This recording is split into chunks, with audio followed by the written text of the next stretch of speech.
I will check out later. I will check.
Enhancing the philosophy of Vasudeva Kutumbakam will help the world to come together as one family.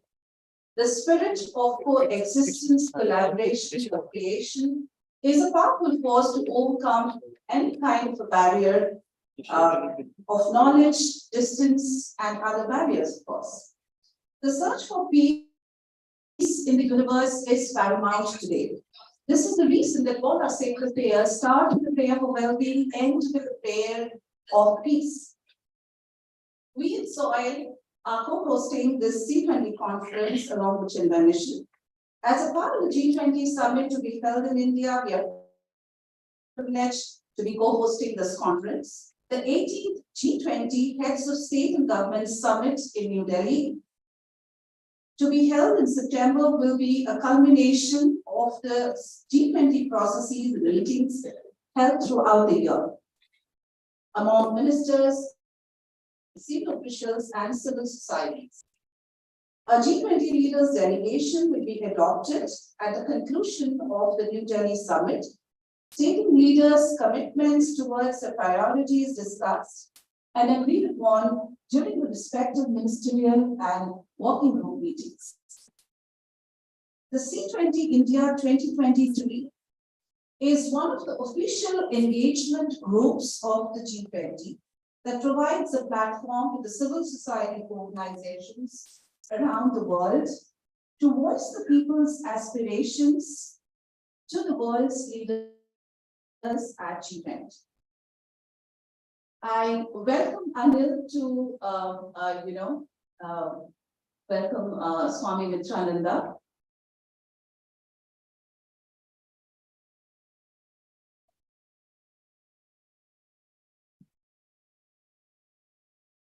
With this, I hand over to Anil. Good morning. I was only 5 when I met Puja Gurudev Swami Chinmayananda. Here is what I learned from him from an early age. Every Sunday we had the Balaviha class and we were living in an army cantonment. And there were children from different faiths. Christians, Sikhs, Hindus, all different faiths. And we all used to attend these classes together. And Gurudev from a young age said, whatever is your faith, follow that. We are not publishing. Be better at your own faith. But remember, there is only one aspect that unites all of us. That is one common humanity. And each one has that divine spark within the person. That consciousness, as Gurudev said to us, that consciousness, which when the person dies, we say he's dead and gone. What is that gone? Gurudev said, that is the one consciousness that is present everywhere. The entire world is a manifestation of that one consciousness. And he said, unlike the West, where people have one book, one prophet, one teaching, in the East, people get very confused. We have hundreds of gods. And that's because these gods are part of this great tradition of this country, who are giving us a wonderful message suited to the situation. When there is a particular crisis, the Hanuman energy is born. When there is beginning of new beautiful tidings, the Ganesha energy is born. When there is that ego that needs to be destroyed, the Shiva energy is evoked. So Gurudev said to us, just because we have very many gods, it means what? And also the paths are designed to suit each individual. For those who are more of the Rajasic energy, like many of us, we are asked to do seva. Go and create institutions, go and do voluntary work. For those who are the subtle energy, the quiet reflection, who love to spend time in solitude, the more sattvic energy, there is a path of contemplation, the dhyana marg. For others, there is a path of sheer devotion, love. Like in our wonderful Gurdwaras yesterday, before his coronation, Prince Charles went to a lovely Gurdwara in London and prayed there. Path of devotion. So these are different paths meant to suit the person and the context. But from our philosophy and from our great scriptures, and unlike one book, as Gurudev said, you can have a library of hundreds of books. Because all this is not just saying there is one faith, this is the faith of humanity. I mean, all these wonderful scriptures is given a way of right living. And so this concept of Vasudhaiva Kutumbakam, which is the one which says that one consciousness, one planet, one family, this wonderful energy we invoke in us, and we honor the plants, we honor Mother Earth, Janani. We honor the entire universe as the manifestation of His grace. And when we have this kind of feeling, how can we ever have that person and my person? How can I create that feeling that you are Hindu, I am Muslim? Because I know there is that divine spark in everyone and we must respect the faith of the other person. And that is the most beautiful message in today's times, where politicians tend to divide us. Very often all over the world, the concept of the Vasudhaiva Kutumbakam is a beautiful, energizing, inspiring message. And I'm so grateful, Swamiji, that you have chosen soil and that you have chosen us to host this dialogue. Thank you very much, Swamiji. Thank you. Swamiji, may I request you to please bless the audience.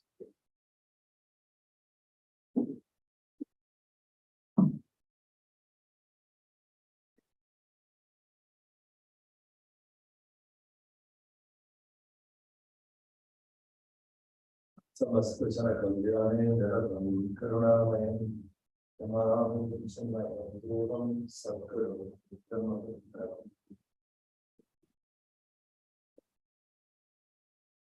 Anil, and to everyone.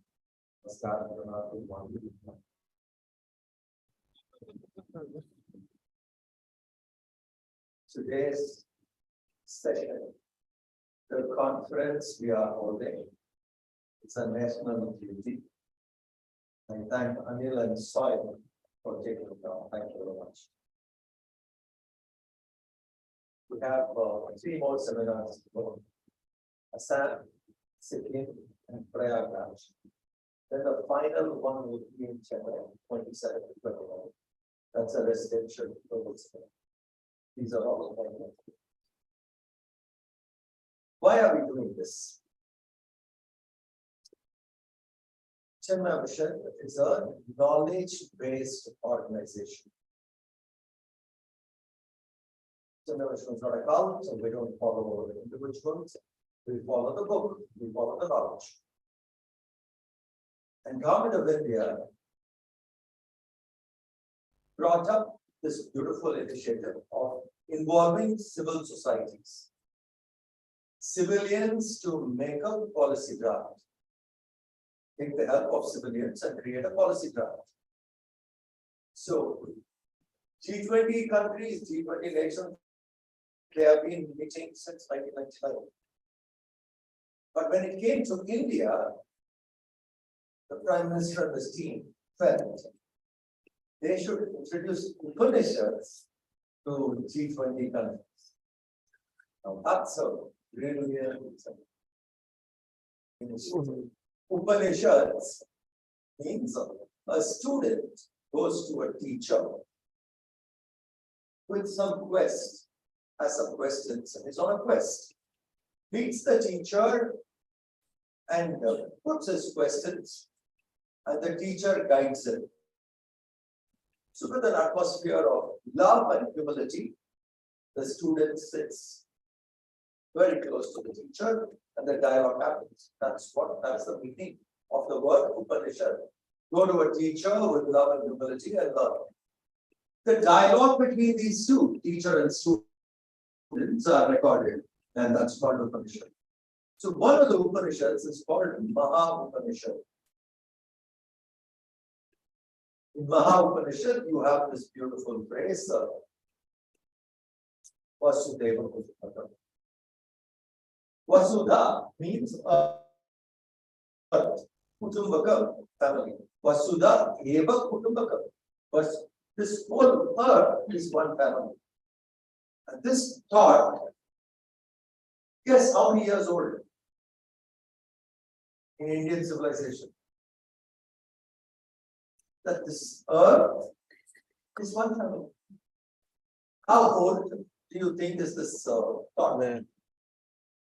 In other words, how old do you think are our Upanishads? So we may not know what Upanishad is. Probably don't know what the contents are of the Upanishad. There is Doing these echo seminars, when we were doing when he speaks loud. one in Kolkata, Vasudeva Kutumbakam C20 seminar, we had a topic called quantum physics and Upanishads. And the scientists came, top scientists came, and they were discussing quantum physics in the line of Advaita philosophy.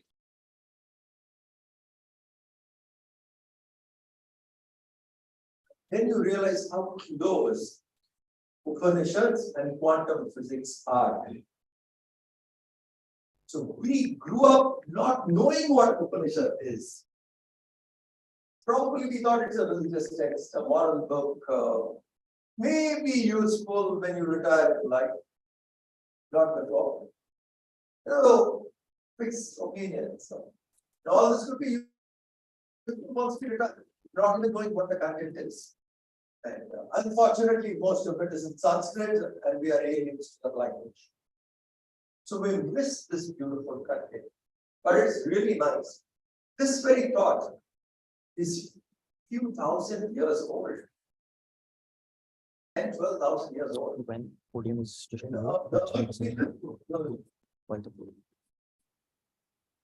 As humans, Homo sapiens, we came upon this earth 2 lakh years ago.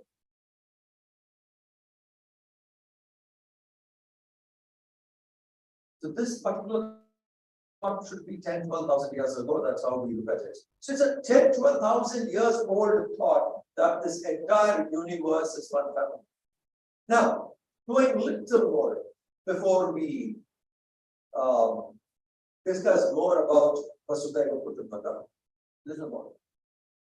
These mantras which are there in these Upanishads are not born from a human intellect. It's not a thought generated from human intellect. That's where it is so puzzling. It's a thought which comes or it reveals when the human mind and intellect has become silent. When people reach a level of stillness, why? Shanti, shanti, and you hit stillness. In that stillness, these are revealed. So the Vedic mantras are not born out of human mind. They are born when human mind becomes silent. They are revealed to human mind when the human mind becomes silent. Now you understand why meditation is so important. The more silent we become, the more deeply we connect with the divine. So when the masters became silent, these mantras revealed. Downloads they are from the divine. Upanishads are downloads from the divine. It's not born out of the human mind. Human mind is quiet and then it gets revealed. So these are divine downloads. Now when it is a divine download, it is not a prayer. This statement, Vasudhaiva Kutumbakam, is not a prayer. It is not a statement of praise either. Praise the Lord, praise the world. Nor is it made for you and I to become harmonious. It's not a moral instruction either. To tell us that, hey, come on, let's live together, let's live in peace, let's not harm one another. It is not even made, it is not a statement made even for harmony. This is a statement of fact. Fact. It is not praise, it's not prayer, it is not a statement generated to maintain harmony. It is a statement of fact. What do you mean? It's a statement of fact. Fire is hot. It's a statement of fact. Sugar is sweet. It's a statement of fact. They're truths. You and I are one family. This earth is one singular unit. It's a statement of fact. That was revealed. How do you call it as a statement of fact? Let's say whatever is the cause, one singular cause, only must have manifested as many. If there is love of gold, just gold, and from that gold you take a chain. To make a chain, it's a gold chain. From the gold you make a ring. It's a gold ring. To make a waistband, it's a gold waistband. From gold, only gold comes out. Bronze, copper. From gold, what comes out is gold. From the one singular consciousness, divine, what comes out is divine. It can't be something else. From divinity, what manifests is divine.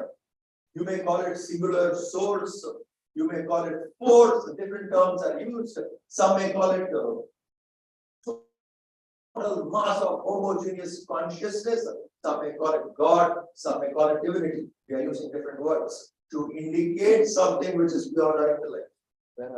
Whatever that is, from that what comes out has to be that only. From gold, what comes out has to be gold. From divinity, what comes out has to be divinity. From divinity, something else cannot come. So the effect and the cause are the same. The effect Not able to buy. is an expression of the same cause in different varieties, that's all. So this particular statement, Vasudeva Kutumbakam, is not a statement made to bring in people together, bring in people for harmony. All that can be side effects of it, but it is a statement of fact that this entire world is one unit. Now, this is the Upanishadic thought. And Government of India, when it got an opportunity to host 20 nations, the Prime Minister and the team decided, let's introduce Upanishads to the world. And this beautiful statement is made the motto of G20, for which all of us should be absolutely proud of. Because 20,000 years ago or 12,000 years ago, we claimed this whole universe is one family. This whole universe is one, we are just one. Now that is being introduced for discussion among the civil societies of the 20 nations. So that's why I said Chimna Mission is a knowledge-based organization, and Government of India felt that this responsibility they can give it to us to coordinate across the nation, meeting different minds, interacting with eminent people, discussing with eminent audience. Like this, we are doing 15 conferences across the country. We did one in Port Blair, we did one in Cochin, every part of the country. So I spoke to Anil saying, let's do something in Delhi or around Delhi. And in the first conversation, Anil understood what we're doing, and he said, soil will take it up. Thank you, Anil, for partnering. Very nice. This is that's why I said it's a net review. I am doing this. Discussions which is coming up, the deliberations which happens in this conference will be recorded. The recommendations which come from here, we will give it to the central team, Government of India, and make a policy draft. So it's a very nice opportunity for civilians to involve in creating a policy draft, which the Government of India can take up when the G20 leaders come here. So to make this policy draft on Vasudeva Kutumbakam, how do we implement this into our living? How do we bring it in the field of science? How do we bring it in the field of education? How do we bring it in the field of economics? How do we bring this into media and entertainment? How do we bring this in sports? How do we see this in the field of ecology? Can this idea of Vasudeva Kutumbakam, a statement of fact, help us in handling climate change? How do we bring it? Think. The effect is divine and the cause is divine. Look at the effect with reference. Today our idea is the created is not divine. Exploit the creation. Take maximum you want. Why? The creation is made for me. The super ego of the human, that this entire world is made for me. It's a very destructive thought. We lost reverence to the created, and we thought only the creator is divine. The created is as much divine as the creator. If that mindset comes in, climate change will not be an issue. Every individual will take up responsibility to give more than what we take. So, how do we bring the spirit of Vasudeva Kutumbakam to education, to ecology, to economics, to ethics, through sports, through media and entertainment? These are the discussions we had across the country, and similar discussion we are having here today, meeting different people, and the speakers who have come forward. Thank you very much, sir, for your time. What is more important is here you may not be able to express everything due to shortage of time. But apart from what you say, I want you to give your recommendations. So in next 2 weeks, we would be working on the policy draft. So even what you don't discuss here today, due to lack of time, please give those points to us so that all of us together can work in making a good policy draft, which the 20 nations can take up how to implement an old, ancient, factual statement of the Upanishad. Vasudeva. Thank you very much.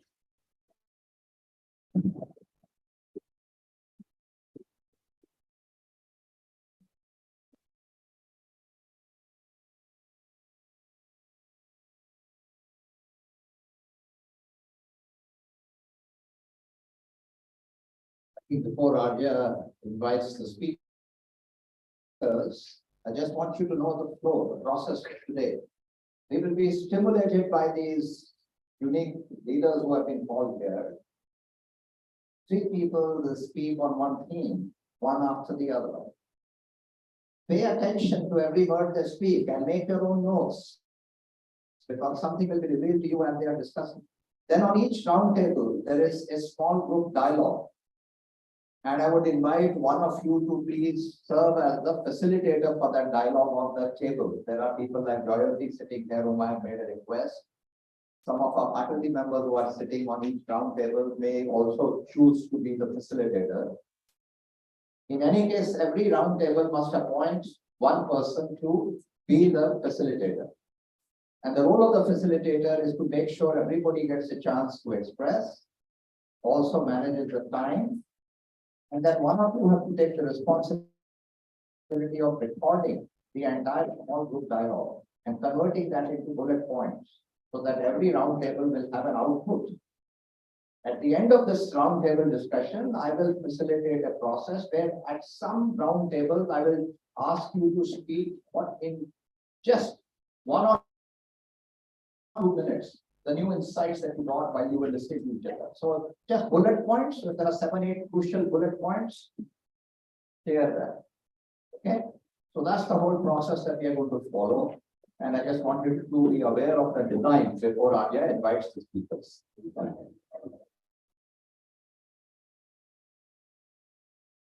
So, I will never forget this word that divinity is also in what you create and not just the creator. I think that will stay with me forever.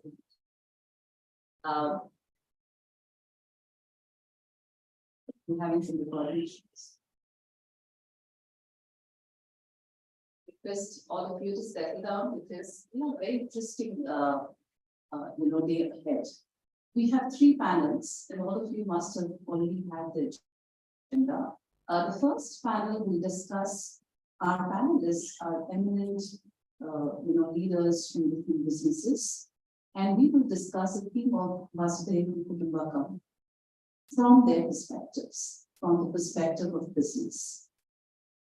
The second panel is, the panelists are eminent personalities who are journalists, and we also have, leaders from the media industry, and they will discuss on the same theme. The last panel is the most interesting one, according to me, for sure, is based on academies. And in between, as Anil explained, we will have the small group dialogue, so request you to take your notes so that post the panel discussions, which is of 1 hour, you have a chance to discuss within yourselves and throw open your questions, your thoughts, your additions to what has been discussed, so on and so forth. Small group dialogue is for 30 minutes, followed by report out for 30 minutes. So that's how it's 1 hour. So in 30 minutes, you have to each one, all of you have to get it. Any questions from the audience at this point in time about the small group dialogues or anything? Otherwise, we will have, we'll have people roaming around, what we call as bumblebees, from table to table, and we'll be explaining it further. Thank you. Yeah. So each table will have about 7 to 8 students, one of our guests from our social innovation program partners, or our faculty from the SOBD campus, and guests from Chinmay Mission. And of course, not to forget the faculty in the SWI campus. With that, we start off with the first panel discussion. I would like to welcome Mr. Manish Sharma, Chairman, Panasonic Life Solutions India and South Asia. Thank you, Manish. Manish is the Chairman of Panasonic Life Solutions India and South Asia.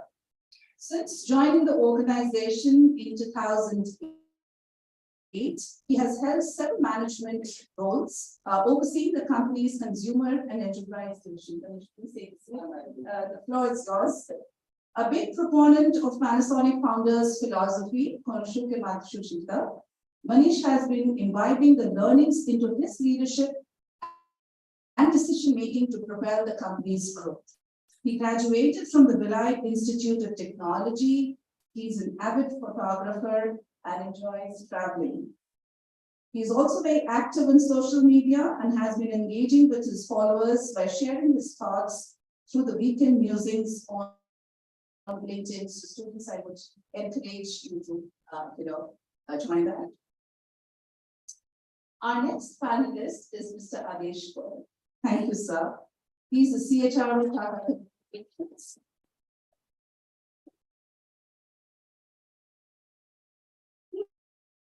He's an accomplished global human resources leader with a proven track record in creating human resources strategies that enable the business strategy to create long-term success. He has conceptualized, innovated, designed, and implemented digital strategy for HR through creation of intelligent platforms and consumer-grade employee experience. He has the experience of creating a powerful brand, both externally and internally, an employer brand. So Tata Communications has been consistently rated as a best employer and a great place to work multiple times in several countries, including Canada, Hong Kong, India, and Singapore. Considered as a thought leader in human resources and digital transformation, he has experience of serving on the boards of companies, academic institutions, industry associations, startups, and NGOs. Angel investor in half dozen startups, students, leaders, and beyond. Thank you so much. Our fourth panelist is Mr. Venkat Tarimela. He's Vice President, Schneider Electric Strategy and Development. He heads strategy and alliances for Schneider Electric Greater India Zone and leads the CSR and energy efficiency program for the company. An alumni of Newport University, he has worked with ABB and Siemens in his career previously. And we'll also get to know them a little bit more closely at the very beginning of the panel discussion. Thank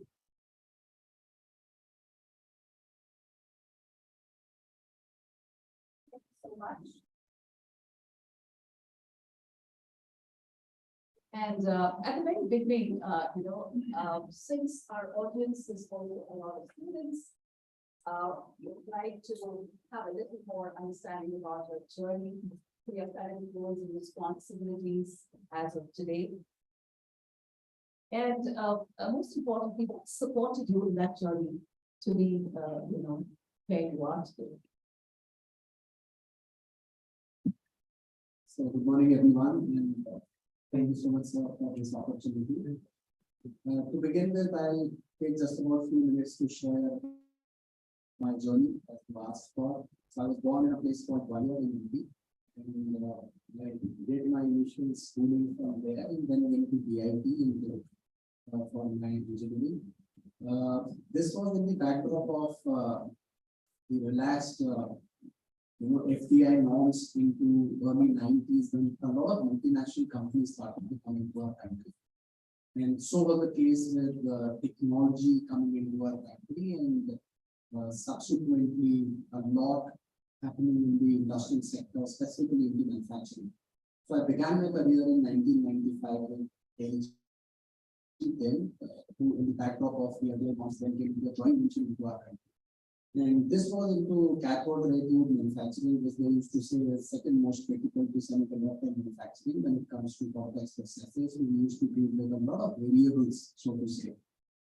So analytics and those kind of mindsets started to evolve in my capabilities. Worked with this company for about 5 years, and then Samsung was wanting to build their R&D capabilities, and that joined Samsung in January 2001. One of the very few members who started the company, 16,000 strong team today. Worked with Samsung for about 4 years, and during my first 9 years of career, for the fact that I was involved in new product development, I used to visit market. And quite often used to meet business partners and customers also. Started to feel that is the place where the action is. And then this Chinese company called Haier was in the country, and I joined this company with the intent to go on the other side of the table and joined them as product head for televisions in the marketing, and worked with this company for about 4 years. Then in 2008, Panasonic was kind of hibernating for a while for a variety of reasons. Was wanting to make a entry in the country, and I joined Panasonic in 2008 as head of marketing. In 2013, I got elevated as managing director, and about 15 years working with this company. I'll take just few more moments to share what all we do, and then possibly I take you back in time from where it comes from. So today, many of us know Panasonic as a consumer appliances brand with televisions and air conditioners and those kind of products. But that is just about 30 to 35% of what we do. Just to quickly give you a perspective, we closed the year in March at a revenue of about 1,000 crores. Only about 3,500 crores come out of consumer appliances. We do a lot of B2B products. So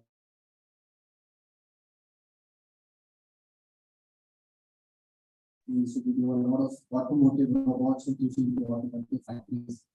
We do a lot of SMT machines, we dominate that space, machines which operate the PCBs. We do a lot of industrial devices. On a tiny bit of exaggeration, 100% of EV relays in the country would be powering electric cars in the country. A lot of scooters, electric scooters would be powered by our batteries. Telecom towers are powered by our batteries. So we do a lot of B2B products. The intention of the company is to become a solutions company looking forward towards next mid to long term. We started off in 1980, and my intent of sharing the accumulated wisdom which the founder Matsushita created. We found this company in 1980, that's just about 104 years old. The original intention of founding this company and one of the philosophy which is very ingrained in whatever we do is the tap water philosophy, and we potentially have a conversation on this topic. The tap water philosophy is that technology should be like water, it should be available in abundance at an affordable cost. And this is the very philosophy which is ingrained in the basic business philosophy, which lets us do what we do across the world and here in this country also. So maybe I take the conversation forward as it goes.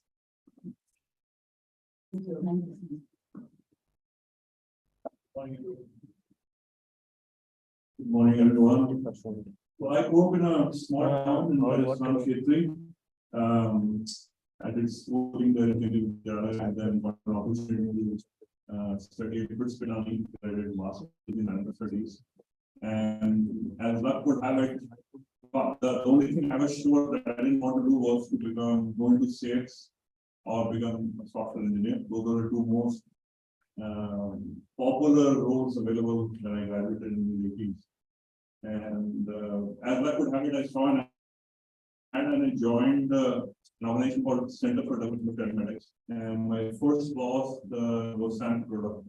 So learned a lot. And I think what has worked in my career, and I didn't really have much role to play in it, is that with the people that I worked with and the organization I worked with, I kept getting new roles. And the only thing I did was say no to whatever I was being offered. So as a result, I have done roles, obviously in HR.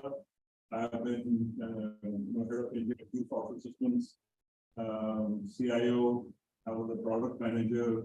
I, I run supply chain management now. And many other things. I've been a CEO twice. So the reason I keep going back to HR is because that's what I love doing the most. And I think, what I've learned is if you don't label yourself as to who you are or what you want to be, then more and more possibilities exist. Not just that you see, but what others also see. So more when we talk later.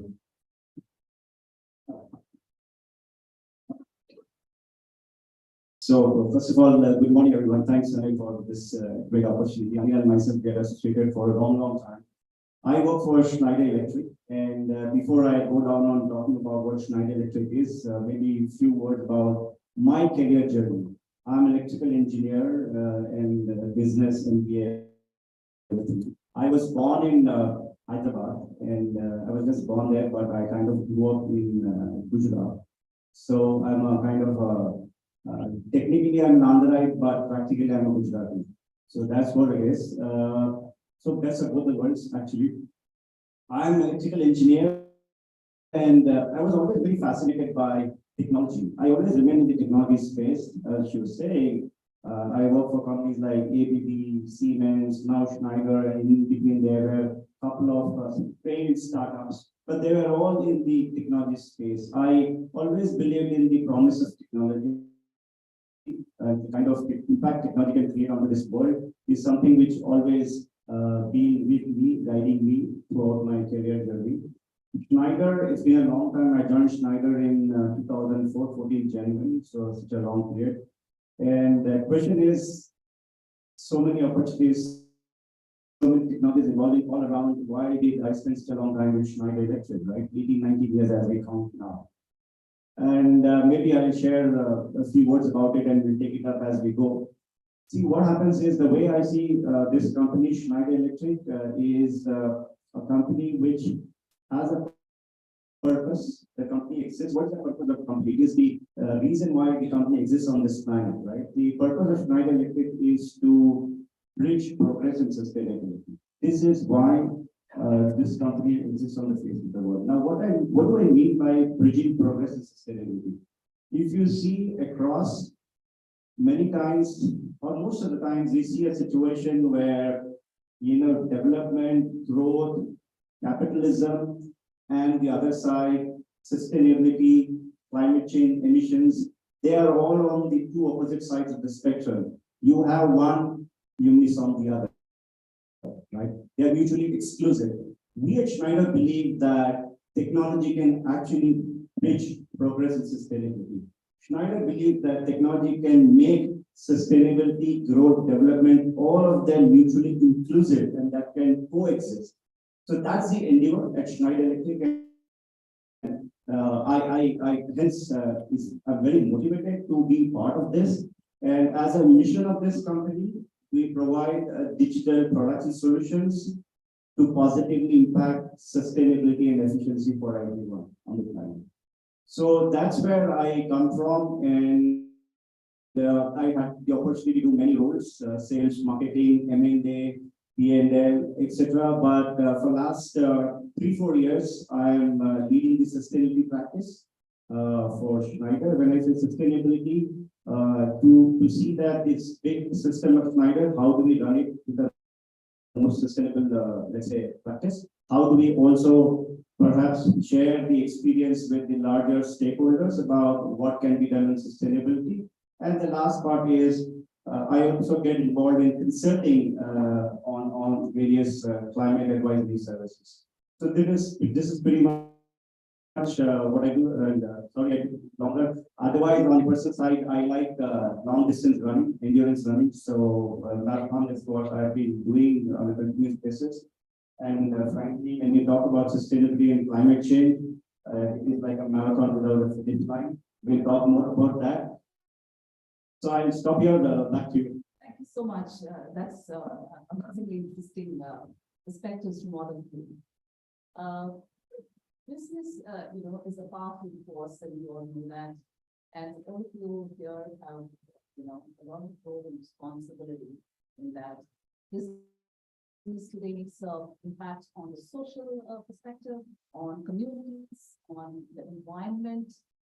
So could we have some kind of examples from, from your work or from your workspaces, which is, goes with the theme for today, which is Vasudhaiva Kutumbakam.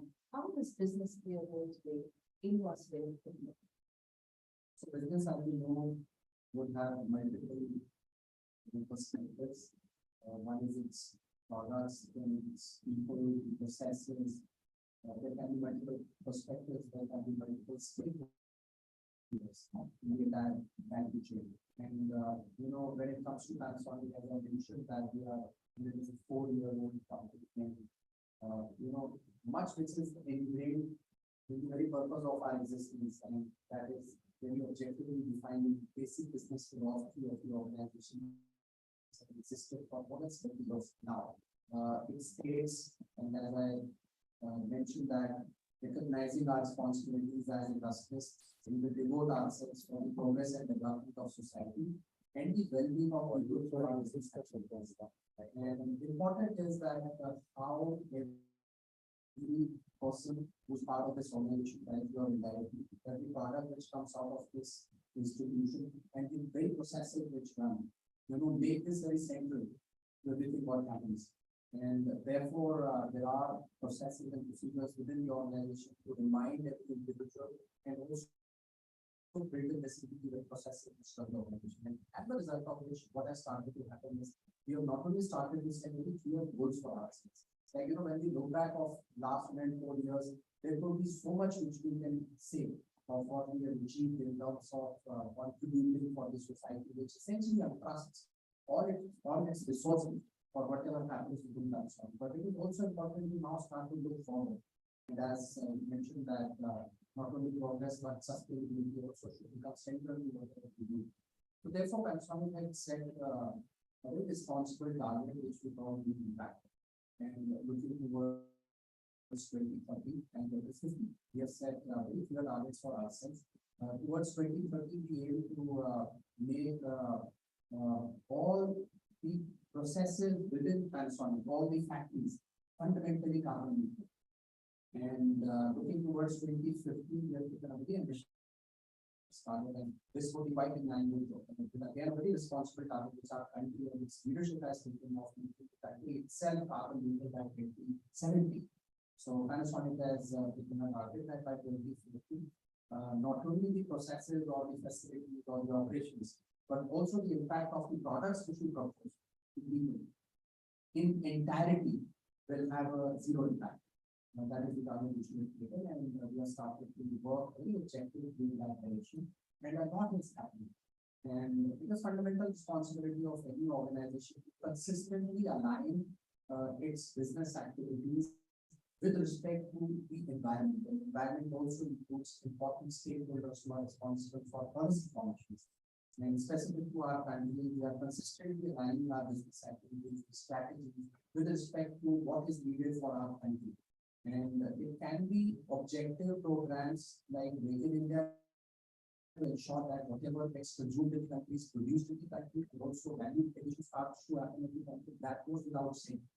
But also aligning the other perspectives for making products more energy efficient and making products more on quality perspective. So if you look at the policy environment, quality control laws, the Bureau of Energy Efficiency is consistently upgrading the necessity for products to become more energy efficient. So businesses have to ensure that they consistently want to align with these policies. Only then, as a society, we can fulfill this objective, which we have taken off in the carbon neutral.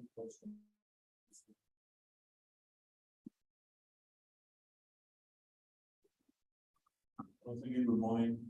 I'm very lucky to be associated with two organizations, Tata Group and the ROV Foundation, who are actually doing amazing work in this area.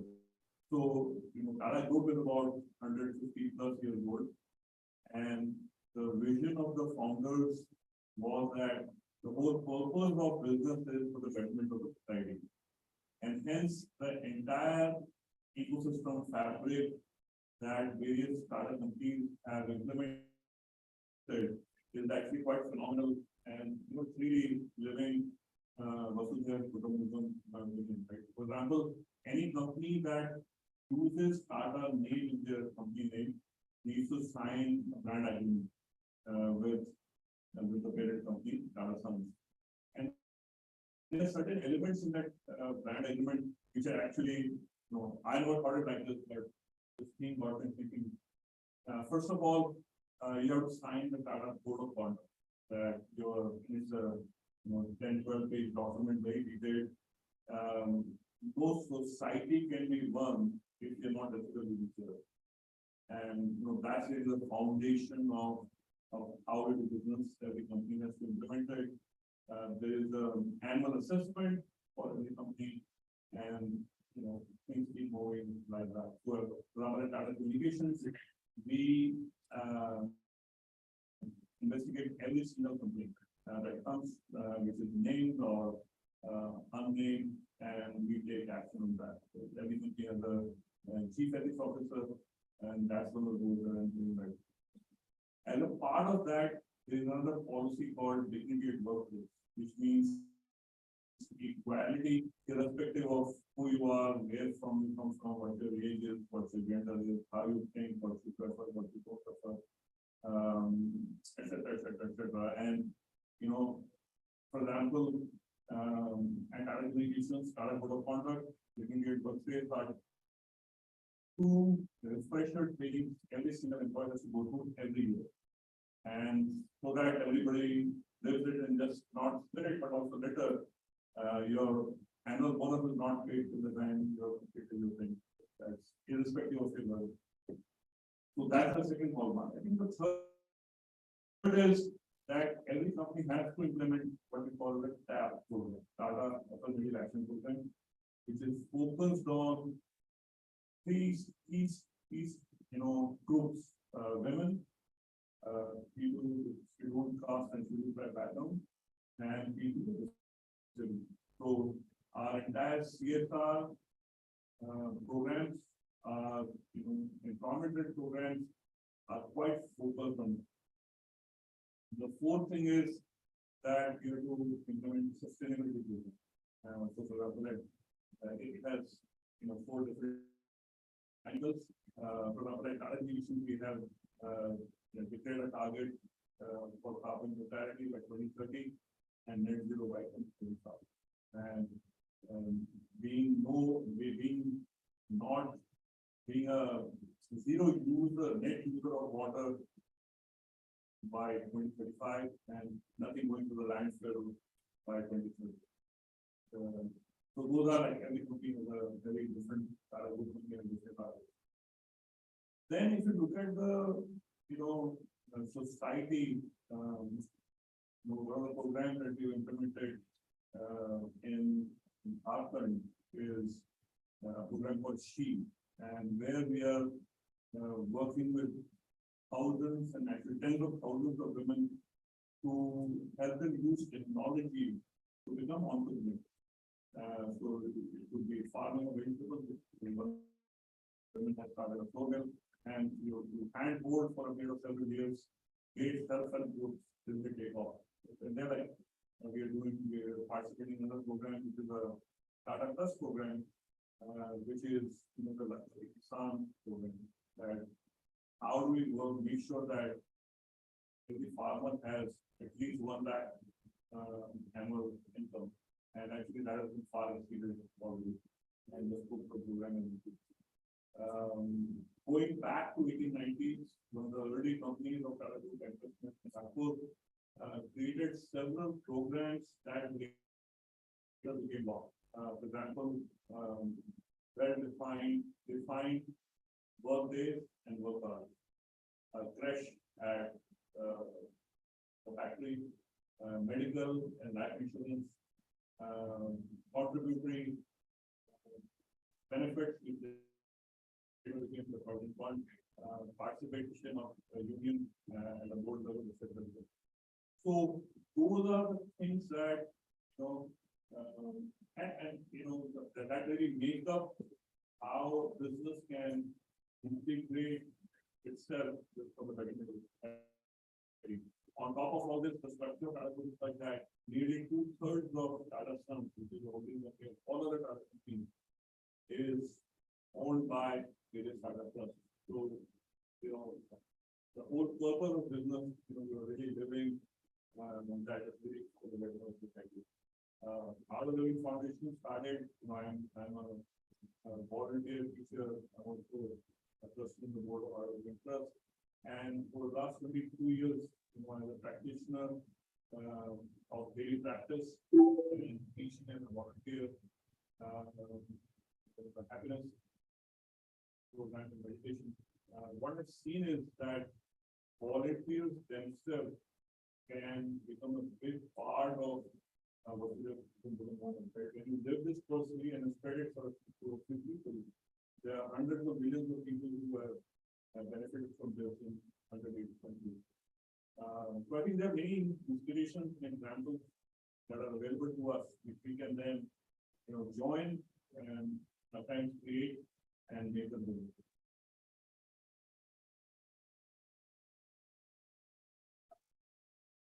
So yeah, very inspiring, Adesh, to hear your story at Tata, and so I like what you talk about that.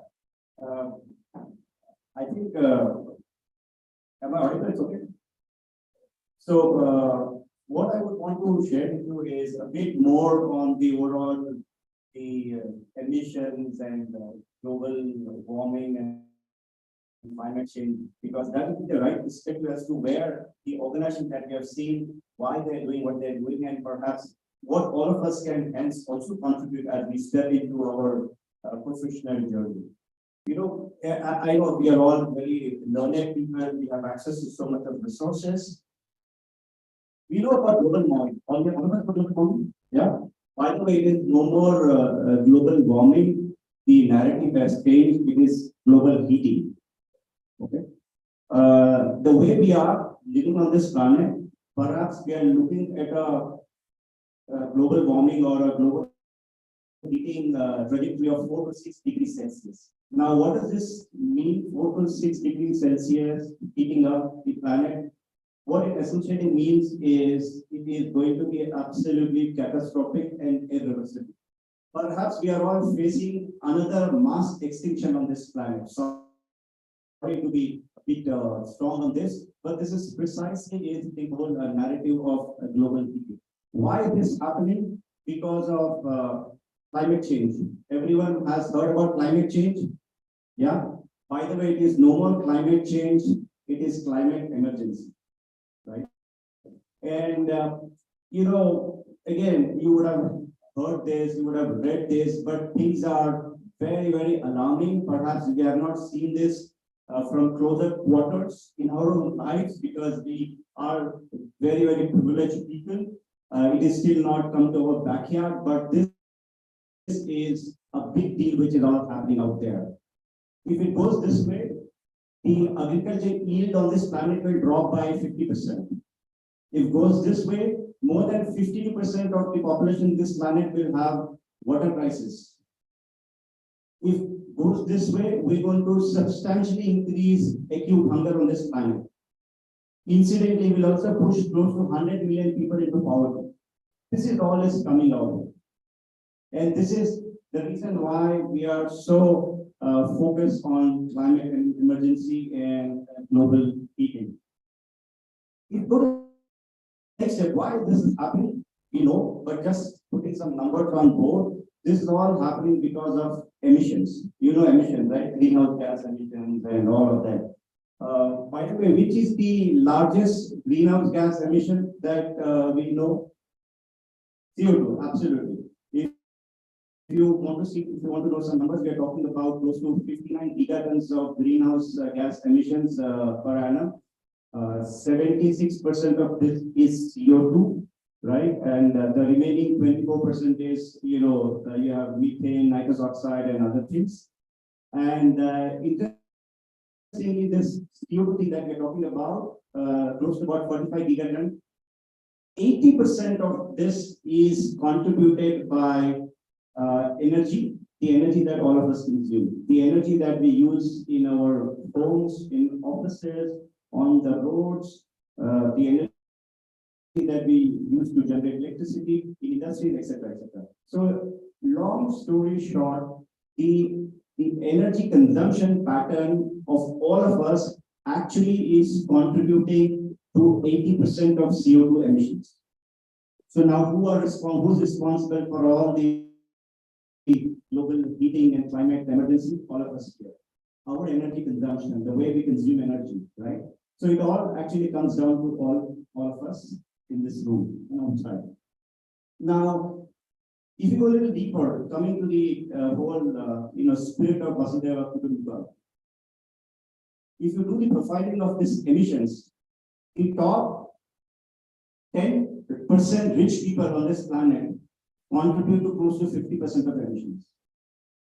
And I'm sure those 10% people are all here. So we contribute to close to 50% emissions. The bottommost 50% population, they contribute only 10-12% of emissions. And they are the most vulnerable, they are the most impacted lot. So you see the irony and the asymmetry that we have in this. I think that is something that we need to address, and frankly, we don't have much time.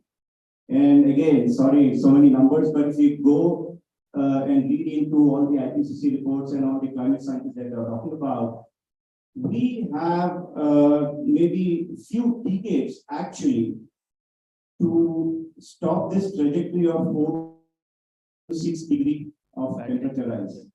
By the way, what is being suggested, and that's the goalpost for everyone on this planet, and that is what is called as 1.5 degrees centigrade. We need to restrict the global warming of this planet to 1.5 degrees centigrade over the pre-industrial era of 1850-1900 by 2100. 2100 is that far, it's not that far, right? So this is the larger target for the humanity, for the civil society, for the businesses, for the industry, for the government policy.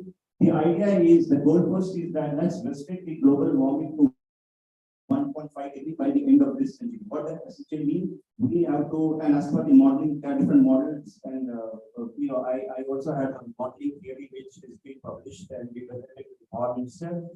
As per the modeling theory, for this to happen, we have to bring down the emissions to absolute zero by 2050. How much emission we are talking about? 80% of CO2, 13,536 gigatons. This has to become absolute zero or near zero by 2050. Who consumes all this energy? Who is responsible for the CO2 emissions? All of you. Now it is our endeavor to make this absolute zero by 2050. 2050 is very far. No, it's not that far. By the way, if you bring it closer, by 2030, it is just 7 years away. We need to make it by half. So a lot of those calculations, a lot of those goalpost targets that all of us have, all of us hence are working in that particular direction. We heard about net zero for the organizations, Schneider net zero by 2050, country India net zero by 2070. I think time has come for all of us to have our own personal net zero goals. In your life, what is your net zero agenda? If each one of us becomes net zero, the city becomes net zero, the organizations and the businesses, the institutes and the community becomes net zero. So frankly, it all starts with us. I am of the firm belief that organizations, there's not a lot of knowledge, intent, a lot of those things are happening. I think it's time that this has to become a mass movement. By the way, don't think that, you know what, these organizations emit a lot, so they have to do their thing. What do I emit in my 24 hours of day? I don't emit so much, that only that much. And what does it matter if I don't make that zero? That's exactly the starting point. If you see the overall emissions that we're talking about, again, some numbers, close to 25% of emissions happen in our homes. Most of you, on an average, the way I see, your per month emissions will be nothing less than 300 kg of CO2. And again, CO2 once is emitted, stays in the atmosphere for more than 200, 300 years. And it continues to trap the heat and increase the global warming. So Sorry, I took a lot of time, but I think it is for all of us to reflect upon our own lives. How do we live our life? The way we live our life in our homes, with our family, in our community. The same perhaps will be seen when you step into professional life, in your leadership position, in your businesses, in your organization. So it all, I think, starts with you, and very beautifully our honorable Prime Minister talked about the concept of life, lifestyle for environment. And this is what maybe I will stop and we'll take it further to discuss how can we do it? What does the technology play here to achieve these things? Thank you so much for that, because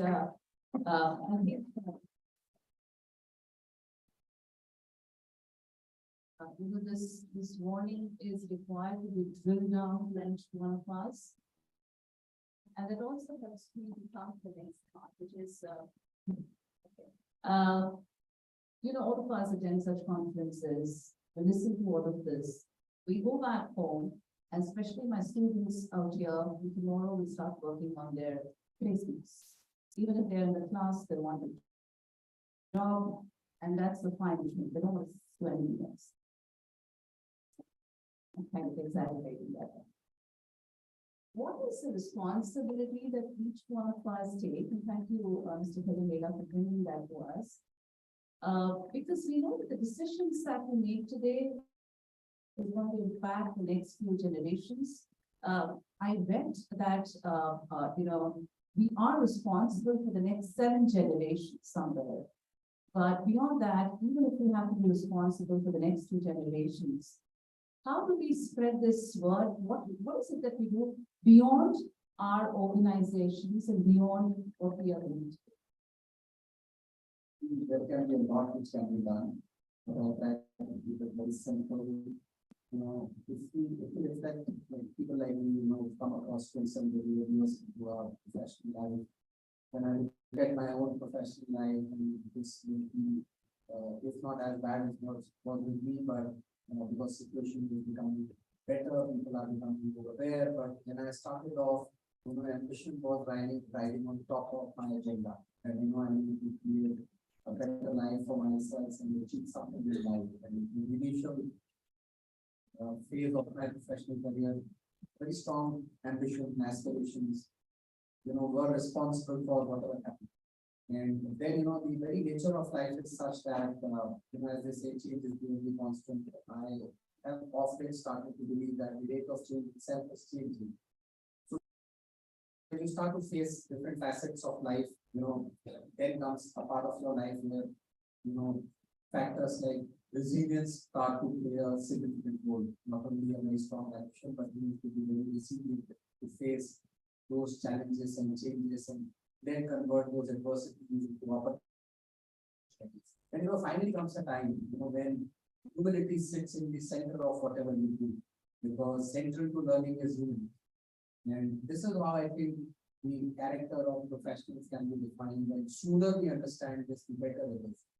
So therefore, this very understanding or awareness of ensuring that we make ourselves, as mentioned, say neutral, not necessarily carbon neutral, but whatever we require, we have to ensure that we give it back, either in equal measure or more, is very important. And I think this can start from small steps. There can be a lot which can be done. It can be about the way we consume our energy, to extend we consume our energy. Quite often it happens we wake up in the morning and we leave the lights switched on when we walk into our bathroom or elsewhere. The patterns are changing. For example, we are a consumer appliances company, and consumer insights are clearly reflecting that the reasons for which consumers are making their choices are changing. And for the fact that we are an emerging economy, it is important that the initial buying cost should play a certain amount of consideration when we make our buying decisions.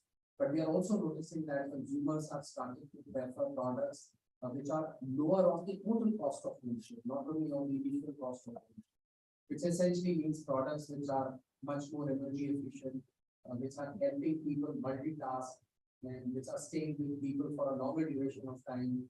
So there is so much which can be done. Quite often we have noticed there's a program of taking back products once they hit the end of life, which is also mandated by the Government of India.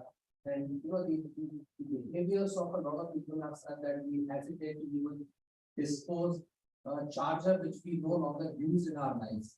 So those habits have to start to change. So we can begin with those small, lifestyle changes or those habits and accumulate it all put together with some total of all will definitely exceed, the contribution individually and some total we always make. That is my, I have about Building on what we said, so for example, do we know our own personal carbon footprint? You can do a Google search and answer a few questions and you will come to know what's your carbon footprint now and suggest you how different ways you can reduce the footprint and how can you do some sort of offset. Simple offset that are available is to use a portion of energy which is generated through solar. So that's one area that sustainability, one portion of sustainability. And the second is, also that Kutuba means what can we do to serve the society, right? So access to education is not easy for everyone even today, or at least quality education. So in your neighborhood, can you and some of your friends or neighbors come together and either fund the education of vulnerable children or provide, a supplementary education opportunity so that, it can really act as a catalyst for what more can happen. And if you can do that for somebody up to class 12, then it has the potential to change, the life of all the people who come in that generation after that. So, and the third, I would say that, can you volunteer for a couple of hours every week for a better India, for a better society, working with an NGO or just come together as a friend, do something that, creates an impact over a period of time. Yeah, I think this is a very important topic and maybe we need to be careful with our time because I like what Manish and Adesh have been saying. Manish talked about energy efficiency, switch off the lights and things like that. Let me give you a bit more information and then possibly come on the skilling aspect also about this whole energy because I come from that industry. What happens is today, if we talk about electricity, almost 70-75% of electricity that we use is produced by burning fossil fuels. Fossil fuels like coal and oil. Wherever you burn fossil fuels, CO2, right? So, great amount of electricity that we consume is fed by the fossil fuel burning. So, what essentially it means is, and by the way, this is very typical of any fossil fuel based energy ecosystem. They are highly inefficient, right? If you burn 3 units of coal in the power plant somewhere, you get less than 1 unit of electricity therefore. What is efficiency? Output divided by input. What is efficiency you're talking about? 1 divided by 30%. Right? By the way, if I go on to your, let's say, automobiles, cars, the 4-wheelers that you drive, right? 10 units of oil, petrol, diesel in your tank. The energy which is now available on the wheels to move from distance A to B is just about 1.02. Again, efficiency is 10%. Inherently, fossil fuel based energy systems are highly inefficient, unfortunately, right? And if I extend a little bit on the automobiles are around for so many years. I sometimes wonder why no one paid any attention to improve the efficiency of automobiles. Automobile company continued the same efficiency, maybe a little bit improvement. I'm not saying it is not improved, but there has not been a significant improvement. There has not been a paradigm shift. It was all incremental innovation that the automobiles did. Perhaps thinking that anything which is coming out of the vehicles, the exhaust is not their job. It is a job of, let's say, the municipality or the country or the policymakers or the people who are driving. They've never owned up the emissions which are coming from their automobile. And hence they never saw that a problem, and hence they never had a different way of designing, and we continue to live with this efficiency of whatever 10-12%, right? So that's what automotive, nothing wrong about automotive industry. They continue to grow GDP, employment, etc. But this was a big miss in the whole industry, if you see. Now coming back on our electricity, 3 units of coal, 1 unit of electricity, which means when you save 1 unit of electricity in your homes, you save 3 units of coal, multiplication of 3, right? So that is the power of energy. And can we do it? Yes, there are so many those digital technologies which are available for your homes, for your industries, buildings, where you can have significant amount of energy saving. Best in class energy efficiency, energy efficient building can have 70% lower power consumption than normal building. Best in class hospitals and hotels can have 50% lesser energy consumption than the normal average hotels and hospitals. So that's the power of energy efficiency. For your homes, there are technologies available where you can exactly see what time of the day, what electricity was consumed, by what appliances, right? So you know completely what is the breakdown of your, let's say, monthly electricity bill, day-wise, appliance-wise. And in the whole discussion of energy efficiency, that's first the almost starting point is to measure your baseline. Baseline is a big topic. So you have to first measure your baseline. And once you are having the baseline in front of you, it will trigger you to take actions, and then you will see the results. So that's the first point. In the whole sustainability story, data is a big deal. Data is the most important part. You know, and they say, right, what is that? Data is the new oil. I would say the data of your carbon footprint is a new currency. Okay, so we all have to get down to measuring your energy efficiency, get down to measuring your CO2. He talked about CO2. There are so many. It's very simple. Maybe you can quickly note it down. 1 unit of electricity that you consume results into 722 grams of CO2. 1 liter of petrol, 2.3 kgs of CO2. 1 liter of diesel, 2.6 kgs of CO2. 1 hour of air travel. Any guesses how much of CO2? 1 hour of air travel. 1 hour of air travel is responsible for 250 kg of CO2. That's horrible. So let's say I come from Bangalore, right? My return to Delhi to Bangalore, 5 hours of air travel. So we are talking about close to 1,000 plus 1,200 kgs of CO2. And if I have to offset, how much CO2 a tree absorbs in its lifetime? I'm sure you know this. A fully grown tree absorbs close to about 700 kg of CO2 in its entire lifetime of 30 to 35 years. My one air travel frankly needs 2 fully grown trees on this planet for full 30 years to absorb that CO2. So this is absolutely alarming. And my last point is sustainability, CO2. It is much beyond than planting trees. Don't just hence get satisfied by planting some saplings and okay, I'm contributing. This is not going to bail us out. Planting trees is not going to bail us out. Don't take me wrong, it is important.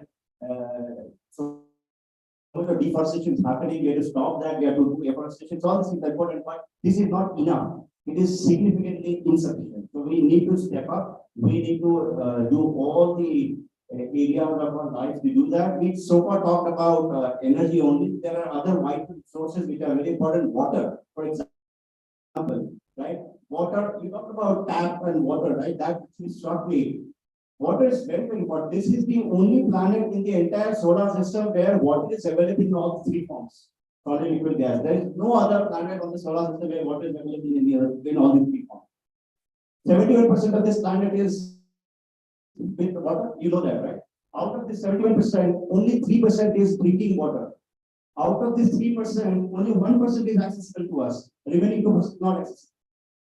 Water, if you ask me, is the most crucial resource that we all have at our disposal. So be very mindful. You know, in Hindi you say, oh, aisa pani ki tarah hai kya? It is time to completely realize that Pani is more precious than money and everything on this earth. So that is one, and there are so many things, you have water, energy, waste, biodiversity.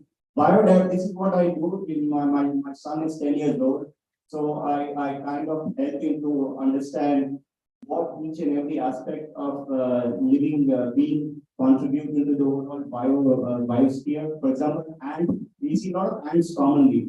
Ants have a big role in the entire biosphere. If the ant population goes extinct, right? Atmosphere, lithosphere, hydrosphere, everything will get impacted. By the way, ant is part of insect family. The way we are seeing 40% of insect family has got extinct already on this platform. Okay. So there are a lot of aspects to it. So be extremely mindful. I think time has come for all of us to be a bit gentle on this planet. And if we don't do anything, perhaps it will be too late. So I'll stop here and maybe we can take some questions. Sorry. Thank you so much.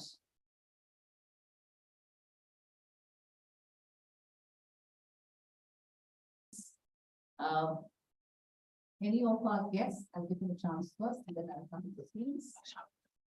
Who wants to ask a question? Give a microphone.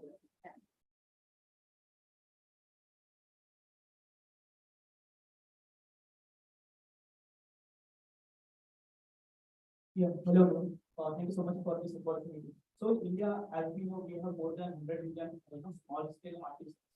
They are carrying forward a legacy of, the art of handmade and handmade products. And it's a fact that, handmade products, is very sustainable and has a very low carbon footprint or a carbon use. And as we talked about Tata Trust, in my previous organization, we were in discussion with Tata Trust for the underlying projects where, they are implementing multiple clusters for design innovation. So we can make our handmade products more, design efficient. But my question is, how we can make handmade products more accessible and affordable for everyone. So we don't see handmade or products in a mall or in a local roadside stores. So, the power will requires so much electricity and water. By just switching from power to handle, we can save a lot of water and electricity. And thus we can also offset a carbon footprint. So my question is that, how we can make a accessible and affordable. Give us your name here. Pranav Nandan.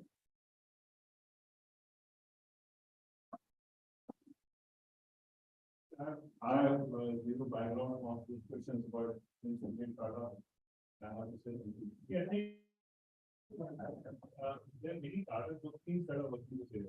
So, for example, Tata Chemicals is working in a very big way. Titan is working in a very big way.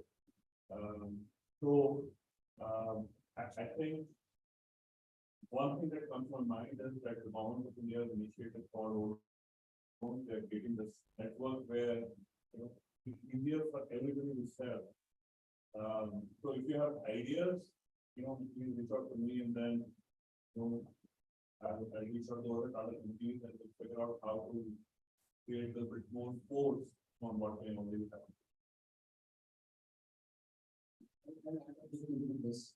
If you look at a lot of programs which are initiated and supported by both the central and some of the state governments, I'm missing on the specific name, but if you recall the program which is going on in UP, which promotes one product from the district, something like that, this is actually democratizing information.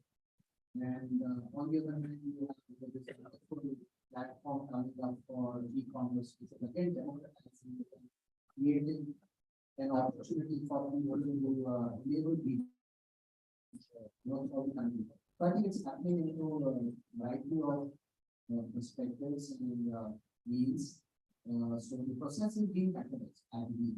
So the opportunity which was very limited over the last many decades for this wonderful art which exists into our country, I think is very important now. So opportunities are available. Is there any other question?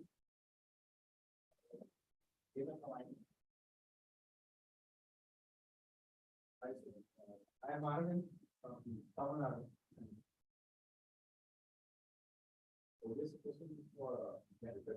So we have recently come up with liquid free technology. So what do you think about the liquid technology? Will government implement this to reduce the CO2 emission? Yeah. Again, I will not be very thorough with this point, but I do hear that there are those algae which will be grown in water tanks and which will have great capability and capacity to absorb CO2. I'll tell you one thing. There are a lot of those, let's say, innovations and discussions that are happening to suck out the CO2. There is also a carbon capture program which is happening, carbon capture and utilization, carbon capture and storage. So this whole technology or the story of carbon capture is evolving. There are algae, liquid feed, there are chemicals, there are big processes. So this is going on. In fact, one of the world's first scale carbon capture has been already built in Norway. And we are studying if we can replicate in other places. So carbon capture is indeed a very, very important agenda for developing this planet. So the I see is from now to 2100, from now to 2100, there are one or two milestones. The milestone number one is to make our emissions near zero, and the scientists say that that should be by 2050. Post 2050 is what we all endeavor to set out the CO2 which has been emitted since the beginning of the industrial revolution, right? So right now the focus is more on net zero carbon neutral technology. There are some parallel efforts being made to also do the carbon capture, but this is one of the area for carbon capture, and certainly more and more things will become popular, will be used at scale in many areas. I don't know, maybe I imagine in days to come, you'll have a building with a mechanism of capturing the carbon on the facade. All those things will happen. And this is a very, very technology intensive space. This is not so much about doing good to the planet. No, it is very technology intensive space. So any ideas, any thoughts, please welcome. And frankly, you are extremely resourceful, all of you. So make it an agenda also to contribute your thought process or any organizations for doing this, contribute your knowledge, all of them. I think this is going to be very, very crucial. I think if I may take one more minute. We are coming up to an era in our history of this planet. We can talk about the history of the planet. Just to tell you, our planet is 4.56 billion years old.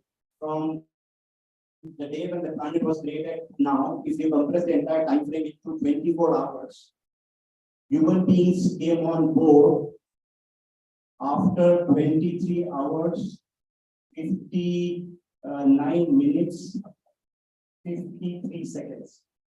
So we are just, in this time scale, we are just very recently came onto this planet. In this time scale, 7 seconds, which is equivalent to 200,000 years. And since the Industrial Revolution, 1750, the kind of how it started is phenomenal. So that's what has happened. So now it's time to undo. So please contribute, make this as one of your important agendas in your life.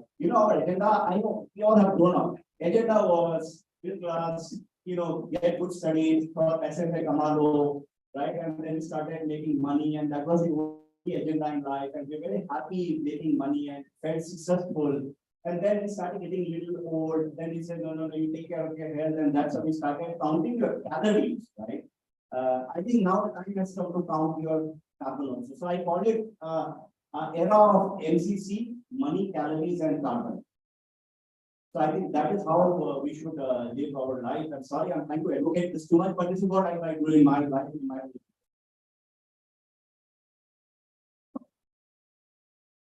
That was absolutely necessary for us to hear what you had to say. I think with that, we will close the panel today. It's very obvious that we need to reset our mindset and our soul set after we have, heard this. And we think about what will be our own ways of looking at Vasudhaiva Kutumbakam. With that, we will start a small group discussion and I'll hand it over for Anil. So now I think you'll be listening to us without enough participation, but I hope you were paying attention.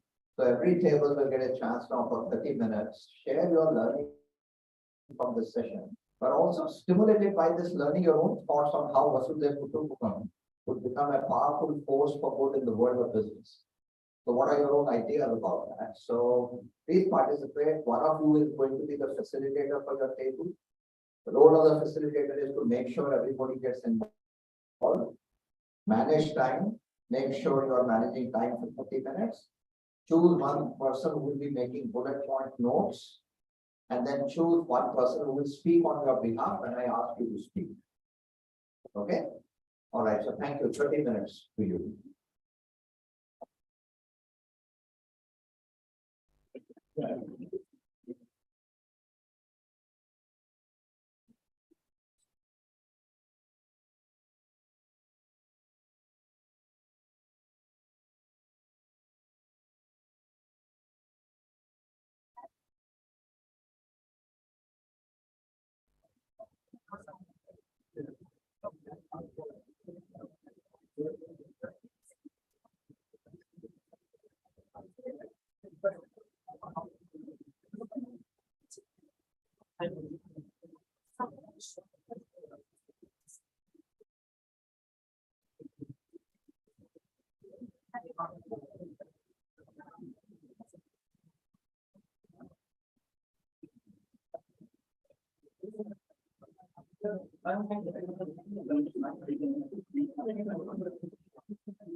We have a tea break at 11:30.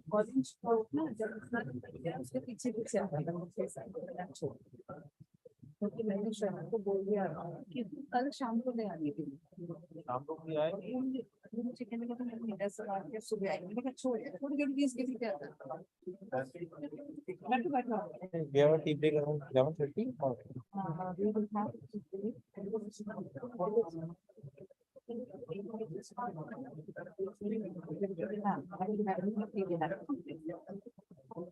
we start at 10:56 so 4 minutes में sharing start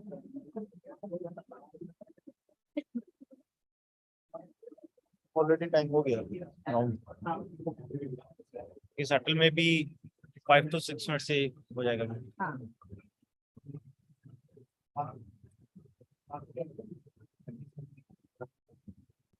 अच्छा वो plant और memento देना और नहीं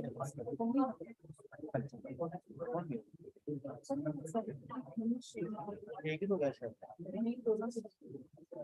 वो ये तो होगी हमारे करना.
So your 30 minutes is up.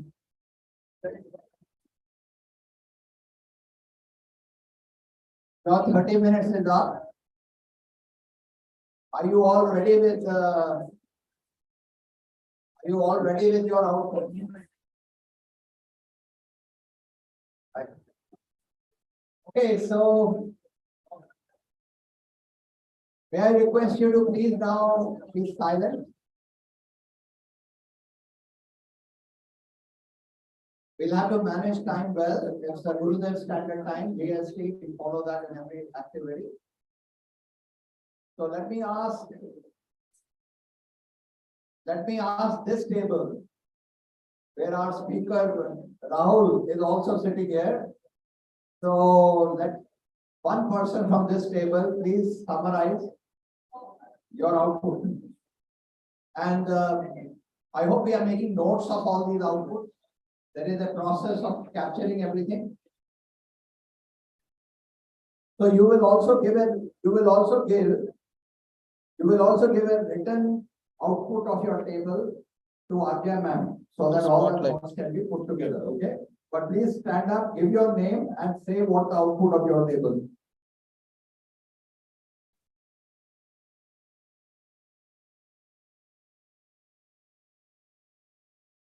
Good morning, everyone. My name is Srishti. Very good. So, as a part of discussion, Just a second, I request all the tables to be quiet now. You have time to do what you have to do. Why don't you, these are the rules.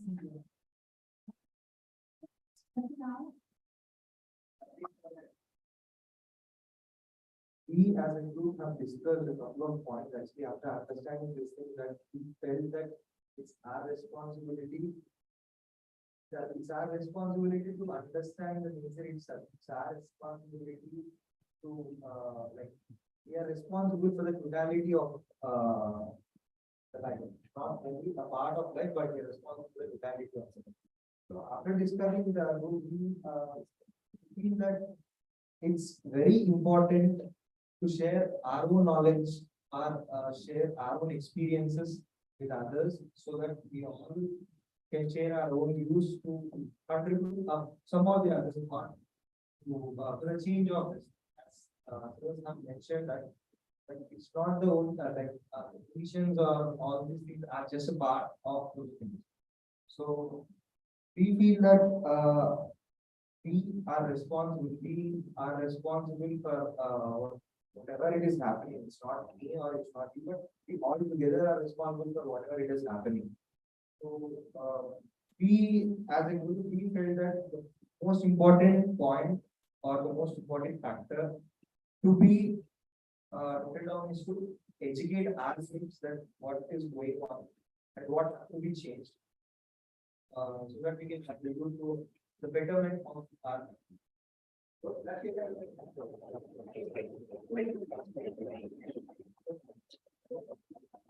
No, we don't have time for that.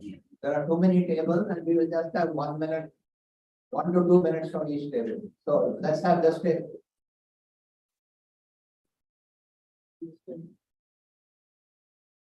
Good morning, all. Myself, Rahul Raja. So as all panelists have discussed, so we also like our people have also discussed on the same for how to reduce the carbon footprint. So Vasudev Purtaga. Right, so as a community, like also from getting like our policies to the government. So we have like, summarized that we can go with the 3 stages. So first there is the micro like we all. So we can go with the education, like go with the students first, like we can educate them, like make them more aware about the carbon footprint, like as such, many steps. So we all got more aware and we can like you work basically. So we can go with the corporate as well with some trainings, giving them more education about how to reduce the carbon. That's why we have to global level, so country level. So in countries that we can with the like government can take a step, making all of the like make them more aware about the carbon footprint. Like we have to come with a policy how to reduce it. So they have to take a good step to reduce it. Into the global level, like as G20 will be going with the 20 countries, so we can increase like make them aware more. Like making like more countries aware to reduce the carbon. So we can like take a change. Like we can influence more societies. Like also we can take a quick example of Apple. So we all know like Apple is like giving us step to changing all the chargers to be type C. And Brazil is already implemented it. So it will like reduce the carbon footprint and also not giving the charger because they are reducing the wastage. So that is a good example that we all can take. So that's all from my side.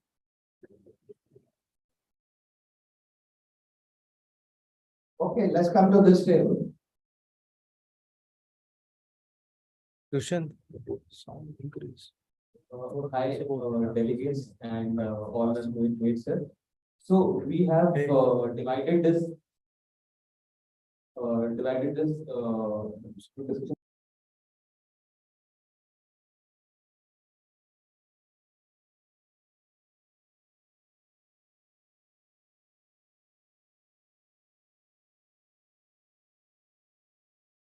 Tax rebates to the sustainable activities.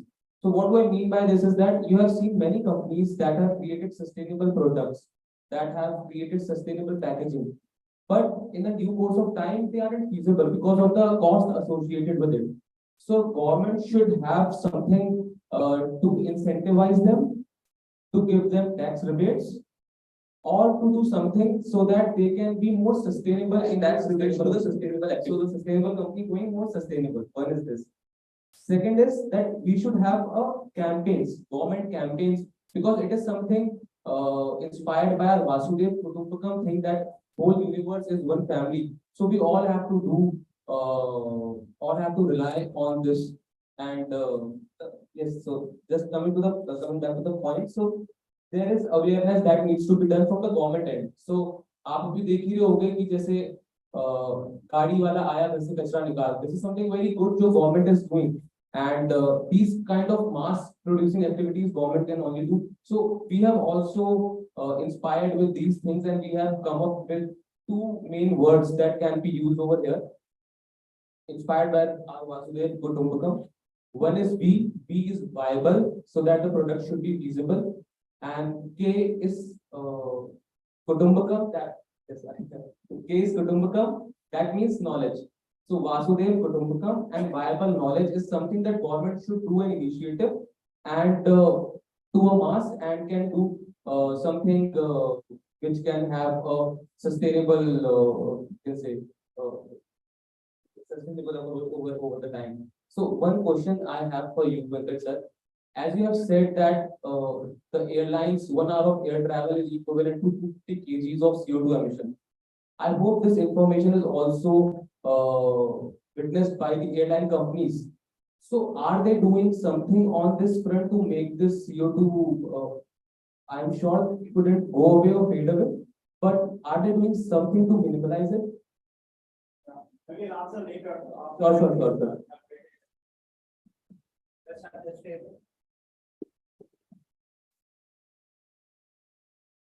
Hello everyone, my name is Akshay, and we have given our small name, which is called Durjan. So I would give you time. I would just directly go towards the solution. And one first solution is by the time we reach to the end of it, things have already changed. So I would like to go towards the bit. And there are like 2 to 3 big companies who have done things. What about the other 100 of small companies? We could have a business council where all the small companies within the area or the region can come together. They can have an administrative role and can talk about the various things people could have been done among the businesses and among the smaller and the bigger companies. And then I have like there is a CSR mandatory for the government from the government, where we have this profit regulation, like companies who have turnover this and have profits, we have to do CSR. But the other companies which don't have big profits can do the voluntary work. Can do the voluntary work and can be a part of this solution in the this thing. And then this other solution we have found is an app-based solution we can provide to all the companies so they can have a check and balance to their own carbon ratings. And they could compete with other companies as well. And it could be a national level app-based system so that everyone can see the walk and talk thing. What they are talking is actually they are walking in.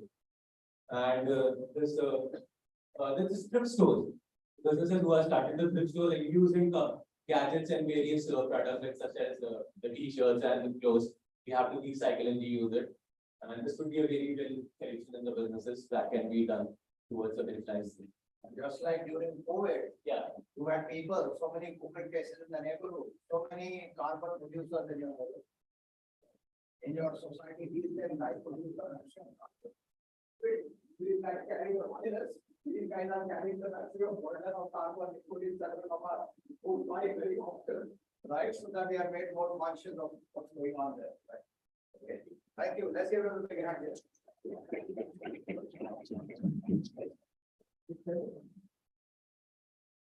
So my name is Shubham Mahajan, and we'll provide the solutions. So our first solution was like we should implement at this at the preschooling or schooling schooling, so that quality should be updated that students are more aware of the situation today. And second solution will be like companies have taken target for carbon neutrality, but we can go ahead and take targets for neutrality of entire supply chain. Like I'm sure like Panasonic have many vendors from they procure parts, so they can draft policy by which they can motivate them to be a carbon neutral company. this, by this, we can pass on the carbon neutrality to lowest part of the supply chain. Another solution was volunteering, which sir mentioned, that we can volunteer many interesting what we heard today about the airplane. We can transfer this knowledge to others too.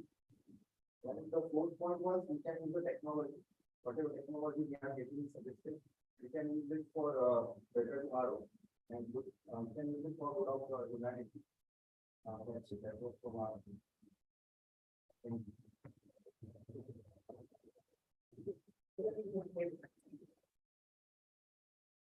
Hi everyone, my name is Praveen. So as you discussed, we have jotted down some points.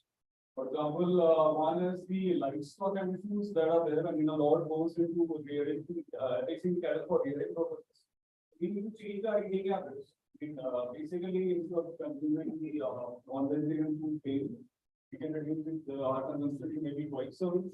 That will, reduce the methane emissions that come from the livestock. And the second issue that we discussed was that population is a really big.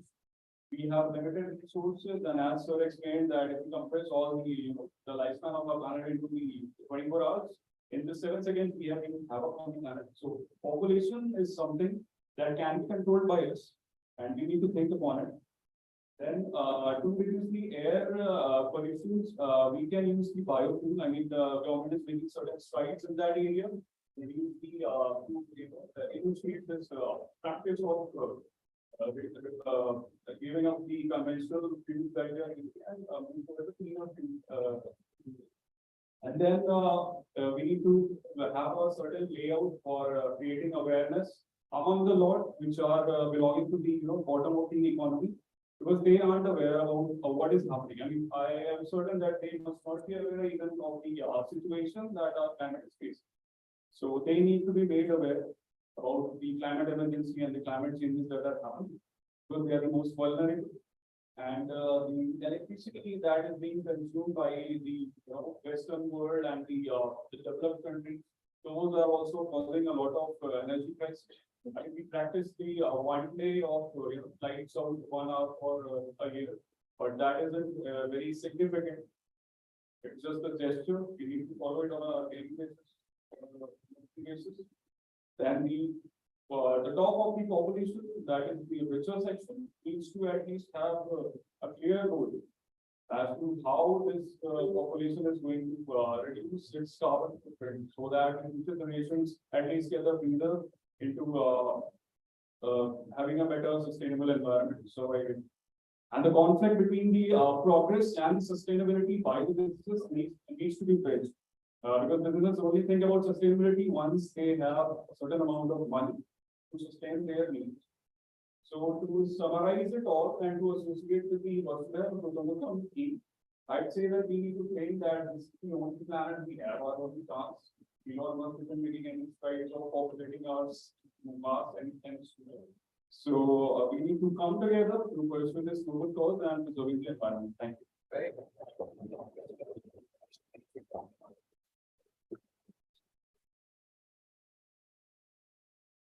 Hello everyone, my name is Shubham. The key paper is from our discussion what we had.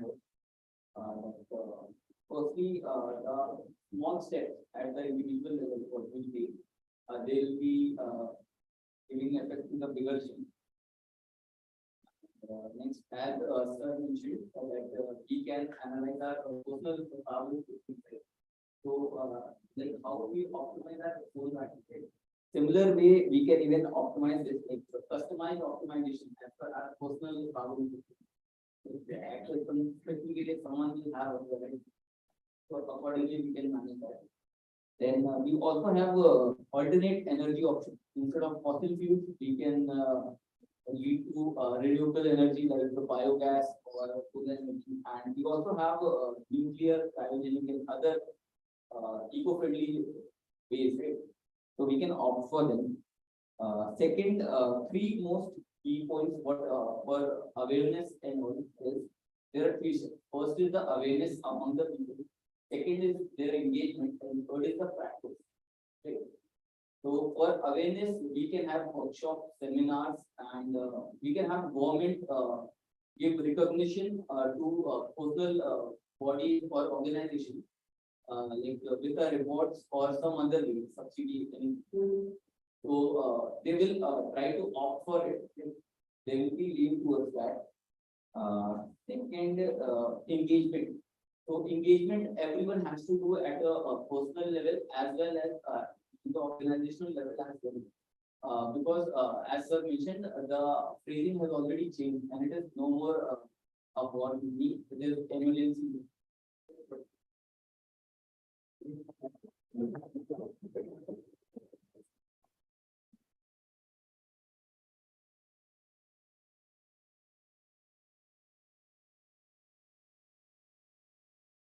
Hello, this is Ravindra. I am representing my group 11. So first of all, thank you, Venkat sir, for giving very valuable insights.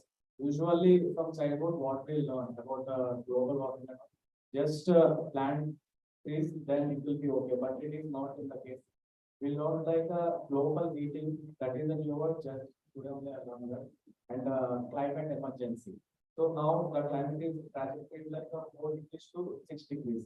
So how to avoid them? So we have come into a conclusion that growth is unavoidable. We need to travel, we need travel flights, and we have to use cars. So that we can't avoid that. So what we can do, growth with sustainability.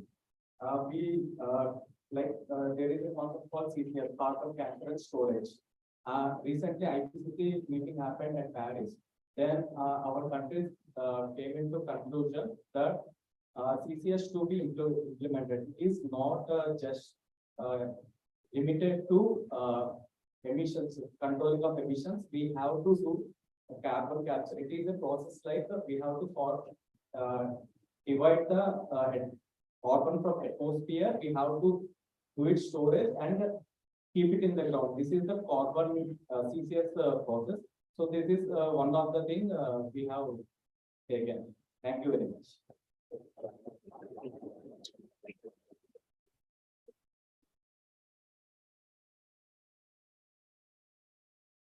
First of all, thank you so much for all the guests who has come here and started this discussion. We continue the same and discuss these 5 points. One, we can create a practice where industries and institutions and households can afford the sustainable way of living. They should start doing it first. Second, we can initiate courses in the schools and colleges where our next generation is already aware about the sustainability and how they can take it forward in the next coming decades. Third is how can we talk more about this two-way accountability that we were talking about, sir. We have always been talking about what government can do for the people, what institutions can do for people. Instead, this is a high time where we talk about how people can also do for the government, and we in both ways we are accountable to each other. Third, I think a group of people, like let's suppose soil, most of us follow the same kind of routine, how we can have a roadmap for a year on how can we all be living the same kind of lifestyle, bring down the carbon emission or carbon footprints in our lives, what those steps that we can follow daily, and that's very minimum that we can and we all are following the same kind of lifestyle. It will be very easy for us to put down that roadmap, and same kind of practices can be followed by, let's say, any institutions, be in any college, be in any kind of industry people who are really going to the to their offices. And I think that can under be a sustainable step forward. And the fourth can be how can we create a platform where industries comes and share their best case practices, what they are doing towards achieving the sustainable goals and at the same time achieving the net zero in their companies. We heard different companies talking about they have the targets till 2050, some have 2035. How are they doing it and how are different companies? I suppose Disney has stopped using single-use plastic. So this is definitely on it, but how can we make a like that? Thank you.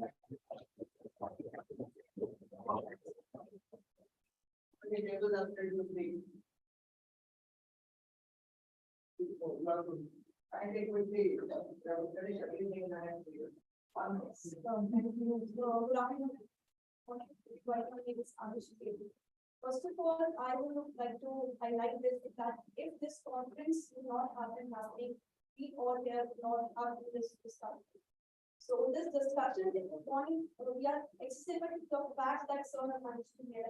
So I think the first step here would be to make everyone, our education system more accessible, more attentive of these facts, adding these things, and adding these programs, adding these conference topics as the case studies or debates groups or topic of group discussion.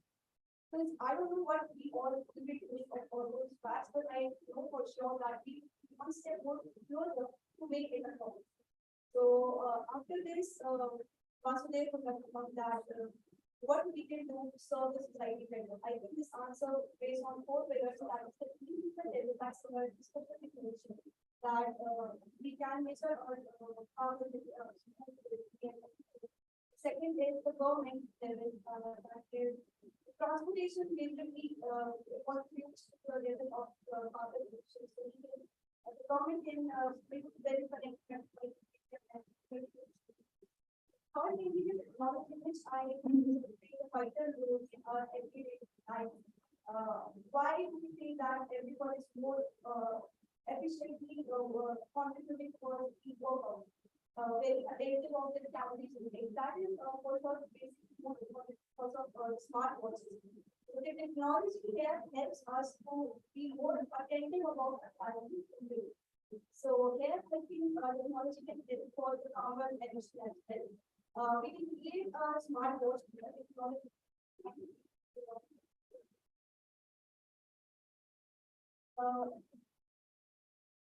Technology.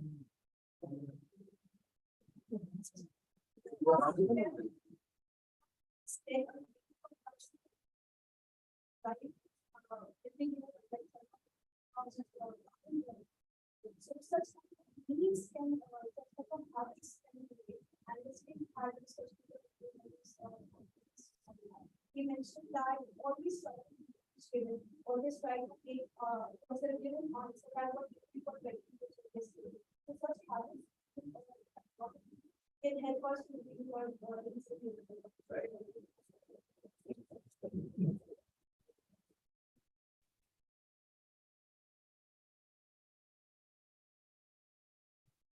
Hello everyone, good morning.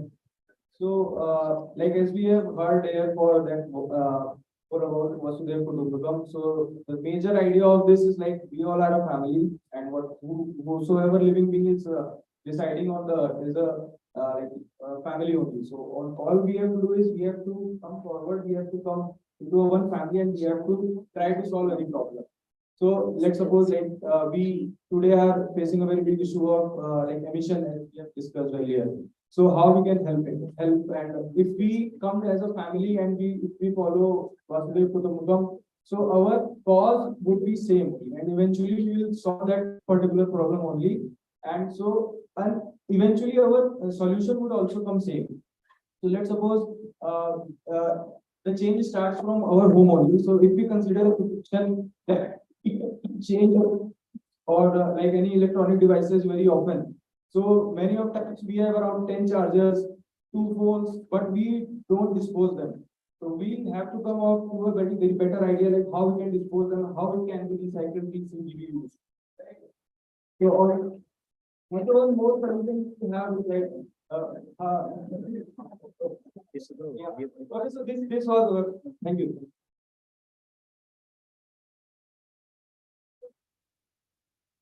Hello everyone. As we care about our family, our children and work for their betterment, but it's a high time that we need to think about Vasudev Kutumbakam. That is one family, one earth and our future.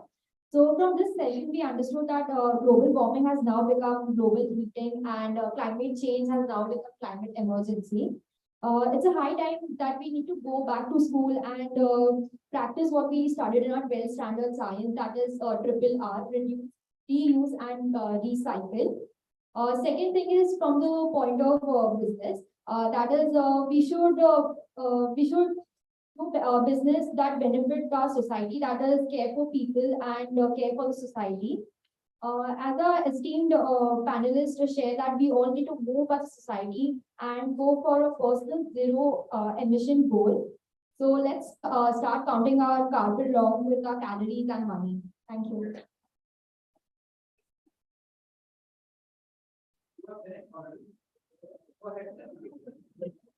Hello everyone. So my team has also come up with a few points. We can use AI and IoT sensor technologies to reduce carbon emission. For example, room automation to reduce energy consumption. We can use the technology in public infrastructure to reduce and produce energy consumption. So we are moving towards electrical vehicles recently, and tire materials should be replaced from rubber to niti alloy, which is nitinol, and it's made of nickel and titanium. So both combine to form uniquely property to for super elasticity like rubber, and the awareness of this should be also increased. The use of N2 nitrogen air should be increased, and it should be available easily for everyone. And also we can promote the recycling culture everywhere.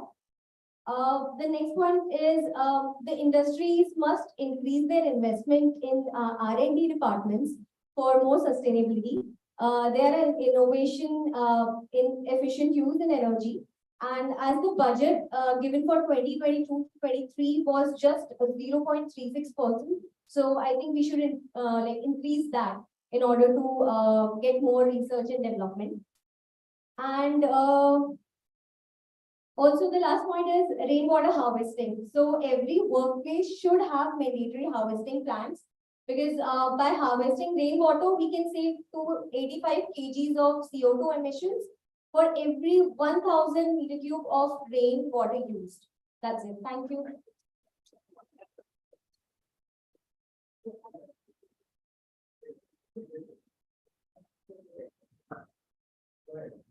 Hello everyone, my name is Ashutosh. So I think all the groups have covered all the major points. So I just want to add two new points to that and short my views.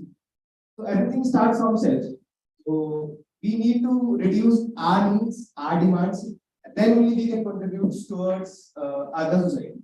So what we can do is we can develop within ourselves. We can try to live in harmony within self.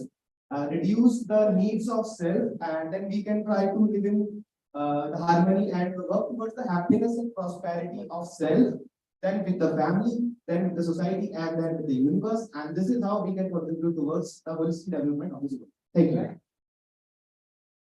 Would you be our founder chairman to share something before we close the session? Some bullet points of what can be included.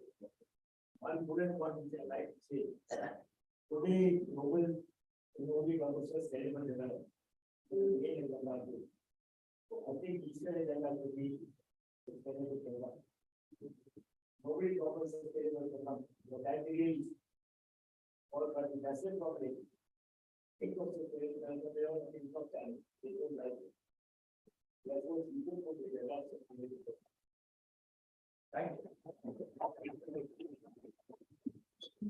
So with this, yes, we close the session, and of course we will request Venkat to just say something in response in a minute, and then we will thank Venkat for being there. Yeah, so I think we are running short of time. There was a question about airlines. Everyone knows about their, all airlines know about their footprint. And if you want to see what they're doing about it, go to the website. If you go Indigo, you can see the details also what they're doing. Okay, so it is a known fact and they work. So thank you. I was very pleased to be with you, and I think we triggered some thought process in you, and I think that is what is achievement, and that's a satisfaction for me. I like what the last table we talk about. It all starts with you, right? So once you do it with yourself, in your life, in your family, in your society, that's how it snowballs. So please focus. All of us have a huge role to play. And I really appreciate that table who said that we have to take the ownership. It is indeed we who have created, right? You go into that ceramic shop and you see that, right? You take it, you own it, right? Exactly the situation for us. We have broken it, so we better own it, and now we repair it. So I think I will stop here. My best wishes, and maybe can we see soil also creating carbon neutral students? Why can't we take that as a agenda for all the people in this institute to see that we also go out becoming becoming carbon neutral students, and then start implementing that wherever we go. So maybe that be a good starting point. Thank you very much. Thank you very much, Venkat. Thank you so much. And I would request Swami Nityananda to offer a memento. This is a token of appreciation. Mr. Venkat Karivela. One of them is from the Chinmay Mission and one of them is from Soil. So this is. Thank you for your time. The other two panel members could not stay back, they have commitments, so thank you so much for this. And I just want to say that what he suggested, to say what struck me. So maybe this year we should form, your cohort should form a climate emergency club. You have all kinds of other clubs.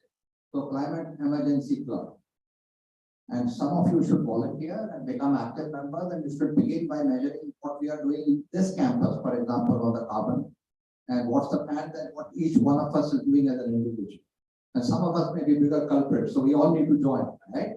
So thank you very much. Wonderful, Venkat, to be here. I'm on the advisory board of Schneider for many years now, and this is a company I'm truly proud of and what they do today. Thank you. Thank you very much. So I would the students to be with Mr. Venkat Karivela. Yeah. Yes. Thank you very much. And we are having a break of 15 minutes. 15 minutes break for tea, coffee, whatever. But remember, we always follow GST. So between Gurudev Standard Time, exactly after 15 minutes, we will start the session. In fact, I would request you all to come back 2 minutes before. We have a very interesting panel at 11:45. The students and the guests can go to the cafeteria for the tea.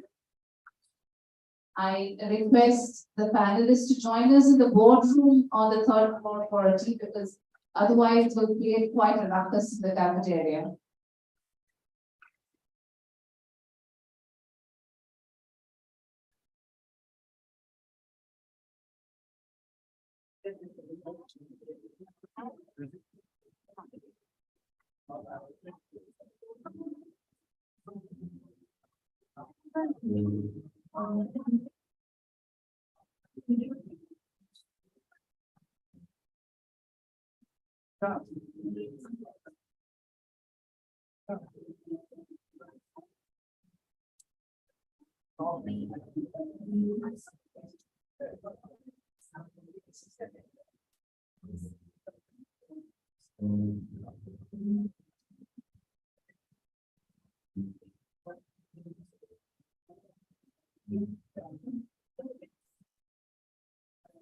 Alternative product from panel.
And when we think about the world as one family, in India, we've got a saying called as Vasudhaiva Kutumbakam, which literally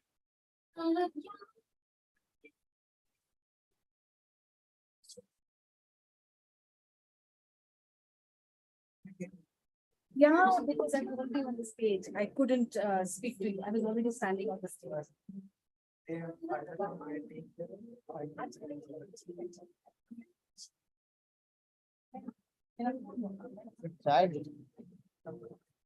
Why? I want my phone.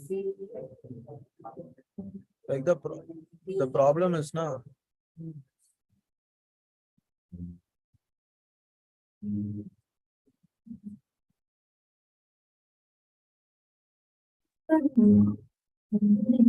in India, we've got a saying called as Vasudhaiva Kutumbakam, which literally means the world is one family. And when we think about the world as one family, the only thing that comes to our mind is living in peace within the human species. But we have to go further than that, and we have to live in peace with all entities on this planet, whether it is the animals, the wildlife, the forests, the elements of nature, that is the water we drink, the air we breathe, the land we walk on. Thank you. Vasudhaiva Kutumbakam.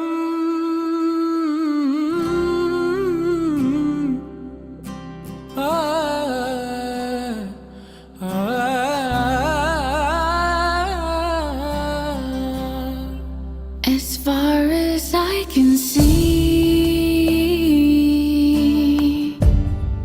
as far as time extends, no soul was ever born outside this home.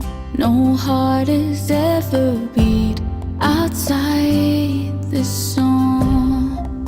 When will we ever see that we must only be to feel the freedom of our unity? For in this great land we share a home, and in this great love a family. Vasudhaiva Kutumbakam.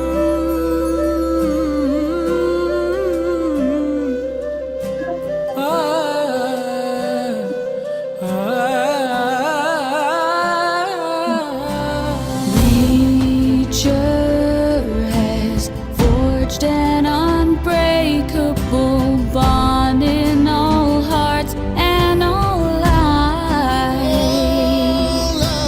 This love is our divine right, and nothing can take it away. Vasudhaiva Kutumbakam.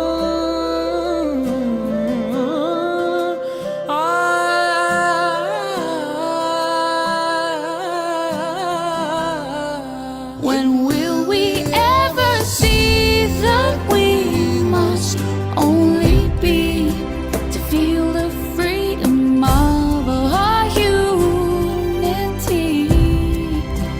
For in this great land we share a home, and in this great love a family. In this land we share a home, and we are a family.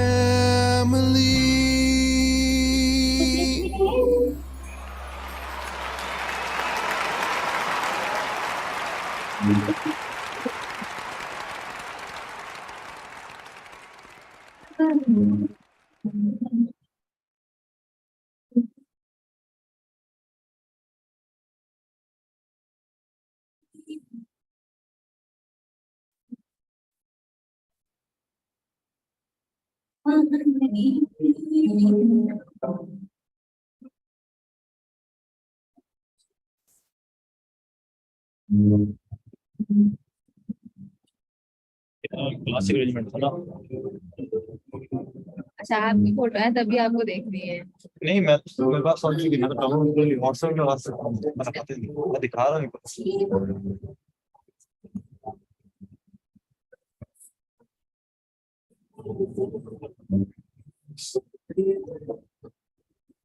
Multiple clicks हैं, इतना patience नहीं है कि मतलब car है। और तुम ठीक है, तुम्हारा एक भी फोटो नहीं आई। ये तो मैं कैमरे के पीछे दिखा।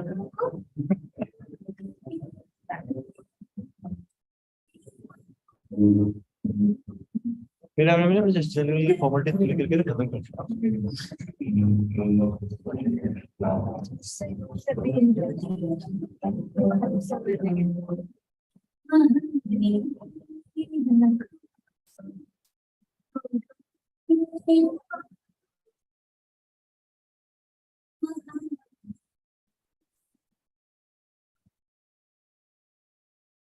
एक कपल है।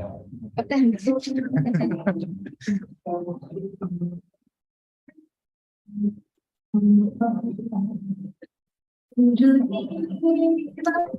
तो नहीं है यहाँ पे। ये जो प्रोफेसर है जो मेरी से लगा ये पिक्चर लाइक लेटर इसके बारे में देखो इतने खतरनाक करके आया नहीं ये जो मान क्या नाम है वो पतला था जो ये लड़का ये हमारा फिर यहाँ का वो है। फैकल्टी हाँ ये हमारे यहाँ से पास आउट है, विजिटिंग फैकल्टी है अंकुश। हाँ हाँ ये आई थिंक अंकुश, ये नाम मुझे इसमें ध्यान नहीं है, ये बहुत सही पर्सन है, फैकल्टी है विजिटिंग फैकल्टी। पर्सन देखिए स्टूडेंट नहीं बोला फैकल्टी बोला चाहिए विजिटिंग फैकल्टी हमारी।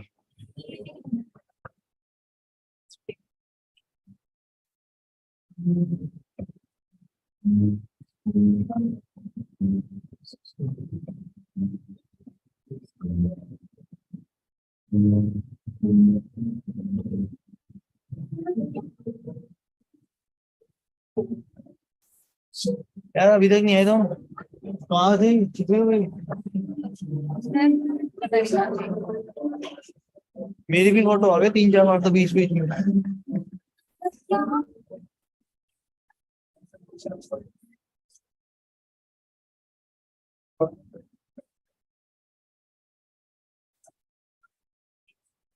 तो मेरा भी ऐड आ गया दोबारा से। बैक एंड को संभालना ज्यादा मुश्किल था शायद, बैक एंड में थी बैक एंड पे इधर थी नहीं। यहाँ नहीं थी बाहर थी। इनकी ये बुक संभालना है, सर्टिफिकेट संभालना, बहुत सारी चीजें थी। एक चैप्टर तो खत्म हो गया।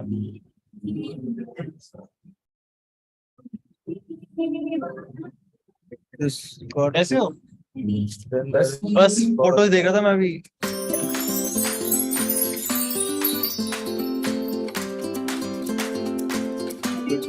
This journey of learning is such a fun ride. With wings of literacy and numeracy, we can fly far and high. No mountain is too big, no ocean too wide. We learn to play and play to learn. Imagine things, win challenges. Yes, we are getting smarter and more caring. So much is being done to give us a strong foundation, like बच्चों में सामान्य लेख को पढ़ने और समझने की क्षमता का विकास ये बहुत आवश्यक होता है। बच्चा आगे जाकर रीड टू लर्न करे, इसके लिए जरूरी है कि शुरुआत में वो लर्न टू रीड करना सीखे। लर्न टू रीड से रीड टू लर्न की ये विकास यात्रा फाउंडेशनल लिटरेसी एंड न्यूमरेसी के माध्यम से पूरी की जाएगी। the launch of National Education Policy 2020 for our all-round development. It covers logical thinking, problem solving, alphabets and numbers. Play, discover, learn, self-identity, and the spirit of teamwork. Next is National Curriculum Framework for Foundational Stage for Holistic Development. Then we have Nippon Bharat and Vidya Pradesh. एक लगेगा but उसमें ना गेहूं वाला जो When my parents learned about all these initiatives, they were pleasantly surprised and amazed to see a new ways of learning using technology. Even the teachers are given special training so they can make us learn better. After all, it is about foundational literacy and numeracy, a way to prepare us for a better tomorrow, a better world. G20, Vasudhaiva Kutumbakam, one earth, one family, one future.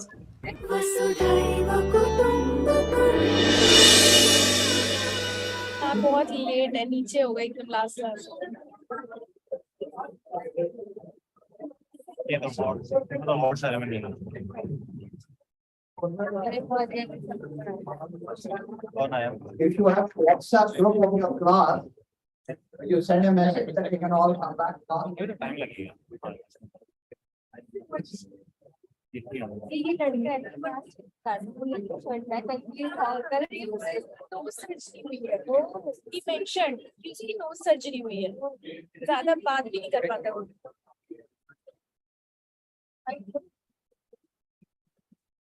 Yes.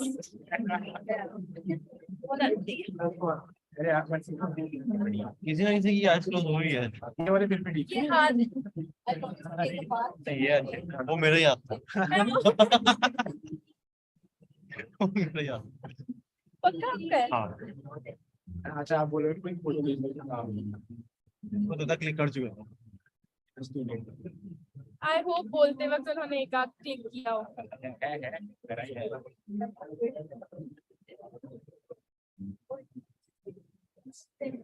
कब आए आपसे photo लेने sir? जब proper batch start हो जाए पर्ची कटवा के आना मुझे अरे मिलता ही है फोटो कभी फोटो डाल ये मुझे लगता है मेरी साल की है। हाँ नाम क्या है तुम्हारा? मेरा अमिक्या। अमिक्या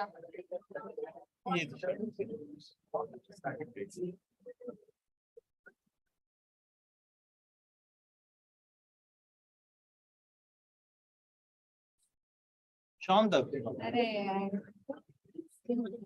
ये अच्छी फोटो आई है। फोटो अच्छे हैं अभी भी नहीं किया हमारे पास अवार्ड वालों को नहीं है। ये आपने दिखाई दो कहाँ भाई वो वाली तो लास्ट में और जब हमने स्टार्ट किया ना स्टार्ट वाली है स्टार्टिंग में नहीं आई बाद में स्टार्टिंग वाली नहीं ये स्टार्टिंग वाली है दो शालों शेयर की दो एंडिंग में मुझे ये का यहाँ से starting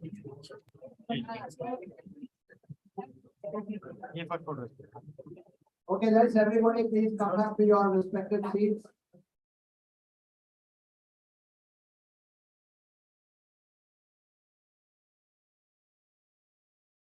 start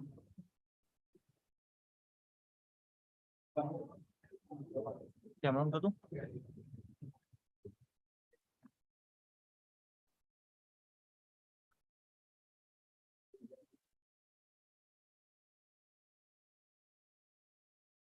Okay, shall we all settle down and have you sent a message to your classmates to hurry back? Because you will all have to get used to the rhythm of 15-minute break.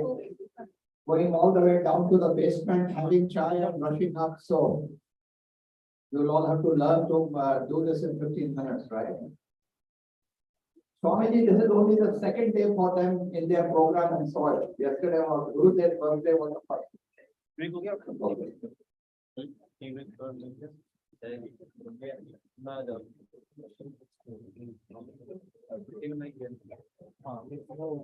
और दोनों ये रखे हमारे We are now going to explore something very important, and before Arya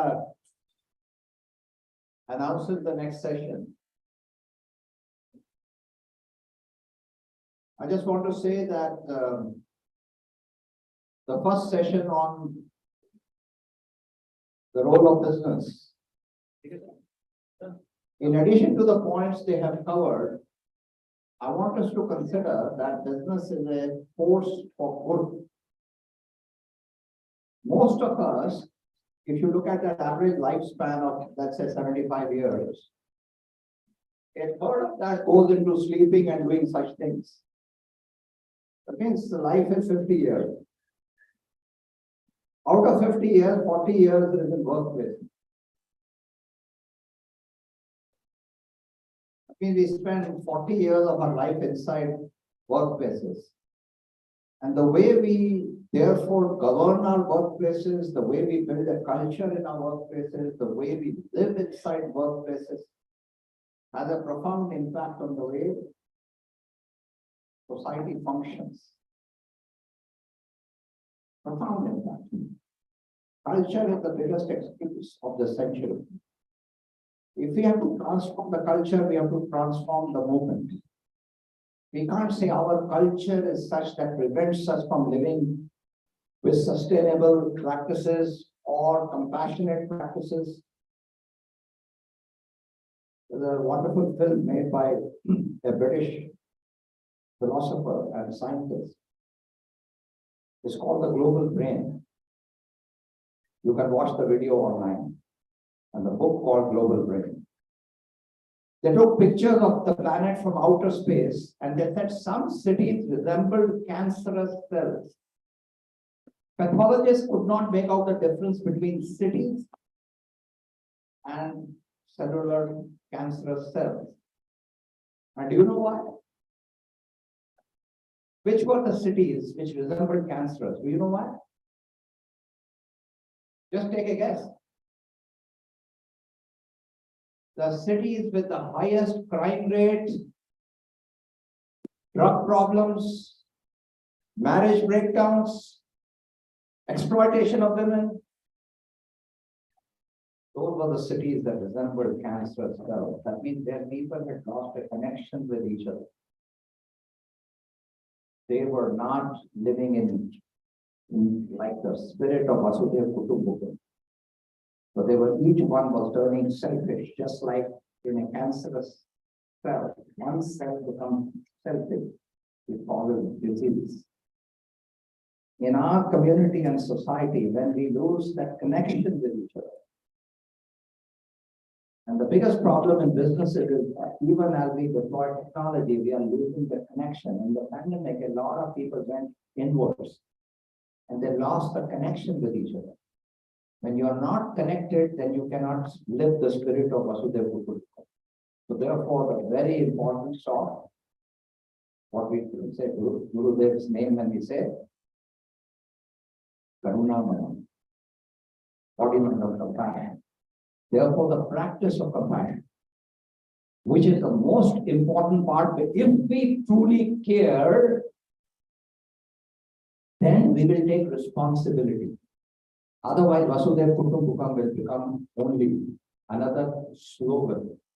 But when we deeply care, compassionate cities are troubled cities. When they see even one person hungry in their city, they are troubled. If there is one person who does not get medical attention at time, the city is troubled. How can we make our cities compassionate? How can we make our workplaces compassionate? This is going to be the most important part. And that's why media has such a huge role to play, because in these days where WhatsApp University tends to inform us what is right and what is wrong, artificial intelligence doctors videos to make something look real when it is not. There is such a profound impact media plays in terms of the way it informs our thinking and the way it helps us to really take responsibility for who we are. So I just wanted to share these few words because Arya is about to introduce the speaker, and I was waiting for all the students to come back. And so now that everybody is back, Arya, over to you. And if you can keep that slide back.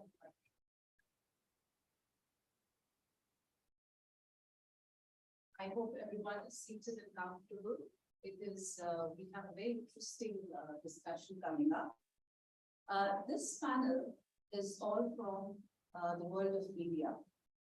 Our first panelist is Mr. Rahul Dev, and he calls himself Indian language activist, a journalist and an Indian language activist.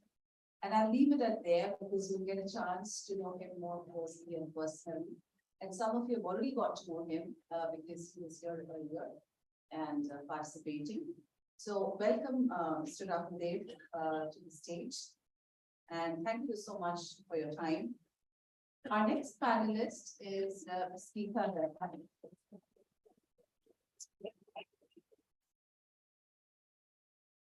Ms. Geeta Datta is the Deputy Editor, News 9+. She's a winner of the Ramnath Goenka Award twice in this career of hers. Welcome, Ms. Datta, to the stage. Thank you so much.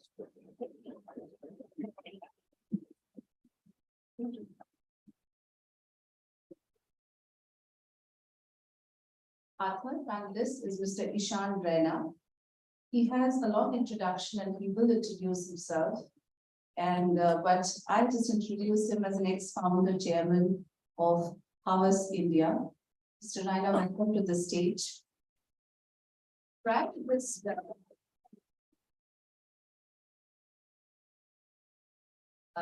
this conference today, we were having a discussion amongst ourselves to say that what is it that we would like to talk about to our audience? And Mr. Raina himself volunteered that I'm the best person to be able to moderate this discussion myself because I come from a different perspective. And so this is going to be a really interesting discussion, and I leave it to the panelists.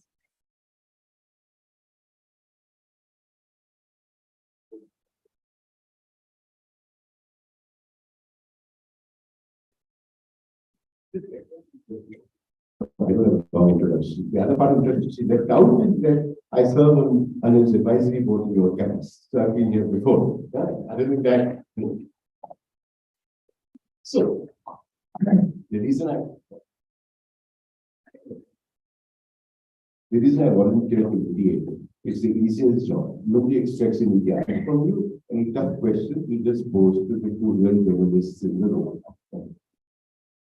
So having said that, I think that we asked ourselves when we spoke, why are we having this conversation? What is the purpose of this conversation? I mean, ultimately the purpose is only purpose has a purpose. So we are having this under the auspices of G20, and the auspices of the soil, and the auspices of Finland. So there must be a higher order to this conversation. And what can we leave behind for you all to think about, ruminate about in the years to come? And funny enough, I had the whole preamble prepared, but actually two statements made in the last 1 hour summing up. I said 10 minutes ago, 5 minutes ago, that this must be a force for good. I'm saying yes, so much society, so much Recording in progress. So if society needs to be a force for good, if the individual in their life needs to be a force for good, then what is the role that media professionals need to play in that journey? So that's one thing I would read. The other is the boy in black right here. He said 20 minutes ago before the coffee break. What can each one of us do? It starts with us. I think these are the words we use. And frankly, that's a beautiful preamble to start the conversation with. One, what can we as individuals do to make a difference to ourselves, to our immediate neighborhood, to our country, and to the world, which ties up with the overall spirit of this conversation. And the second is, business constantly, and that's where they come from, I don't apologize, constantly tries to convince people that it's a force for good. And if society is a force for good, and as individuals we strive to be forces for good, then as a natural corollary and byproduct, business will also be a force for good. Because business is us. We lead the society, we live in the society. So I think what I'd like to do first is have Rahul and Geeta chat a little bit about their experiences. I believe we have an hour allocated. I would like to take 30 minutes to open it up for interact with you, because all of us have various experiences that we bring to the party. I have spent money to influence, not that influence journalists. It is having people and consumers to act in a certain way. They have spent their value systems in how to influence their own points of view. I mean, I didn't realize Geeta is 2 times Ramnath going to award. That's very difficult to get that award. You have to have not just insight, but even from what I remember in my generation to get the award. So ask her, where were you brave? I mean, who threatened you? You know, because something that for her to get Ramnath going to award, I promise you, it's not a normal award. It's when that's like threatened you, something threatens you, business threatens you. Okay, only then you get the award. I would like Rahul to explore his spiritual part and how that impacts his journalism. Because when we were having a conversation, Rahul said spirituality is very important. Right? So I think that all of us are guided by various North Stars. And this North Star, he mentioned Chimran, he mentioned Shakti, he mentioned Vedanta. So I think that sort of influence also how it has kept his North Star going at times of difficulty. Because all of us, the only time we need courage and conviction is when we're in trouble. When the going is good, nobody needs courage, nobody needs conviction, nobody needs to have generosity. It's when times are hard that fundamental human values separate the grain from the chaff, the men from the boys, the women from the girls. I think some part of that conversation which will inspire you. Ika said one of which she really wants to do is encourage young people to get into journalism. And that's a conversation we are having. Why are young people not joining as well? Like that? So just exploring these. And hopefully some of you get a Ramnath Goenka Award for bravery. Some of you discover your authentic voices in any form. Else. And a lot of you understand like common good, individual good, higher good are interlinked.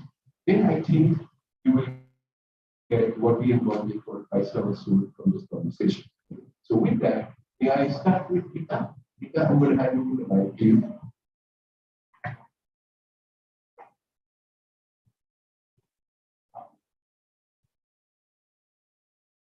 Thank you so much for this lovely introduction.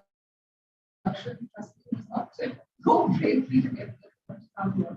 And I'd like to thank you for my okay. TV journalist, okay. I'd like to start by telling you how I got into. I only worked in television journalism. I haven't done it at all. I got into television journalism. You know, in our times, we were, let's see what we do. Yeah, we've done graduation, let's do post-graduation. I had a friend who was joining. So we all sort of just meandered, and I got into television journalism. That time was on a VHS tape. I don't know if you all know, it was a VHS cassette tape. It was called News Track. And this was the first alternative to Doordarshan. I mean, earlier we used to have just Doordarshan news in this country. And Doordarshan news was all about where the Prime Minister is gone, what did he wear, what did he dance, and stuff like that. And then we had my boss, who was Madhu Trehan, who came back from the USA, and she started this on a VHS tape. And I had a friend whose friend had joined, and then she joined, and then I joined. And we were in it, and it was good fun. I mean, my parents didn't know what was happening. We were staying up late night, we were working late night. And we were just going and reporting stuff that was happening. And we used to sit down and have conversations with our boss. She used to tell us, you know, ethics was something that we were very clear about. Look, life operates in grays. There's no black and white. And we were always told what to do and what not to do. Now, for all of you who are going blank, what is News Track? Let me tell you some of the stories that you may have heard about. Kashmir Files, you know the films. the stuff that was reported in that is what we reported on. Dancing in the Grave is something that was just dropped right now on one of the crime OTT, I think it's a crime OTT, where it's talked where that series has a story that's mine. Then we had Lalu has gone into for a scam. That was something we know. You've seen the film Shootout at Lokanwala. That was shot scene by scene, taken from something we had shot. And I can go on. There's so many stories. ISRO, you've seen the film on ISRO with R. Madhavan. That was a story that we reported on. And the stories we did then, we realized, I mean, today I can turn around and say that we were doing something to journalism. Because one thing that we did, and also when we started, as kids, we were told by our seniors, oh, you all are newbies because we were new television guys, they were all print guys, first television medium that had started. And they were like, oh, what do you know, what you talking about? Oh, when you like to gossip, or stuff like that. And what we realized is the story held, it's holding till today. There are, our tapes used to go into various court cases as evidence, they held over there. And we realized pretty much that as long all of us had opinions, we all were at an age where we could vote. But we realized that if we did our stories in the absolute factual way, I mean, there are times when you may hate something, you not agree. But if you did your job well in the sense of reported what is there happening rather than give your opinion, I think that's where we scored, and that's how we did our job. And I'm quite proud of the fact that till today, that's what I do. I mean, I may find a story, I may agree with somebody, I may not agree with somebody, but if I report as is, that's my job. I'm not here to give you gun. I'm not here to, tell you anything. I'm here to tell you what has happened, and for you guys to investigate. You all are, we run the world of Google. You all are. So you all know when something is happening. You can Google and find out what is the legal thing. Has there been something happening in the bank? What is the law of the land? What is the government of India? Who says? Find it out. I'll be there to tell you what is the rules say. But I'm not going to tell you what is right or wrong. Right or wrong is pretty much your thing to figure out and your decisions to take. And I think that's how we did our journalism, and that's how I continue. And I'm quite proud of the fact that even in today's time, that's how we did. That's how.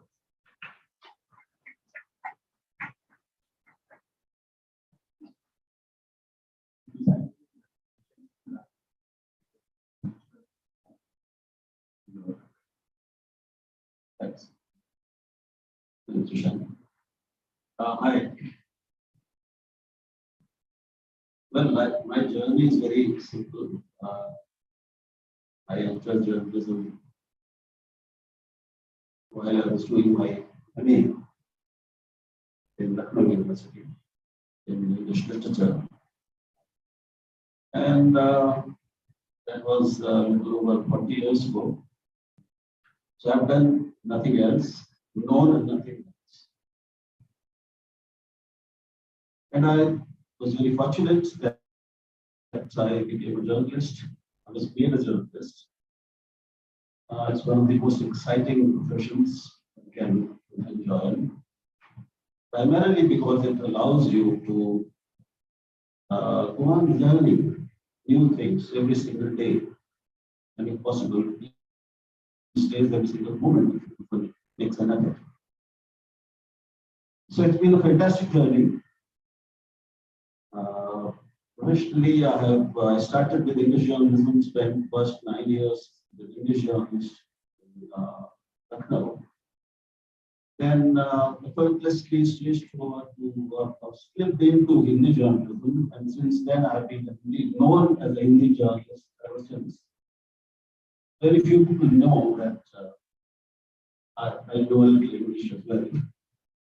Anyway, so I'm now a Hindi journalist. I've been in print and in television. I've been editor of a few newspapers, daily newspapers, and including Jan Sarkar, started by Ramnaji. And I've been head of the channels also, including Ashtar. So this, in short, is my professional journey. Nothing more to it. Since I was again introduced as a language, what it means. Language. I became interested in languages and the fate of Indian languages, actually all languages, when I was in Bombay. And I looked at my very young daughter's changing language because of the school she was going to. Bombay, Kampane, Goenka school. So we were living in Colaba. So this was a rich man's kid school. And I'm a Hindi wala from Lucknow. I noticed that my daughter's language and the language of her friends, her peer group, was changing. I started noticing this change. And I started reading about it. So somehow or the other, I was fated to go into it. So I went into this question of language and I found that all our languages, barring none, all Indian languages, and I'm excluding English from the category of languages, all our languages have been graded terribly. That's where my language activism started from. In the previous session, we had talked about the critical importance of biodiversity. I am told and I've read of scholars saying there are some scholars who believe that linguistic diversity of the world is equally, if not more, important than biodiversity. And if you look around yourself, also in this room or in the school, in this business school, you'll find that you're all losing your own languages slowly and slowly. We are all losing our languages every single day. Our children at a much faster rate.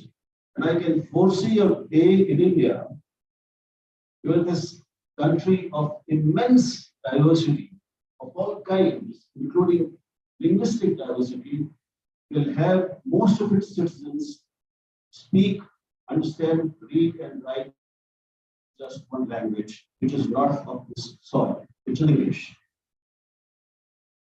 And this is going to happen because look at your own selves. I know what my children are like, and I also know what their children are going to be like. And I know that what your children are going to be like in terms of language. None of your children are going to be anything in any of your languages. We have such fantastic linguistic diversity, huge.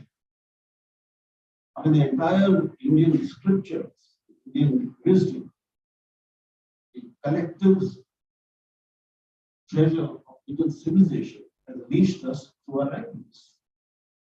Right? And when India and Indians lose those languages, what is going to remain? What will become of us? How much of Indians will remain for our next generations? So this is the question that I raise with as many people as possible. This is my activism. I love the English language. I'm a student of English literature. But at the same time, I hate the status it enjoys in this country with the same intensity. Because it is not the language. Our obsession with this one language is killing all our languages. Nothing wrong with the language. It's beautiful, fantastic language. I have a love affair with the English language. I call myself an ashik of the English language. So this, in short, is the crux of my linguistic worries, language activism. And this is what I try to talk to people wherever I get an opportunity. Spiritually, I was lucky or unlucky, depends on you look at it. You have born in a, like most of us, spiritual, religious family. And I was also lucky to have parents who were deeply religious. So daily puja and bhajans, and they were part of my childhood. I was also lucky that my father loved reading, so I had a lot of number of books at home. And I was lucky that God or whatever gave me an innate interest to read, interest in reading. So I've been reading about these things from childhood, and that's given me a certain perspective. And I think this whole conference, the theme, because then Kutumbakam comes from the whole shloka. I don't know, it must have been, the whole shloka must have been recited in the morning. Shloka is, was the big shloka recited? It must have been, Swamiji must have done. Somebody must have done. It's I am Nijaha Paro Vedti. This is mine, this is others. Ganana Lagu Chetasa. This calculation or this consideration that this is mine and this is others, so is done by people of small consciousness, limited consciousness. Lagu Chetasam. Lagu is small, Chetana, Chetana. Ganana, Kinana. Ayo Nijaha Paro Vedti Ganana Lagu Chetasam. Udar Charita Naam. जो उदार चरिता नाम तो वसुधैव कुटुंबकम. Vasudha is 30. So this is the full slogan.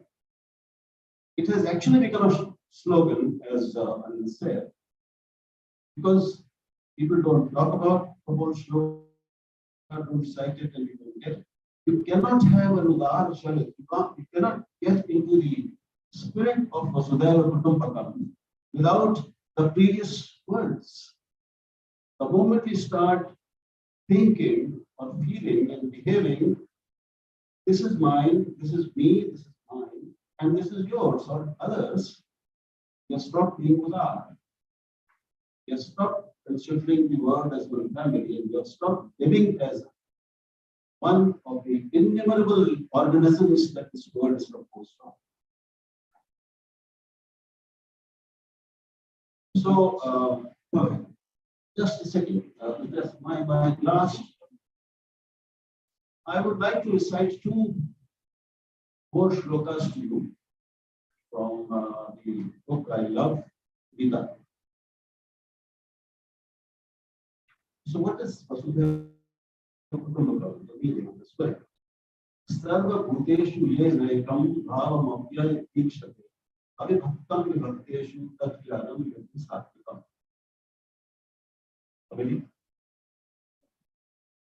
जो पहले हिंदी में कर रहा हूं,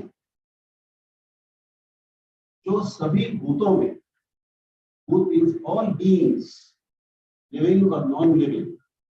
What we call non-living is also questionable. So all beings, anyone who perceives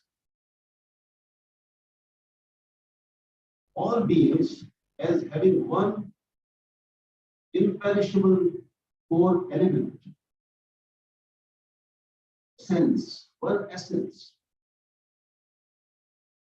अविभक्तम विभक्तेषु, विभक्त क्या है? बटा हुआ, divided. The one who sees the one undivided essence in all apparently divided things. अविभक्तम, जो विभक्त बटा हुआ नहीं है, उसको बटे हुए चीजों में देखना, जो ऐसा दिखता है, उसको कहते हैं उस सात्विक ज्ञान वाला. सात्विक राजसिक तामसिक हम सब जानते हैं, you all know. 3 attributes of the world. So what is expected of us if we are of the sattvic nature and sattvic knowledge is to perceive the one same essence in all beings that look on the surface of it divided and different. But essentially, there's only one essence for creating all that we perceive. This is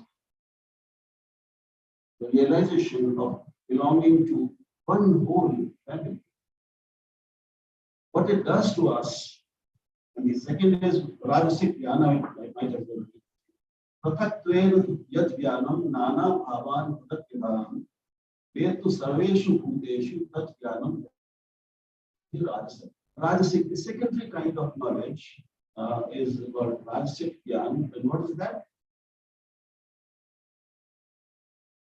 The one who perceives the knowledge that makes you perceive or think that there are different essences, different powers in different beings.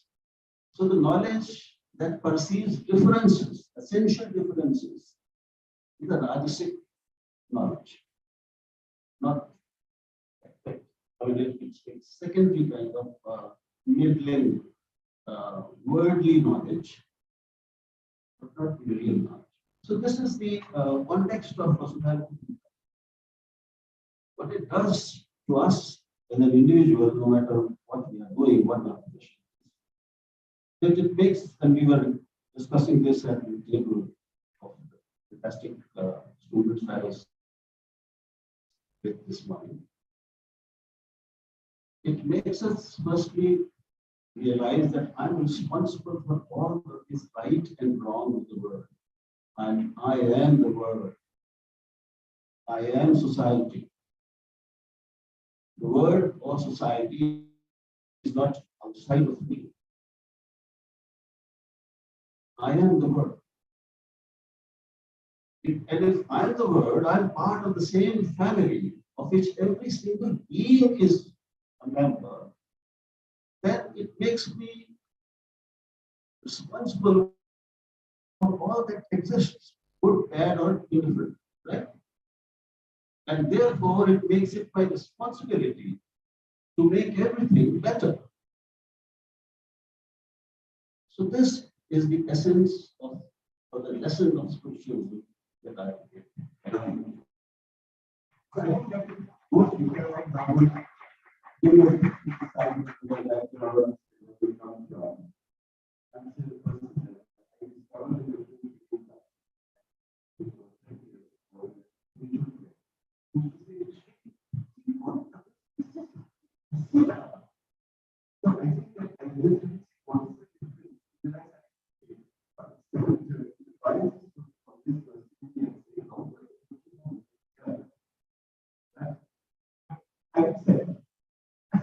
I would not like to jump into the material of journalism and media and the impact as far as today.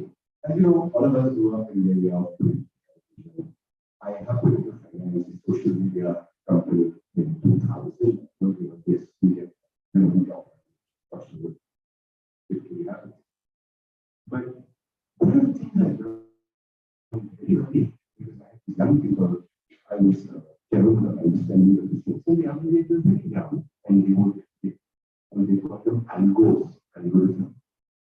And then I realized that actually the fact that we are becoming more and more pushy and more insistent on our point of view is because the algorithms in social media are designed to make you more and more pushy. So if I they will feed me something like this.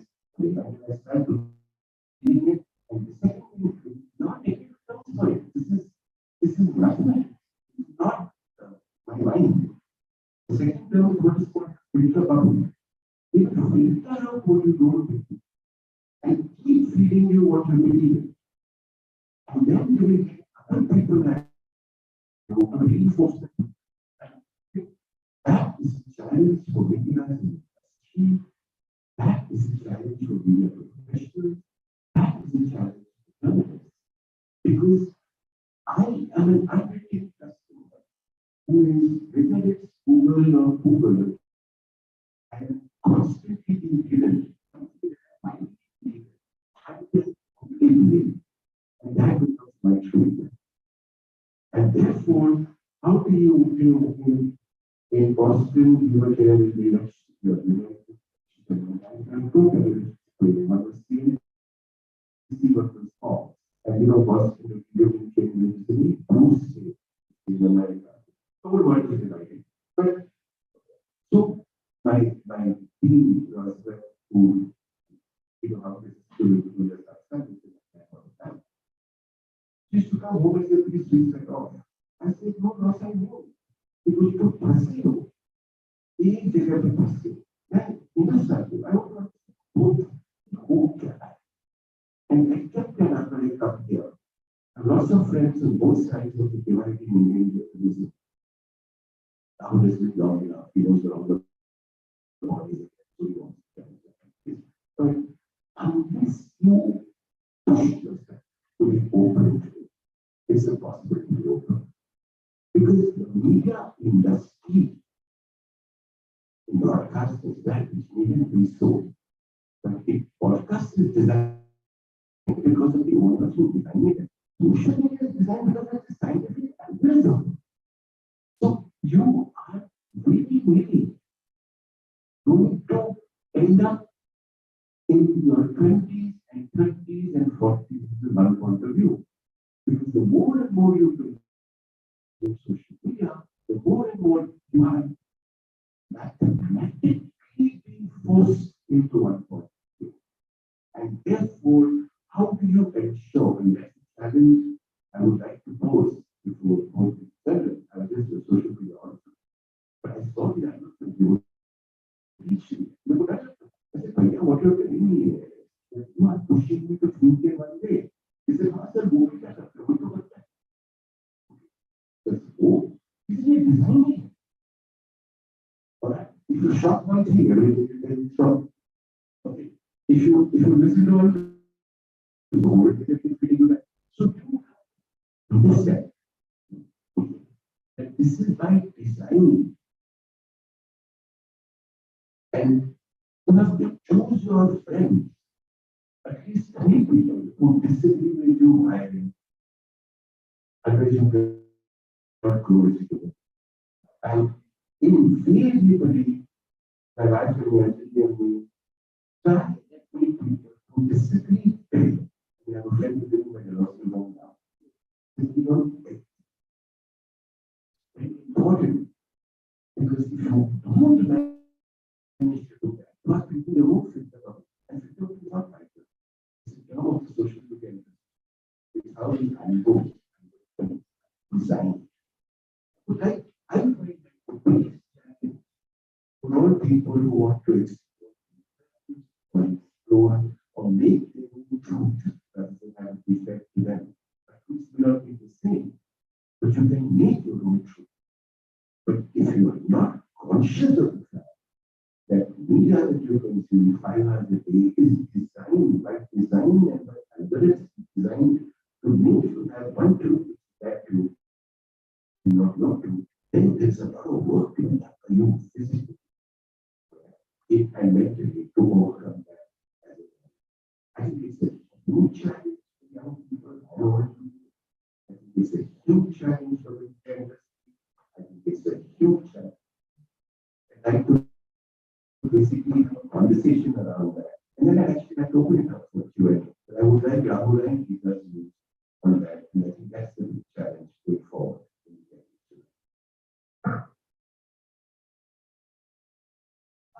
You're right. There are what you want to see. Yummy. Yeah.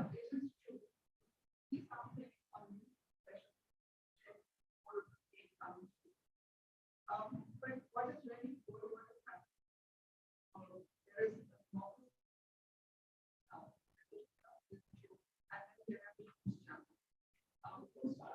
broadcast television. Now or even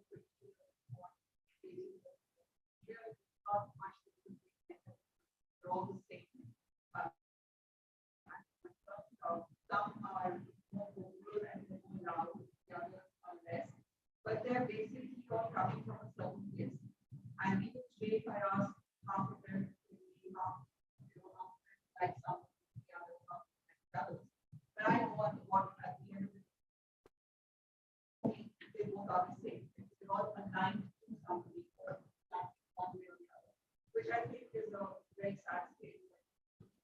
Or any channel to be professional. But what is good is that social media is all about, scoring a point. How soon can I insult? How soon can I get back? How smart and slick can I be? Which is completely different from if you see, I've seen there are so many YouTubers that have come up who are doing the usual thing. But the ones who are really doing well, they have long format. They have an hour or 40 minutes conversation one-on-one with people. And that is really rested because yeah. Yeah. Yeah, that's it. I mean, you have there are the shape of for instance, I'm reading the real biceps, there are now split up the classes started. Already I could go on. And each one of them gets one guess that they have an slant or an opinion that they might want to push, but at least they let the guest talk and the guests come and say something. Right? And then there are news channels who pick up an agenda in the morning, they have an MVP, they decide they want to do this, they choose the side and then they go on. I don't believe in them. I listen to each one just as you said to understand what their point of view is. Because then in my mind, every time they're saying something, they're either trimming off something that I want to know, where I will go to Google and find out what is the law, what is the reason why they think this. Oh, something like this happened earlier. What was the response then? Or I will understand, do I accept what they're saying, do I like what they're saying. So at the end of the day, all of us here, we're very quick to have a very focused. I mean, Indians love cricket, politics, and we're all very well informed. We have very good conversation about it.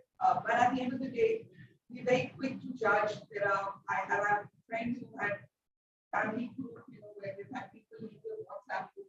In that family group, some group, all political party and some the other.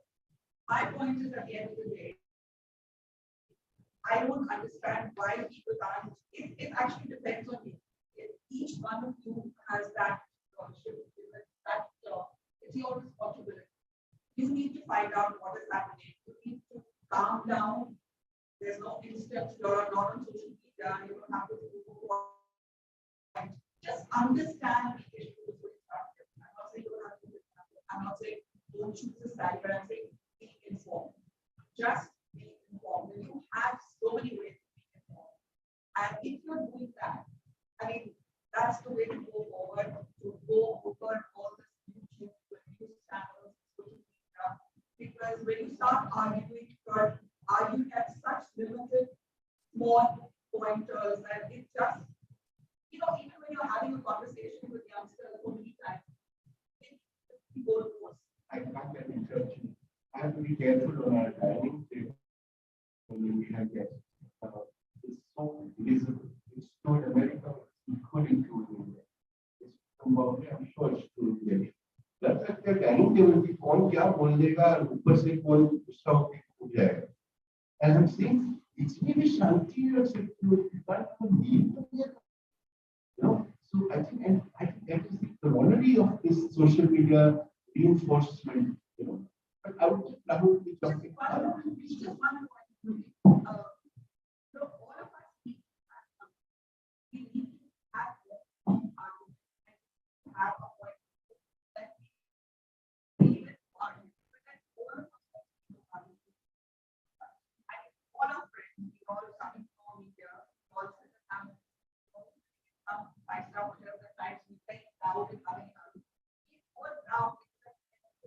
Politics. I mean, is there something that you change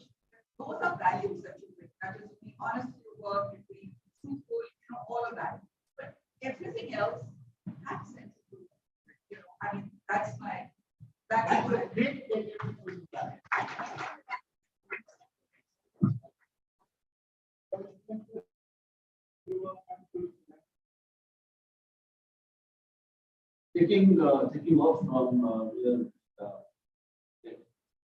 starting humor. So I've been trying, I'm toying with this idea of, saying, if you don't mind, the company that you founded is very curiously named. If I were to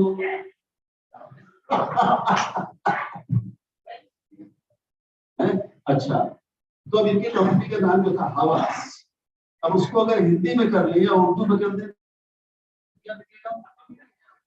हवस।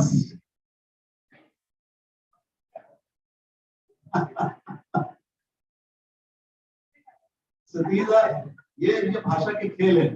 One thing in one language, one word in one language can mean just the different or opposite in the other. Anyway,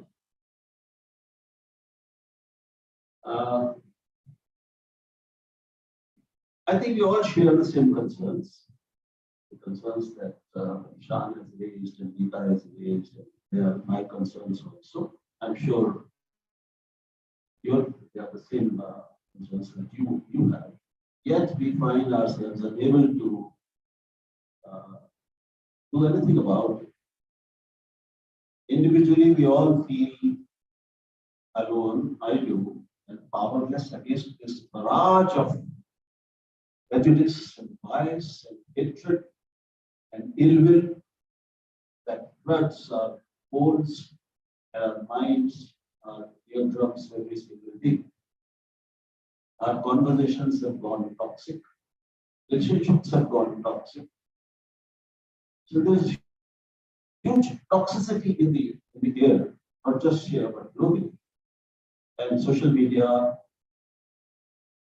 which is now more unsocial, anti-social media than social, is a prime mover, if not the only, it's not the only mover.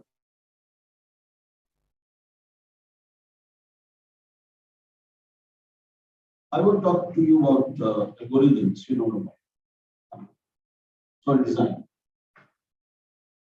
And we have all got used to it. Each of us have our own echo chamber, where we get more of the same. One like gets you another content on several lines, right? You know how it goes. Yet we fall prey to it every single day. Why? Because it's so easy to flow, to go with the flow. It's so easy to belong to a crowd. But being an individual or thinking for oneself takes effort. It's not easy. It doesn't come naturally to us. Hindi में कहूँ तो अभी भीड़ जो है ना, भीड़, हम तो भीड़ हो गए हैं सब. और भीड़ क्या होती है? भेड़ होते हैं. भेड़ मिलकर भीड़ बनाना. You all turn into sheep. Because we don't want to take the trouble of thinking for ourselves. What does it take to think for ourselves? Researching things for ourselves. And humanity is at an amazing point at the moment. Today, all of us, even our young children, have the global knowledge about everything under the sun in our pockets, in our hands, in our mobile phone. We have the whole encyclopedia of everything on our phones, right? So we have the means at our disposal of knowing something about everything that we may want to know. We may not become experts through Google or Bing, search engines, but we can know something, a fair amount of information and perspective and understanding about everything in the world, right? Yet we are also the generation which doesn't make the effort to know things for ourselves, and we believe what we are told about things. What can be more tragic? What does it take to just type a few words and search engine will give us the results, millions of results actually. But even if we go through, take the trouble of going through the 10 or 20 first results, we'll get a variety of perspectives of everything, right? If you don't do it, how many people do it? Actually, I would ask you to raise hands, but just look within yourself. Look within yourselves. Whatever it is, and I mean, we are journalists, so let's talk of facts. Whether it is Kerala story, or the Kashmir files, or the Hindu-Muslim issue, are we thinking for ourselves? Are we trying to find facts which are there available in all of us? Or we are just passive importers of bias and prejudice and hatred and ill will and dislikes. Vasudha Kutumbakam is actually such a painful thing for me personally to hear these days. It's much talked about. Yet, what is happening is completely against, it militates against the very spirit of us.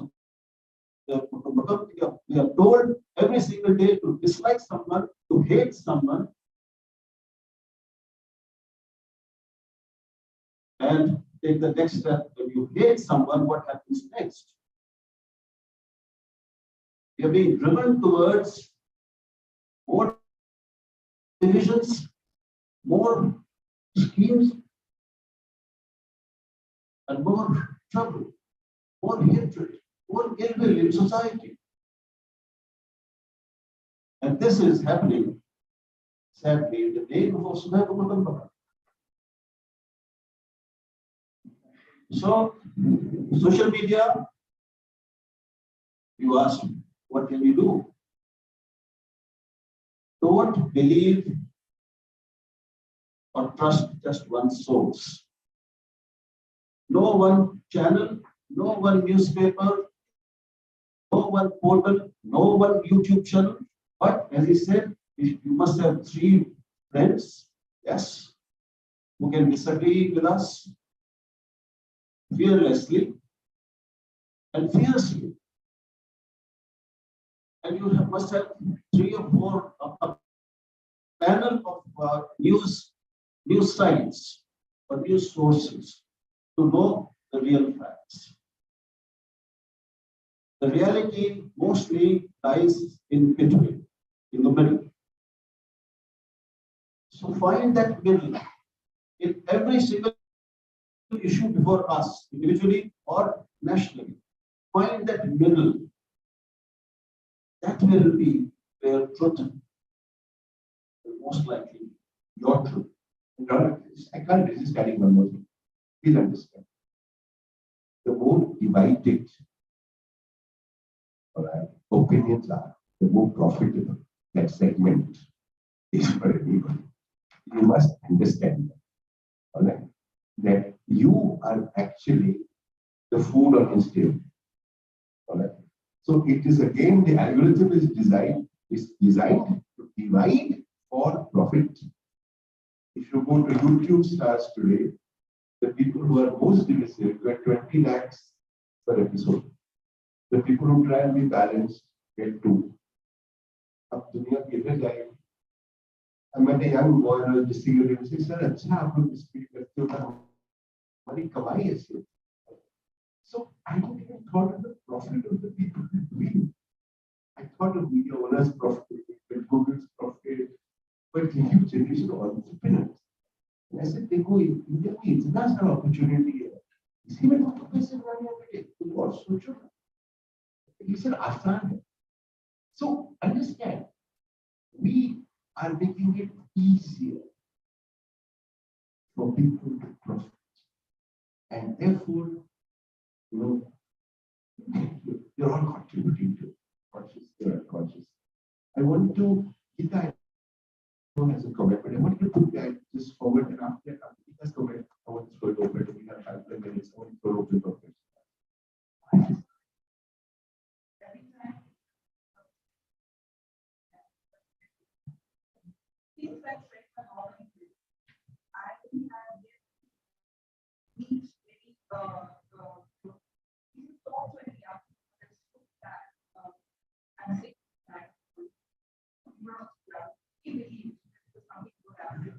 Now I have to go to a sort of channel or Pakistani YouTuber or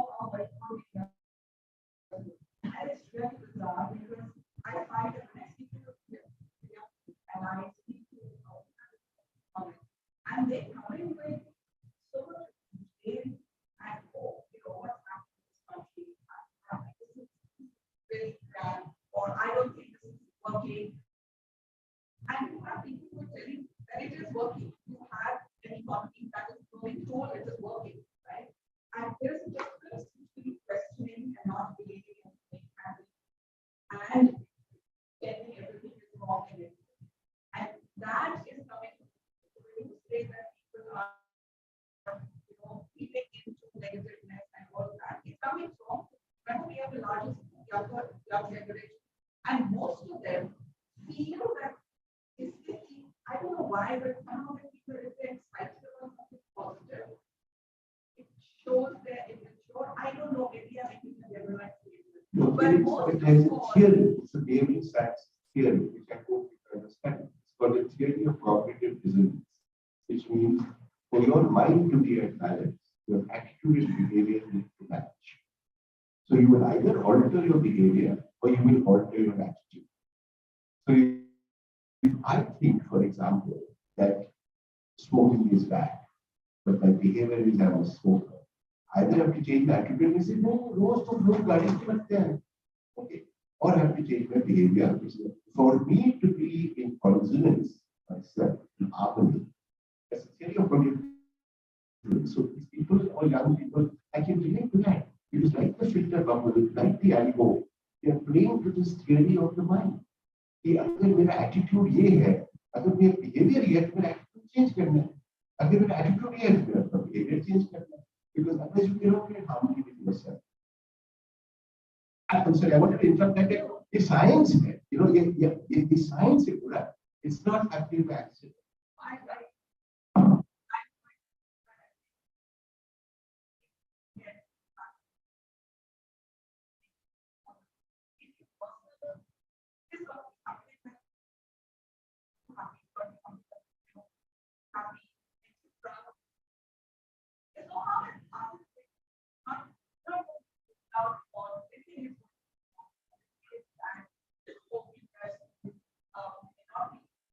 But there are certain things that I'm sure that how bad is here.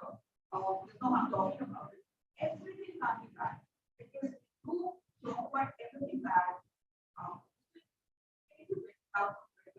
Everything bad about what a news channel, everything bad with one, what a person, everything bad with one. It's really impossible.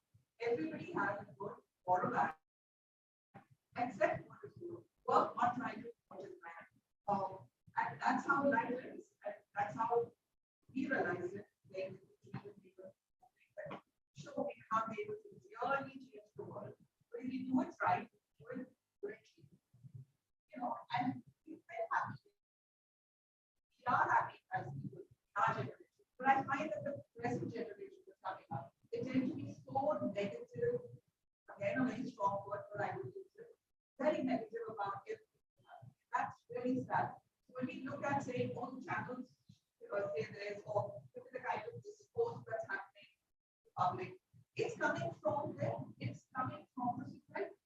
I don't do it. I make sure I do. I work with news channels. You have to, there are times when, at the breaking news, you have to react like that. And it must be anybody more than us who have to react. We have checks and balances where you do tend to have, say, take a pause, check if this is a flag, call up that guy. You have that 5 to 10 minutes gap where you can check up. And so when we do it and we still get it wrong, I don't understand why everybody else can't. That is the onus I expect. We often find the truth I think it's got more parallel and understand that people will not be relying.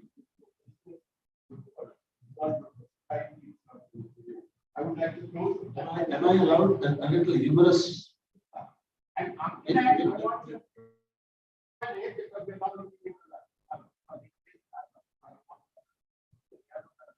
I just had a simple. Ita, don't you think that every day in and day out, we are being told that everything is fantastic in India? No. Isn't it a fact? It is barring some people who are anti-national, of course. Everything is fantastic in India. We are blessed. The fastest growing in we are the next Vishwaguru. Tomorrow. Isn't it? Anyway, questions.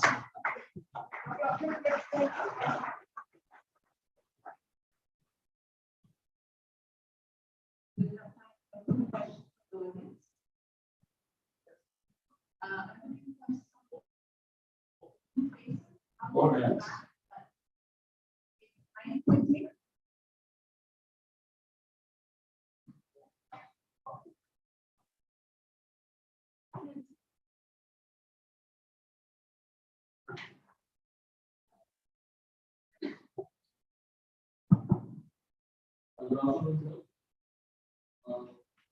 My question regarding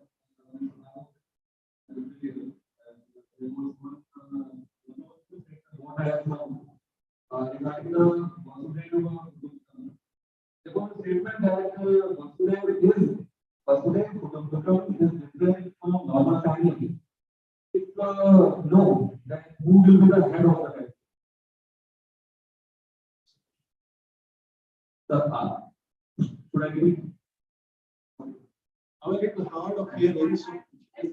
Slow.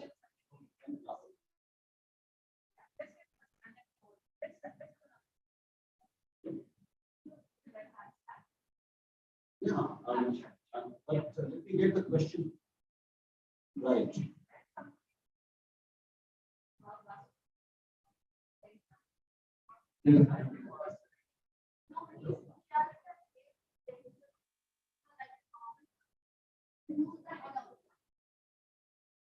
Okay. We all know who the heads are. Each family has a head. So if we take a family as a unit, then we know that the head. If we take a class as a unit, we know the head. If we take the school as one family, there is a head. Right? If we take a district or a state or a nation or the world, they are heads of different kinds in different contexts, right? But so far as we are concerned, we are not toddlers, we are responsible grown-ups, right? So we are head of our own responsibility to the total family, right? That responsibility does not become less because we are younger than somebody else. Or we are in our minds the less powerful than the Prime Minister or Chief Minister or Mr. Sachdeva, right? We all have our sphere of activity, our sphere of influence, and there we are alone. We are supreme. I affect my environment by whatever I say and do. And in that responsibility is a total responsibility. No one else can take away your share. It doesn't become less because you're not a very powerful human being in the moment. No, human beings are equally responsible for all that's happening. The good or bad, right? That's the spirit. Am I clear?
Ishan Rana is not taking it forward. Debate or later on. Okay. Where should we start? I need somebody to raise their hand so that we can start. Oh, good.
बाकी हमारे दोस्त हैं कि नहीं ये हाँ गीता है ना प्लीज गीता अरे साक्षात गीता जी है तो फिर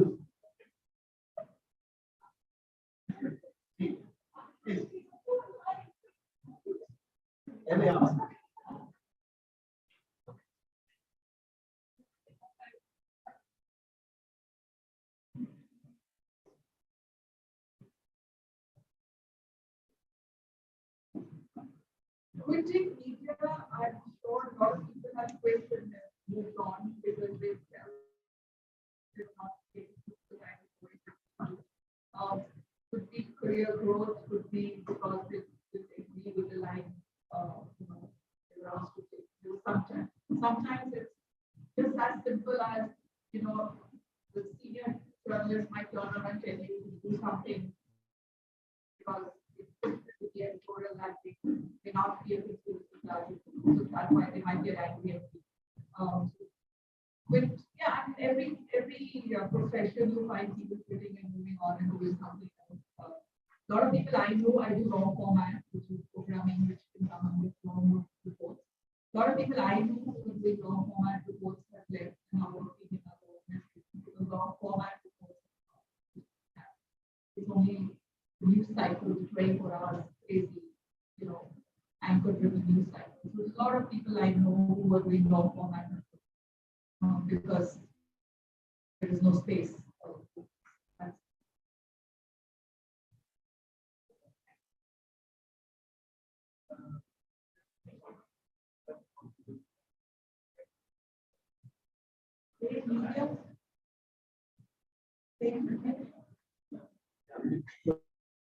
Influence. In media. Okay. In news. Yeah. There are several influences or pressures of the media. Political pressure is just one. Equally important and powerful is the corporate financial pressure.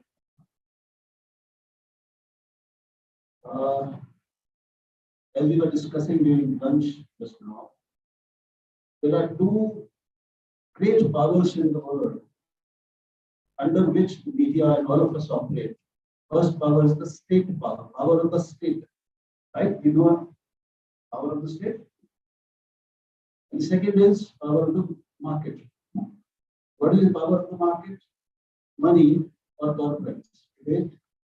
The increasing corporatization of media makes it more susceptible and prone to pressure from the market, financial forces, as well as state forces.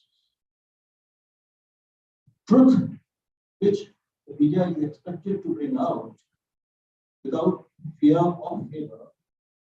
Truth hurts people. Truth always hurts power, people in power, whether financial power or spiritual power. So a truly free and independent and fearless media is a problem for two of the greatest, most powerful forces in the world. State and the market. This is the reality. So from the central government to the state government to the local RLR or the DM or the SSP, depending on which level of the media one is operating, there are personal correspondents, stringers, part-time workers, and so districts. Then there are people, workers who are on the rolls of either vegetables or there are state bureaus and then journalists operating at the national level. There are 3-4 levels of media. Each level is susceptible to different kinds of pressure. So the local MLA, with the help who is in cahoots with the local Anadar, can get a journalist beaten up for a report. It happens. Indian media is, people like journalists have been killed, and hurt, sad. What doesn't, if a media, a journalist is or killed, it becomes news for a while. We don't forget about it. But what doesn't get reported, never gets reported, is the sacking of an editor or a newspaper or a reporter.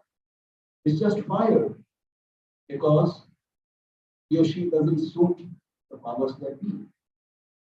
So how do we deal with this pressure? You're simply told one day, I have been editor of big newspapers and edit channels also. But it has happened with me. One fine day you just received a call. I received a call. Okay, your program from today is stopped. That's it. It has happened. It happens every day. So yes, all these influences and pressures work on the media, and there is an unstated pressure that please toe the official line. If you don't toe the official line, be ready to pay the price. The price will be heavy. Thank you.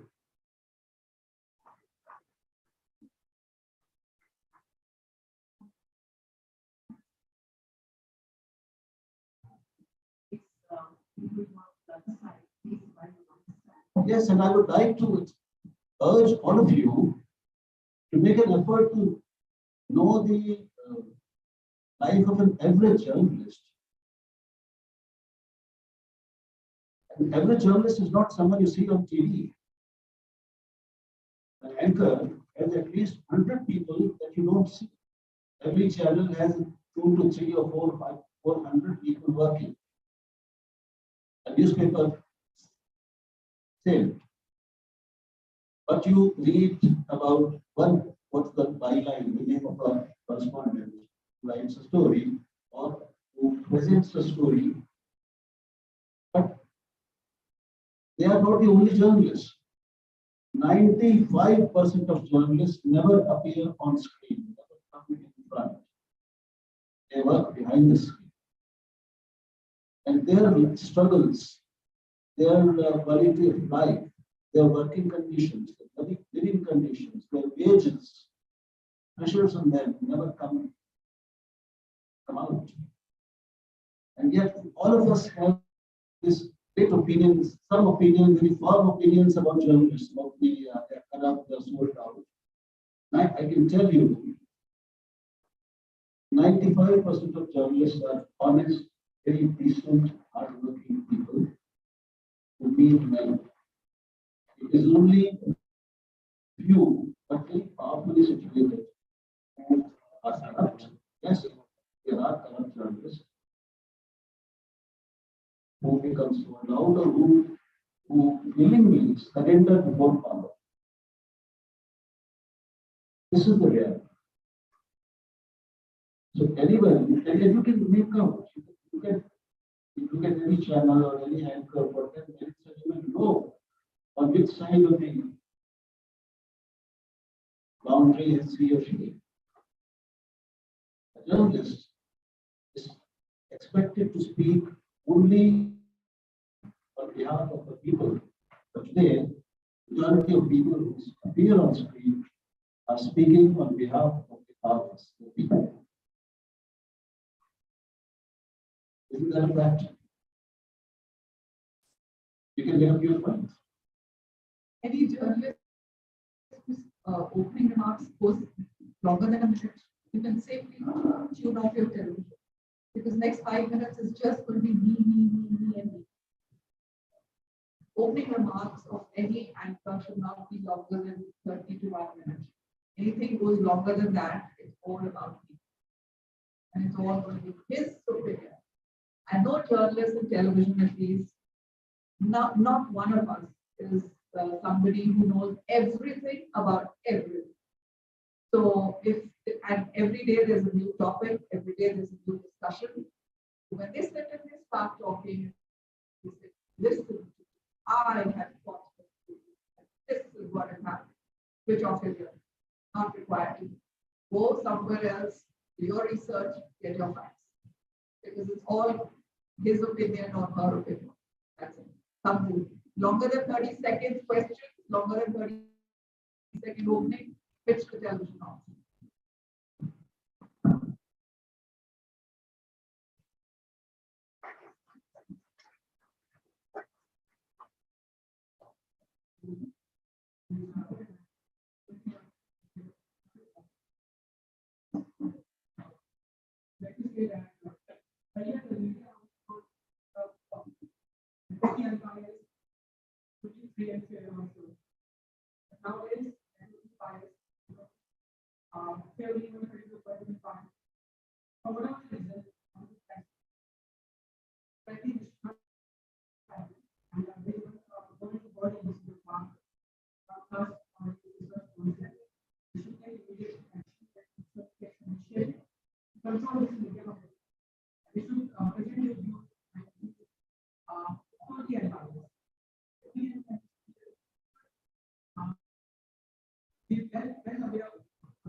my on the flip side, if I would say, on point of view of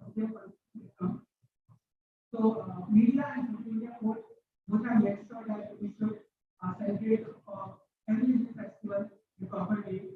They broadcast everything on the Christmas. And yeah, I think it's all from my end. Thank you.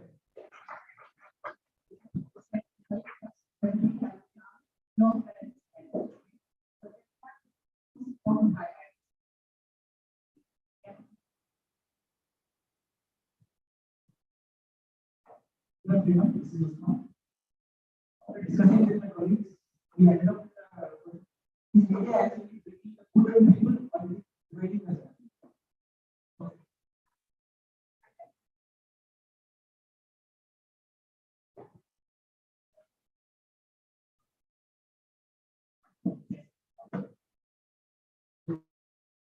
Discussing how is media helping us in our daily life. So what is the green developing us? These roles. Also situations where there is a lot of fake news that is going.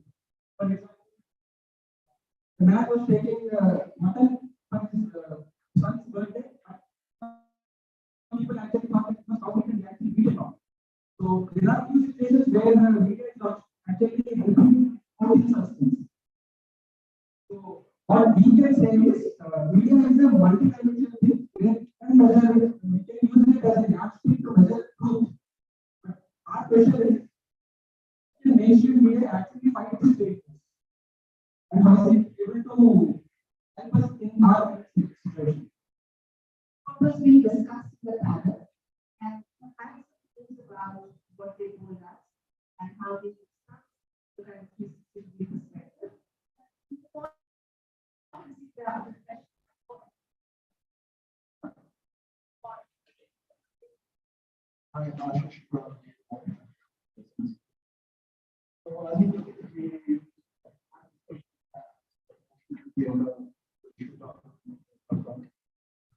We believe in the world of this elected to find the ground. But as I was saying, always black and white. There is always a gray. It's our duty as citizens to be informed, right? We have to navigate the path of greatness and find the ground. And so we were also discussing the idea of a regulatory board, but then we also came to the conclusion that regulatory board will also be governed by certain authority with their own objective, right? So we believe, like I said earlier, it is our duty to utilize the freedom of speech in democracy to actually take the information to listen to both sides and come to because otherwise what separates us and the country from a country like Russia, where their media leverage on the people voting in the government. And so I think that's what we need to do and strive for. And I do think since we are in the age of social media and all the, like I said, Google and social media, I think we have a lot of privilege in our hands to find and analyze the truth. Hello.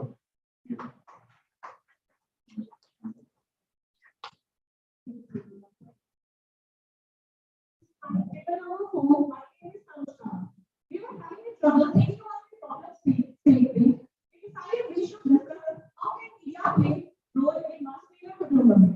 We could not cover many constraints stress, but we learned media represent what we want. Media profits from it, so if we change media, so if we change ourselves, media will follow.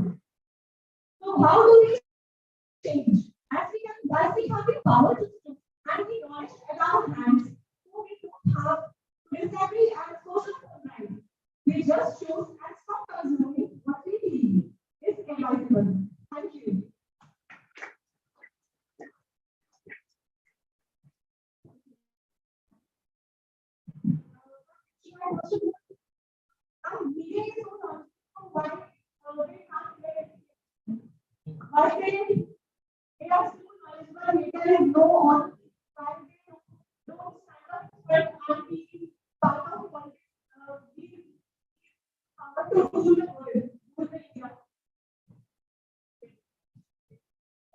Practice.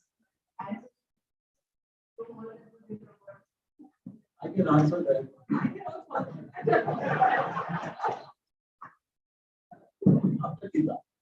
We can do better without being politicians. No, I have one position in mind, but it's taken.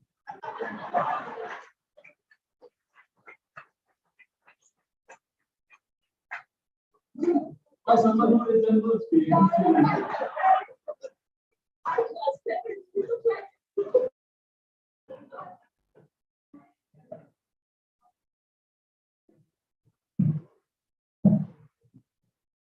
But that's a very important question. Can I answer this? It's a serious question. Many journalists do join politics. We have several examples, and some of our freedom fighters were actually journalists, and they became leaders.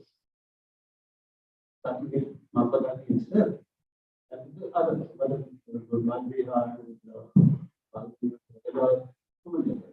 it continues. There are several of our friends who become MPs and the Minister of Thoughts. So some, yes, some journalists are, after a while, after you have attained a certain height, there are no more challenges left in life. So the next stage is power. Having been spent your life so close to power, some of us fall prey to the lure of power. We want to wield that power ourselves to enjoy that power. It's very dangerous lure. And when a journalist joins politics, he or she ceases to be true to the profession. Because the basic drive, the emotion, or the spirit that drives a journalist is very different from the spirit that drives a politician. For politics, you need what Nietzsche called will to power. You have to love power for its own sake. But a true seeker of truth, or a true seeker of public good, cannot have that lure of that hunger for power. So power and journalism don't go together. And anyone who leaves this or the other for power ceases to, it loses some of its soul and the original spirit. So journalists necessarily must be at an arm's length from power. We have friends in politics. We can't do without them. They are our sources. But to become friends with politicians is killing for journalism. It must have a distance. We are called upon to judge things. Without the judiciary's security and power, we are expected to judge, to pronounce judgments, to tell people this is right, this is wrong, right, sometimes. We can't do that if we are friends with this or that politician or the party or the ideology. So, like judges, we must maintain a very healthy distance from active power and politics.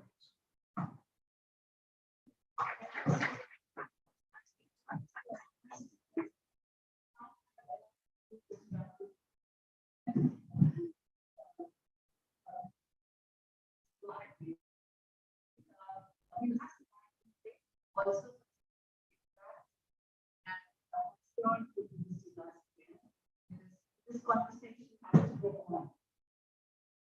With that, I would request Swami Vivekananda to have on the mentor to Mr. Rahul Dev. This is a small token of our appreciation, and we have a mentor from the state direction as one from our side.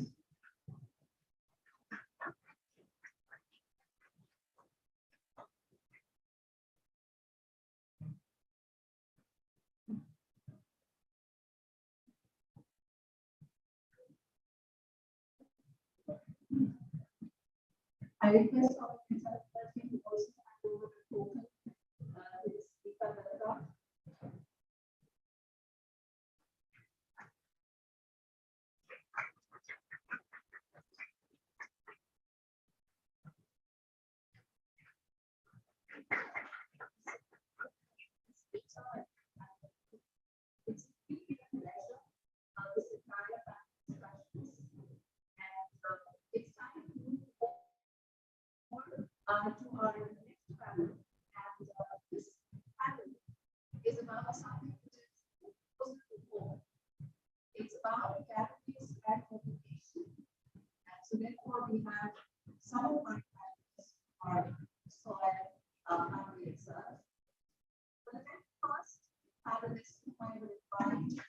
is speech to heart from the head of school.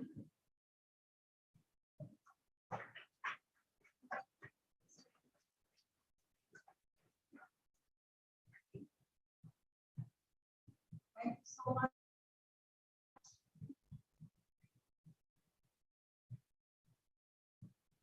We welcome Spatula Sami, principal of Delhi.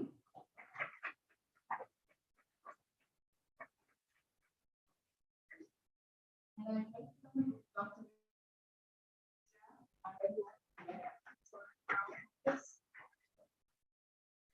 I want to take the risk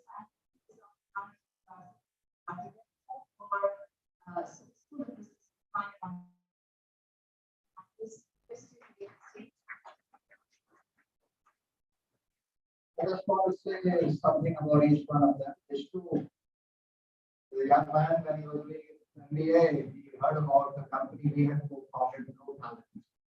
And he saw us doing the vision workshop in the Siddhpadi ashram of Swamiji. And he said to himself, I want to join this company.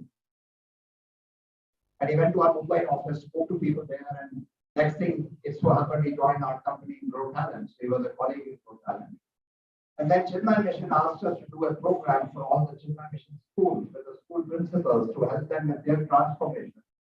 And I took Vishnu with me and my colleague to facilitate the workshop. The next thing I know, Vishnu gets into education. And then he joins our friend Mani Jain in Heritage Schools, and now he's helped Heritage. Last year, they won the award for the #1 school in India. So, huge transformation. All started with that Siddhpadi ashram. And therefore, I've got to also mention that Vishnu is a disciple of Swami Vivekananda, an active member of Chinmay Mission Yuva Kendra, and that's how he came to us, and therefore it's all part of his doing. It all starts with him. So that's how it is. Actually, we discovered that because we were looking for a new principal in our Chinmay Mission school in Vasant Vihar, 1,700 students. I had the privilege of being the chief servant of that school.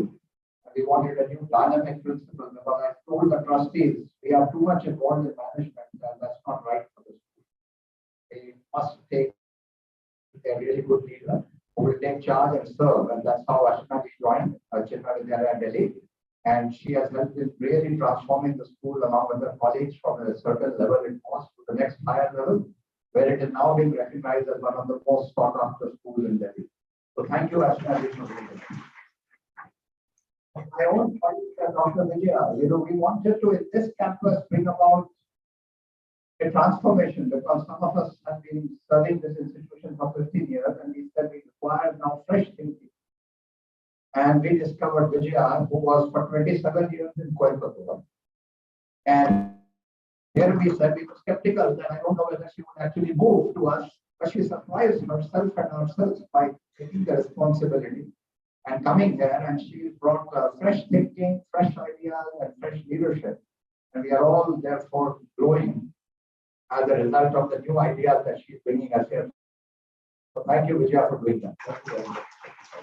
And my friend Srini, Dr. Srinivasan, has just joined. He has been teaching here, but he was the director of the Management Institute in Noida, and we invited him saying, you are teaching here part-time basis, why don't you take over our directorship of the Mansar campus? Srini has just joined here, and thank you, Srini, for joining, and we are looking forward to your leadership. Please.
Now,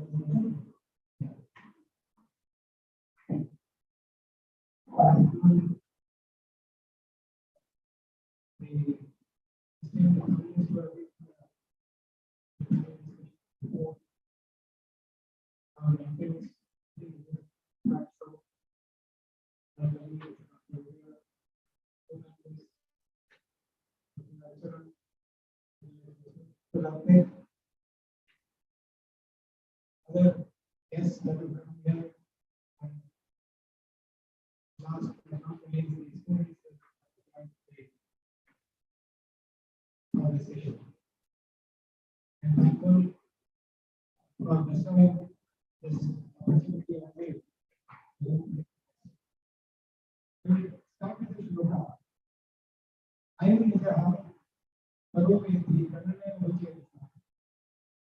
Udari Tekka, Namu, Vasudeva, Kutumbakam.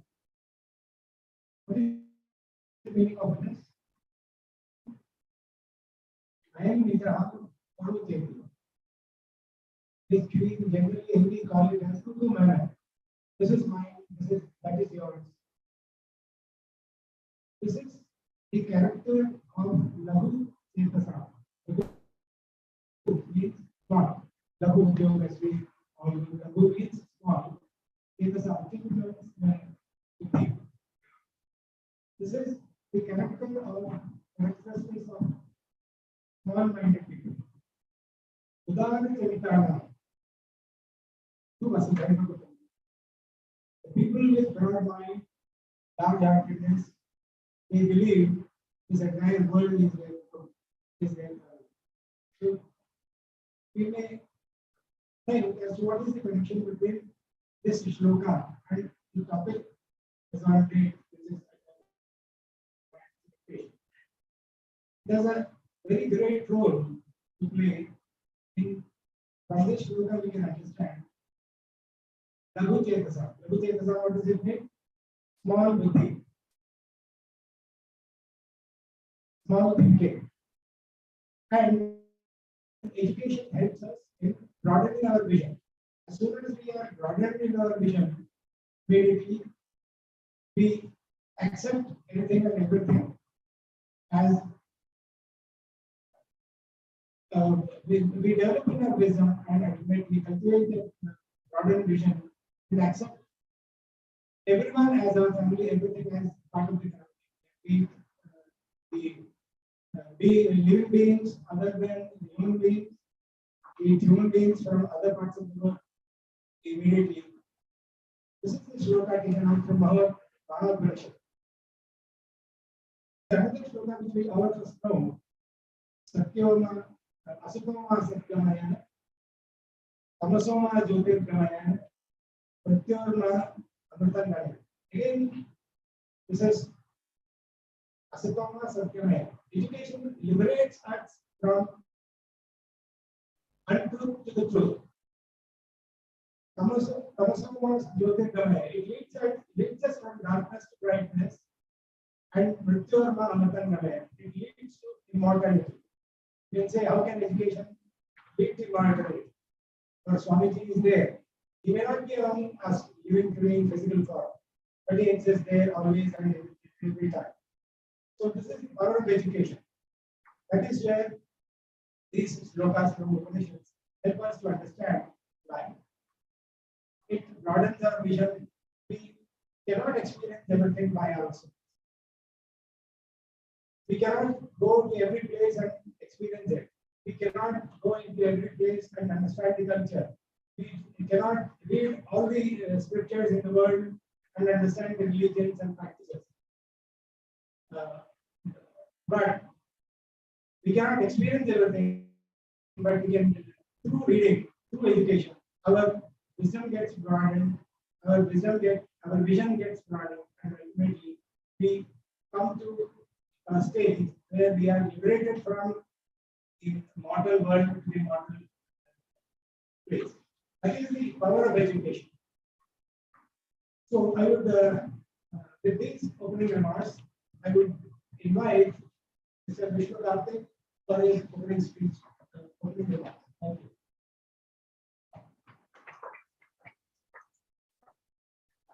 Thank you, sir. Thank you so much for coming to this.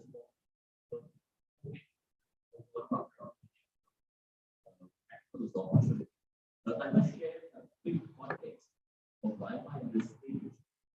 I got this and those that I am associated with are not very because one of the benefits we come to us everybody is creating work and learn to realize what is positive and then after learn to solve the problem in our schools, we focus on what we call social work. We borrow a lot from our ancient traditions, beginning of months of it calls life, many choices, not because parents have that's where my background comes. And part of it is also this mindset of the question is how do we build this mindset? Very powerful guiding principle for us.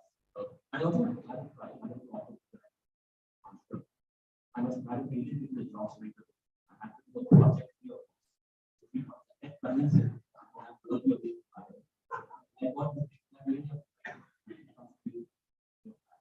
I don't get responsibility.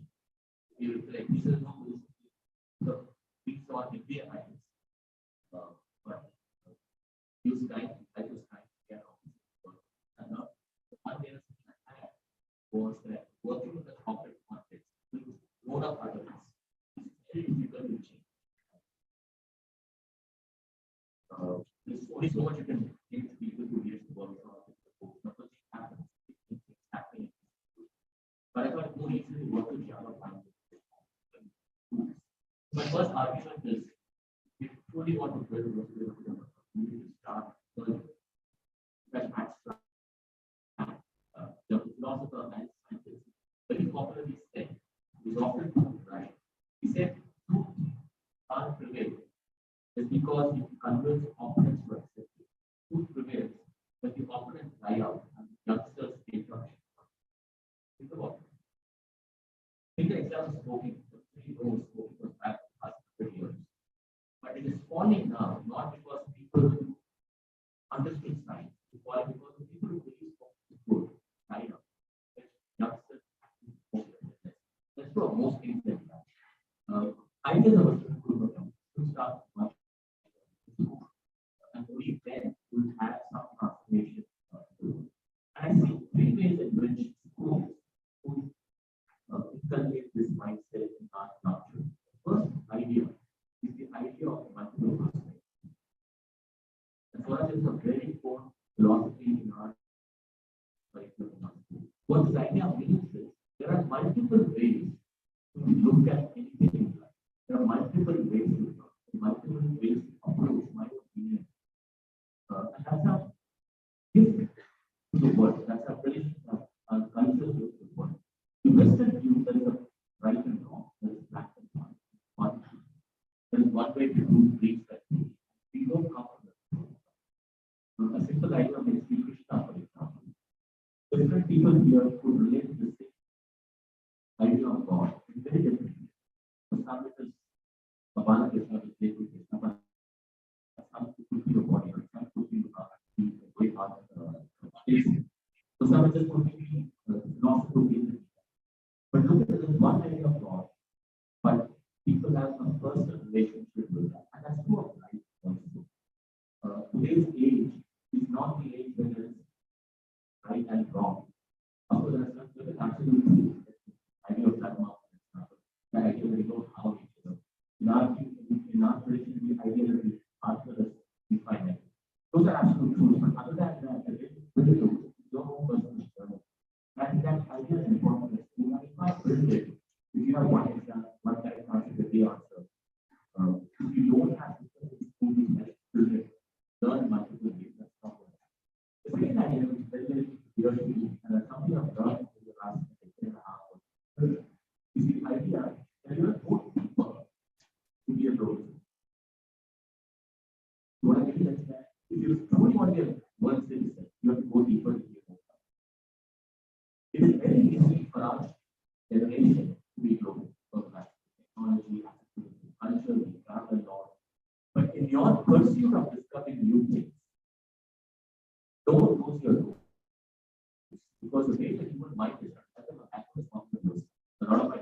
how brains evolve, how they evolve. One thing I realized is that our brains evolve are able to embrace the unknown, provided you're rooted, you're around your own roots. I see a lot of my colleagues, we go on to solve the world's problems, but they very little understand where we come from. So I have a lot of colleagues who actually go to different parts of the world and want to solve, for example, a lot of movement around people like in Europe, for example, last week, very recently, 2 years back, there was a huge violent attacks in Europe. But we set up scenarios that those attacks happen actually out of it. We really don't think about what kind of help people back home need. So the idea that if you know your roots more, you're able to embrace global culture. So our education is also around knowing ourselves. The third idea is also the idea that the world is universal. You know, when we talk about climate change, sustainability, which is a very important theme on the topic, and many we often see humans as the purpose of the change. Any conversation on climate change is around how do humans, any topic on sustainability is on how do humans will try to move forward. But this cosmos is not about it's not matter. There are other forms of jiva, there are other forms of life beings who also are part of this existence. So how do we reform sustainability without thinking higher than that? How do we think of sustainability without thinking of poverty, which we extend to many other areas? So the idea is to take the humans away from the equation of sustainability. And only then you truly embrace your work from all life. So these are the three broad ideas, not to talk, 100 back years. Right.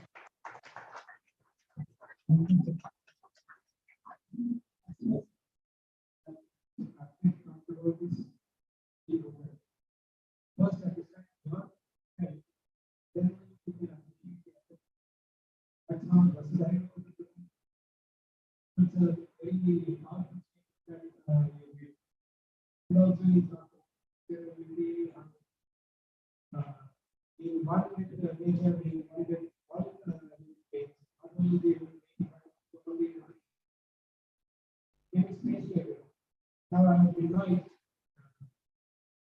Raja to give a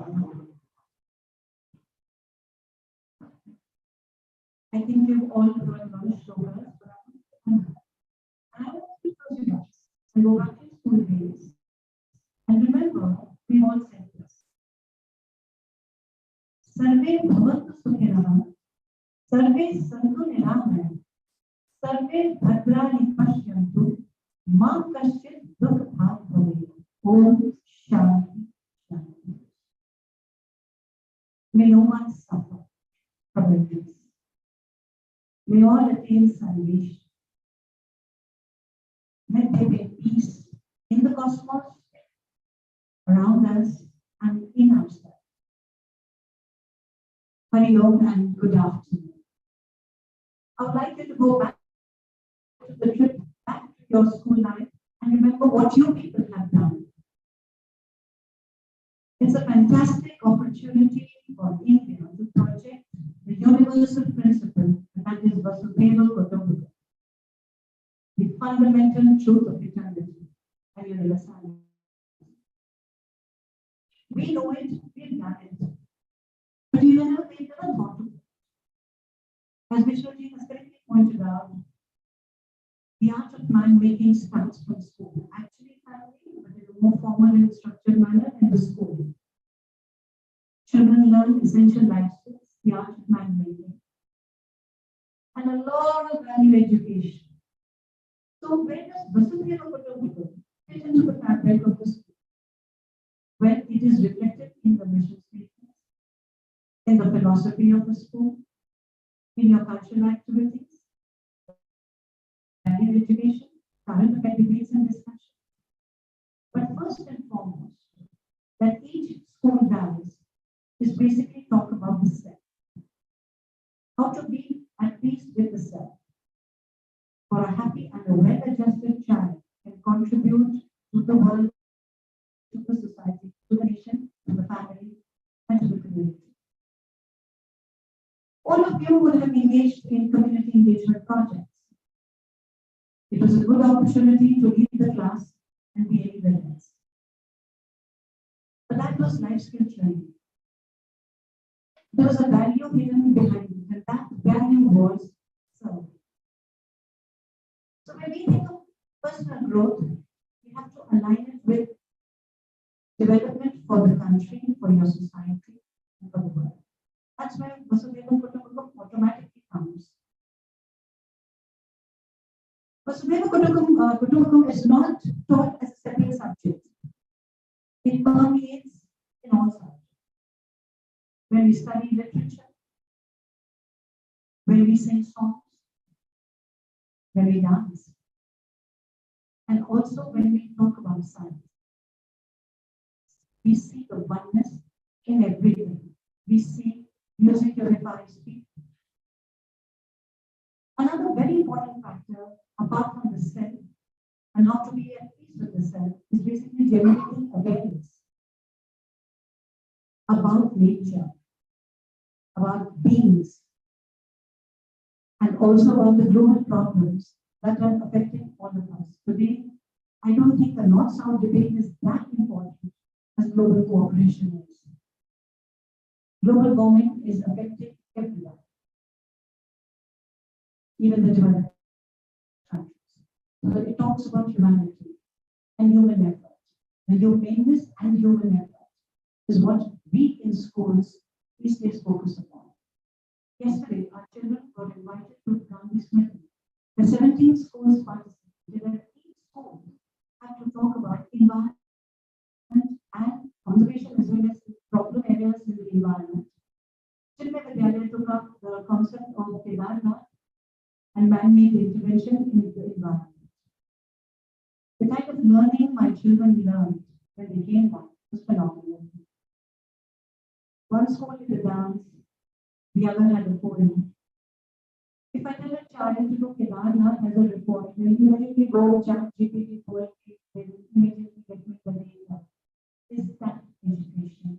Does that lead to Vasudhaiva Kutumbakam? I don't think so. It has to be experienced. It's a intellect, it's a value, it's an idea that we all have to aspire. And the best time to aspire for this idea is at the school level. Why? Because the pressures of excelling are not that high. It's there because of the parental pressure. But you enjoy your school time. And when you enjoy something, you learn it. The annual conference is based on this. Even the UGV project, which was basically, a lot of countries programs. And we visited a lot of interviews with students of different countries. They have all the information. One thing very interesting is the alternative practices that are followed in different countries to protect the environment and also for water conservation. Our school has collaborated with an organization called Blue Planet Organization, where all our children collected plastic bottles, and they were so excited because they got a free period to do so. Imagine, science sports or something where they felt that they can actually do hands-on. They can pick the plastic bottles and give this organization which is actually building furniture for the government schools. So I asked the children how they felt. Vasudhaiva Kutumbakam is a feeling, it's an emotion, it's an idea. It has to impact the head, the heart, and the body because you work with it. The children said, "Ma'am, it is the most amazing factor that felt that we are contributing to somebody's happiness." That's where Vasudhaiva Kutumbakam comes into it. Another project that our school did, I am giving you an analogy because I think 2:30 you will not know the theory part, is a general project that we did in our school. Interdependence of nature and man. So the children were told go to the football ground and observe nature. They found outlines. So they went and supposed to carefully observe nature, the trees, the plants, sky, and then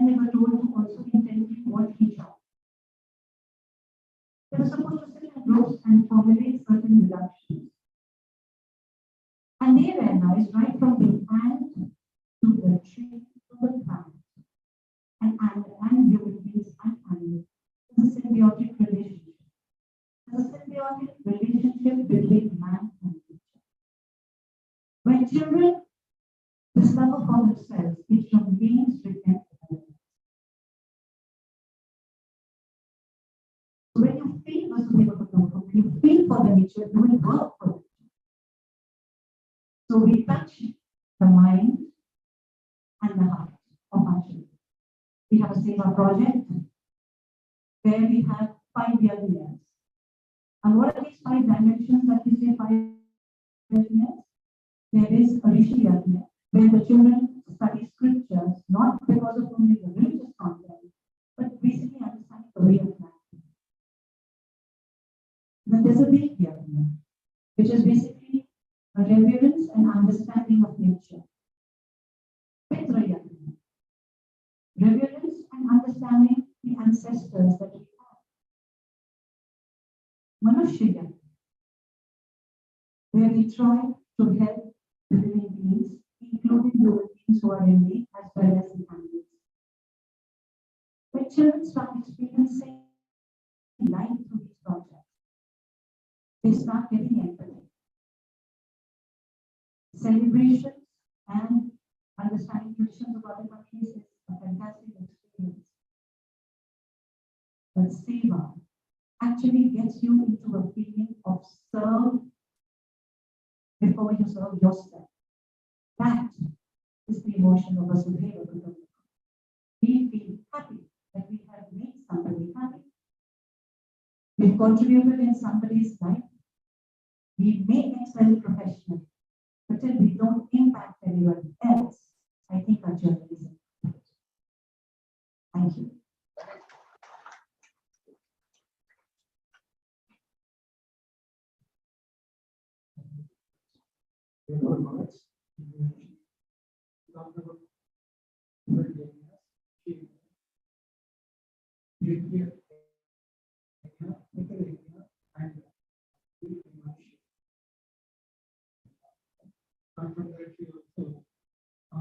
Sustainability of the nature from the deliberations that took place. He also opened with the development of the society, which is the most important aspects of the single family and global family. If we do not care for others, if we do not draw any happiness, if we do not draw any happiness, there is no meaning for our life. That is what I believe. Now I will invite my colleague, Dr. Kia, to give her opening.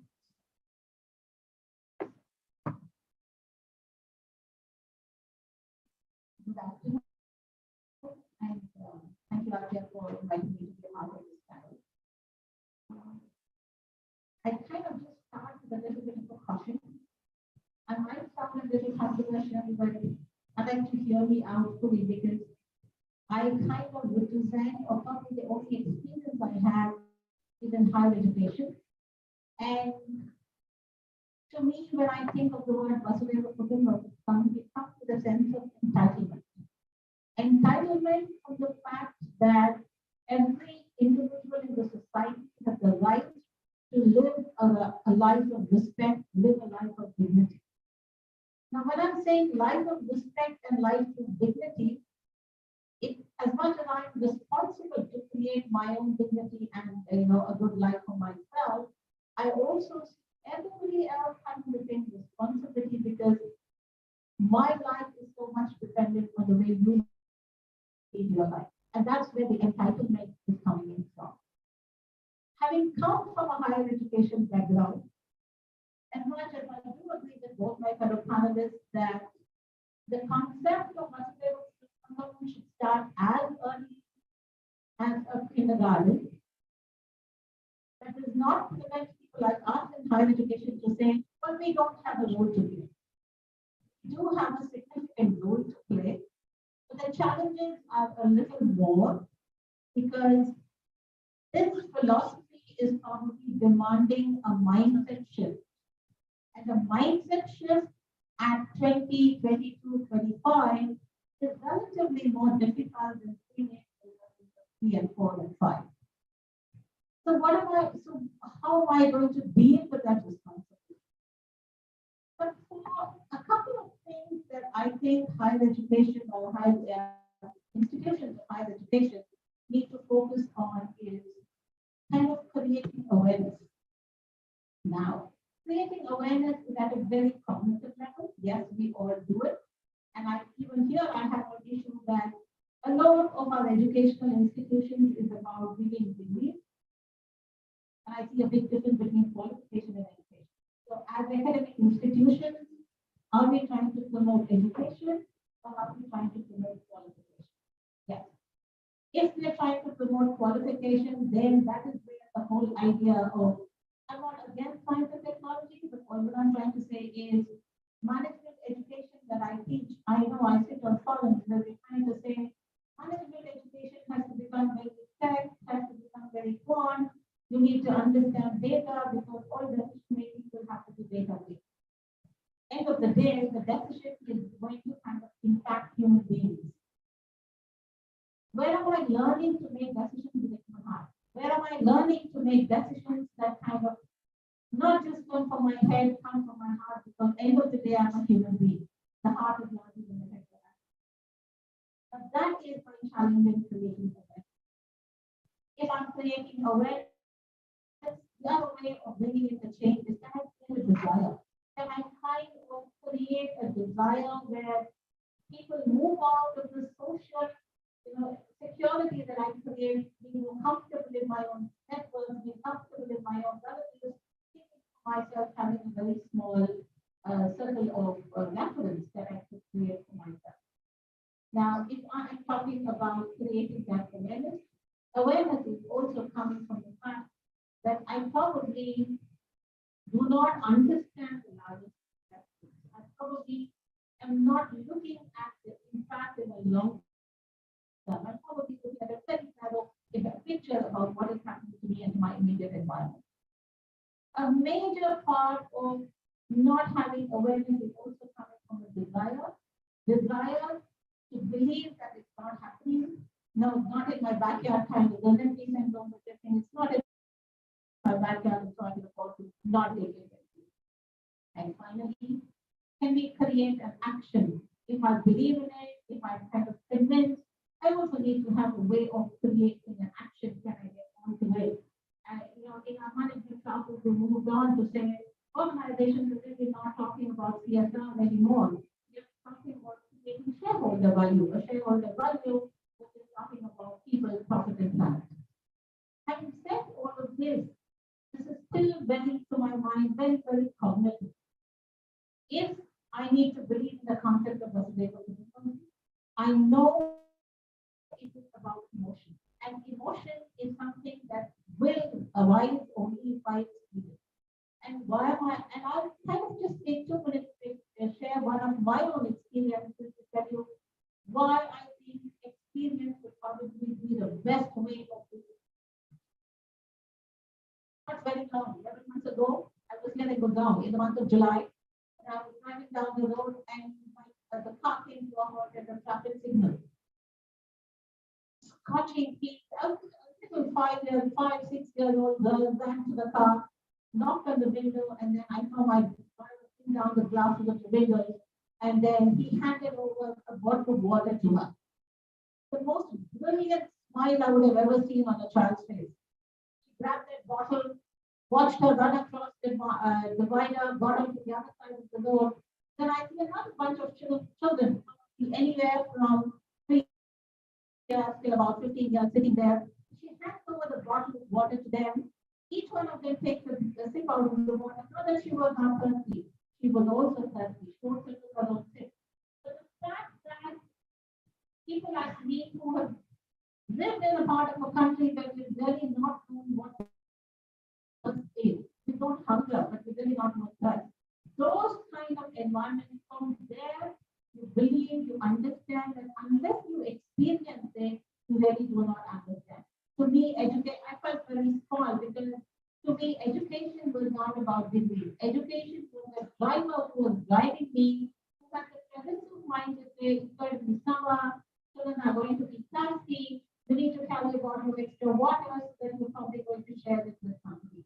So the whole concept of Vasudeva Kutumbakam is to me is sharing, caring, and giving. How do we share? How do we share? And in the process of sharing, it can be give. So to me, the take for higher education is as much as we focus on cognitive enhancement, as much as we talk about skills, as much as we talk about knowledge, I think that would fall flat if we kind of don't work with our heart.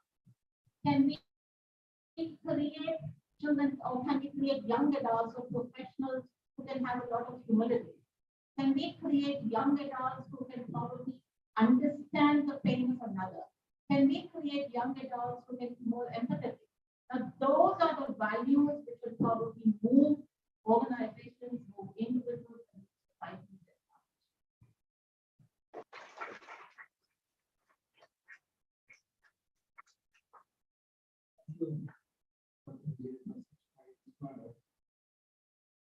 What I'm able to see the common thread from all the families has been, one of the common thread has been experiential learning. That's how experience is education. Rather than clear words, Dr. Vijaya has stated that this is this contest between qualification and education, which is that question as on page. Are we chasing the degrees or we are chasing the learning part? It is the learning part which is going to definitely create a knowledgeable society, and the knowledgeable society leads to bigger impact, have a bigger impact than having multiple degrees and being unable to help or not even a mindset to help others. So it is a tough fight between the mind and the heart. Also, because I come from the finance background, I always lay the stress on the head part, whereas she coming from the exam background, talking more about the hard part. So I can see the contest emerging here in the panel itself. That's very good and interesting as well. We have talked about IQ, then emerged the EQ, then emerged the SQ, the spiritual portion. Because spirituality also talks about being emotional, being there with the heart. Now, again, I go the same order as we did it in the first round. I'll go to Mr. Vishnu Karthik first. This COVID has redefined many of the things. Among the most important thing, the education. Many of us will believe that some of the younger generation have lost 2 years of education. Probably that may have been Dr. Archana could have been your most appropriate person to address this question. I'll come to her as well. That regard, but first, I would invite Mr. Vishnu's opinion on this. How has COVID impacted the education as such? Education in general and life in general and education in specific.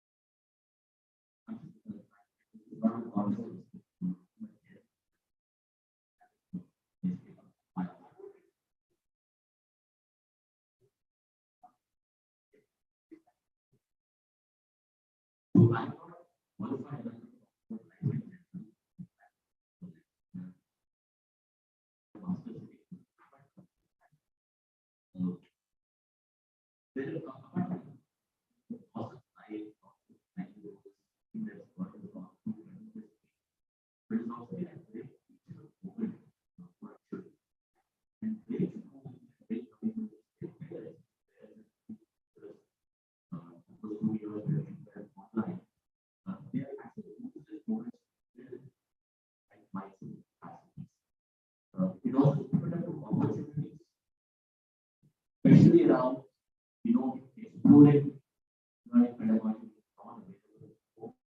So in my mind, it was an opportunity. Some people were in the right position in life.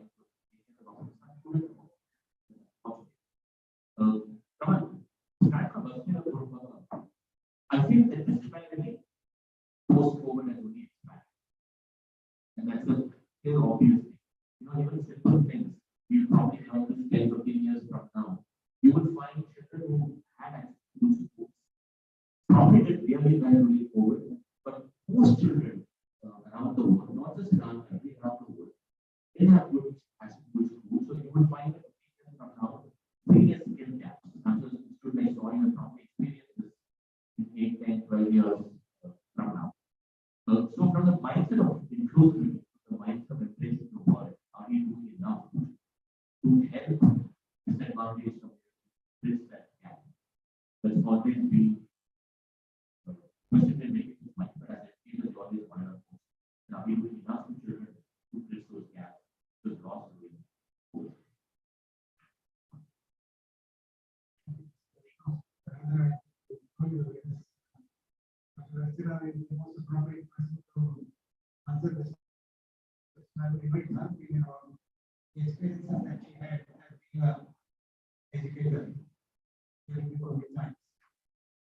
Thank you. I'm going to very happily share some of the experiences, personal experiences, and I'm sure it finds echoes in many schools. As Vishnuji has correctly pointed out, the divide between the disadvantaged and the children who could possibly afford digital education, the gap was huge. But thanks to Chinmaya Mission, and I'm not propagating them, but I'm telling you the reality. Thanks to Chinmaya Mission and our chairman, we catapulted into action and we got sponsorship for tablets. So tablets were given to the least to the EWS students. Enough and more training was given to the teachers so that we at least have a continuity in education.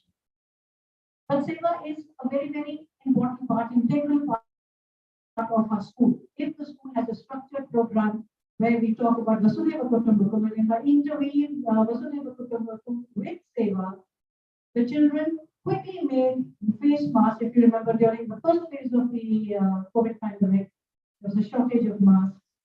So our school, we had online training for children to make masks. So they made masks, they went and gave it to their people who were there in their buildings and vicinity, who were basically from the lower background, from the disadvantaged background. That was the first step our children did. Secondly, all the schools in Delhi, we collaborated, we got together, and we started asking for a certain amount of masks and a certain amount of maybe financial donations from the doctors. They didn't have the entire appropriate attire. So we needed all those materials. So our parents, the important stakeholders, we had parents, we had students, we had teachers, we all collaborated. A, in providing continuity in education. B, in doing some charity, serve the society. We continued with that sentiment. And at the same time, we were in touch with our children because we realized that for children, it was a huge psychological impact. We used to see the parents all the time at home. And so there was a lot of adjustment issues in this at home. So we had regular counseling sessions for the parents as well. They didn't know how to cope with each other. The psychological impact was found. I can go on and on because there's a post-COVID impact as well. But yes, connecting Vasudhaiva Kutumbakam and Seva, because one of the stepping stones is to think for the people, even in Vasudhaiva Kutumbakam. And our school did it, and so did many other schools, including Vishnu's.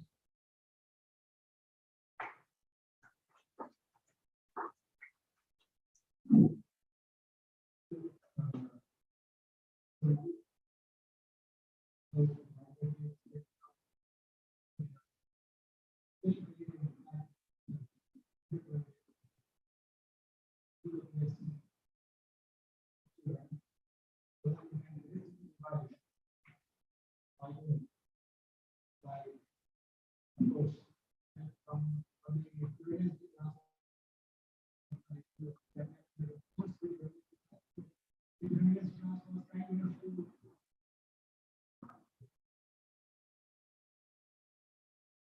The tablets were basically the endeavors of the Chinmay mission New Delhi. And our chairman, sir, he's not going to promote me, but just to tell you, he was so worried. I remember he was so very worried during COVID for the children. When you have a chairman who's going to be pouncing on you, telling you, how are you going to manage with children and the parents? That is the driving force even for us. And I must thank sir. I'm not doing it for any personal reason. And you see, sometimes, as Vishnu said, multiple perspectives. You need to see a problem from multiple perspectives. And so was that third eye in our school. But then we also got a lot of collaboration from Chinmay Mission, who sponsored the tablets. We also got a lot of cooperation from parents. They were very worried as to how EWS children are being looked after. It was a complete collaborative effect or effort from all stakeholders of the school, from the management, from the trust, from the staff, from the students and the parents. So it was a fantastic synergy, which automatically leads you to Vasudhaiva Kutumbakam.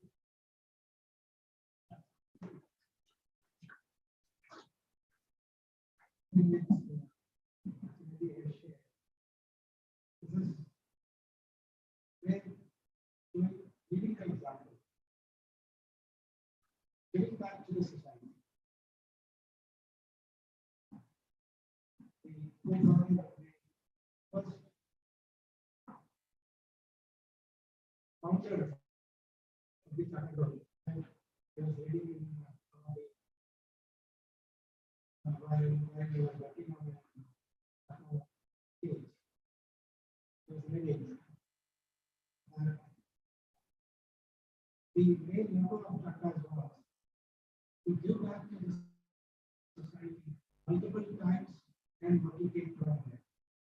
It has been the philosophy of the Tata, which is the reason why, despite so many and seeing so many companies, they have been existing for over 100 years with 100+ companies. That is what the chairman has also been doing, has been believing. Probably giving back to the society. He talks about sustainability, he talks about happiness brought out of giving rather than take. One small example yesterday, the board meeting, there was plastic bottles kept on the tables. He immediately requested the concerned person, please replace the plastic bottles with glass bottles. And today we are able to see sustainability on the market. So this is walking the talk.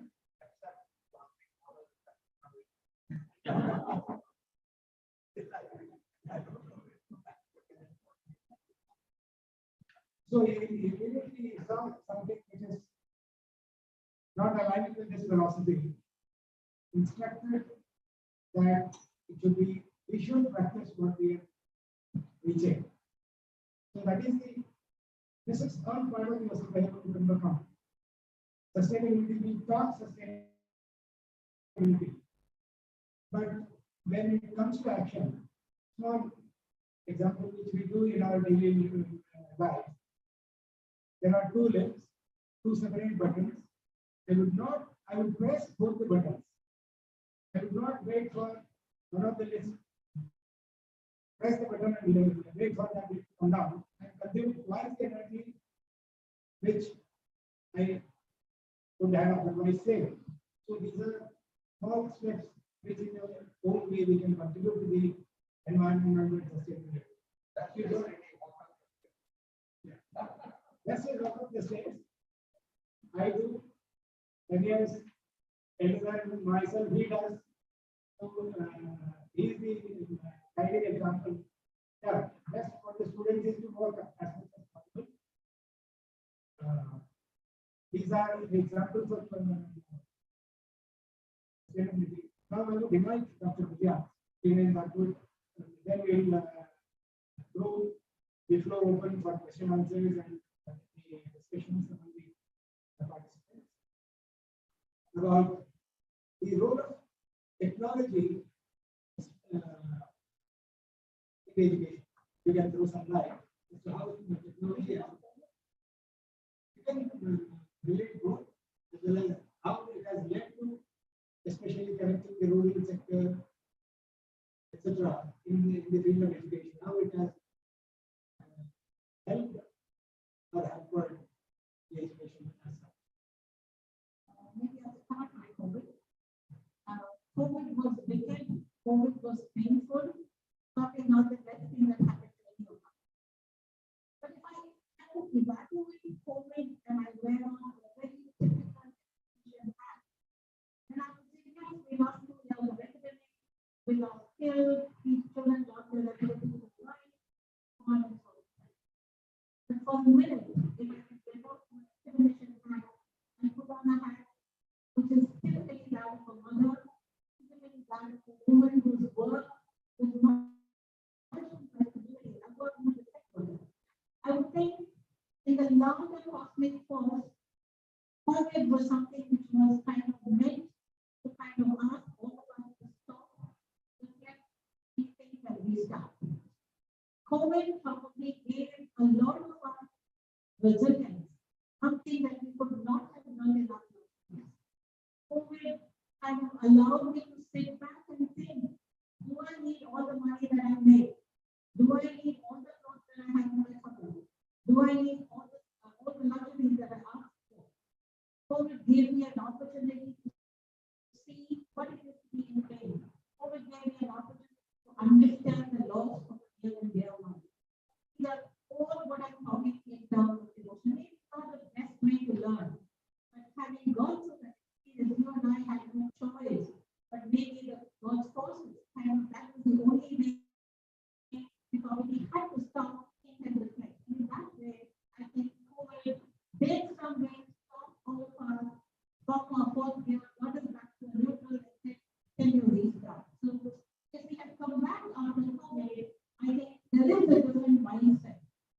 Even whether it is financial, whether it is social, in a way, I think we definitely kind of brought in a huge difference in our lives.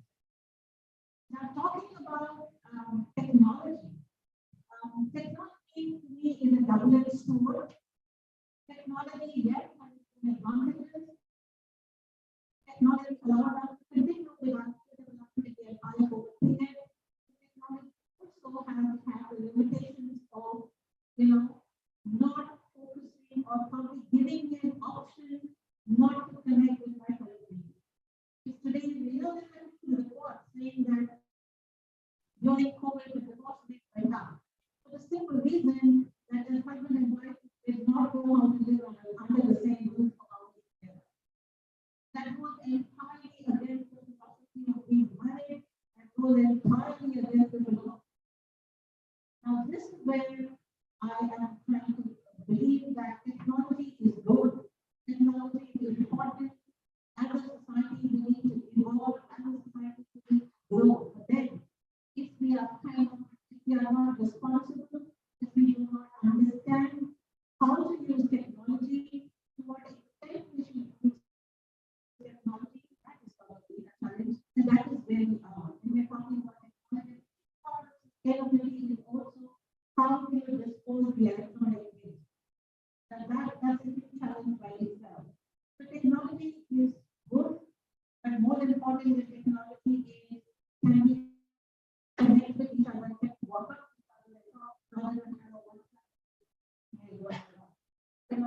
I started working 10 years ago, and that was the time that we don't have. We would literally walk up to each other's cabins and have a conversation. And trust me, the conflict level is so much lower than that time. Today, I see aggression hiding behind email. It's very hard for you to go up and make a conversation, but you would say all kinds of things on email. And that should be not the best way of communicating. be not the best way of collaborating.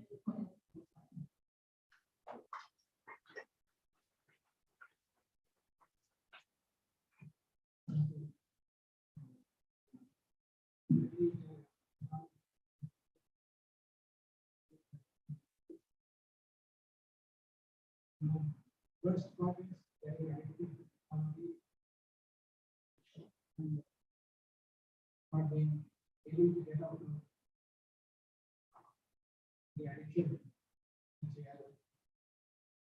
It has become part of our life. But otherwise, looking at these variables, become more of an addiction than the useful drugs. And last small story, which is related to and relationship. He was recently in Japan and visited the Toyota factory. He was narrating the story as to why he asked the question as to why the EV technology is not being adopted by the in one of the largest manufacturers. What is the answer? That we do not want to take away the livelihood of several hundred, because as I'm not a technocrat, but whatever little knowledge I have, they say the ICE internal combustion engine has 3,000 moving parts. That is, the electric vehicles have just 30 moving parts. So 100. So these 3,000 moving parts are getting created in some factory or the other. I will immediately relate with whatever information I have. So there will be 3,000 ancillary units which will be moved out of business, and they will be left with, it will be left with only 30. Just probably employing much less people, probably 100 of the people otherwise being employed. So this is also, how does it come? This comes from education, wisdom through education, and ultimately, if I am uneducated, I do not empathize for others. I do not value sustainability. I do not care about others' livelihoods. Rather, I am more profit centric and more self. So this I wanted to share. Now the floor is open for.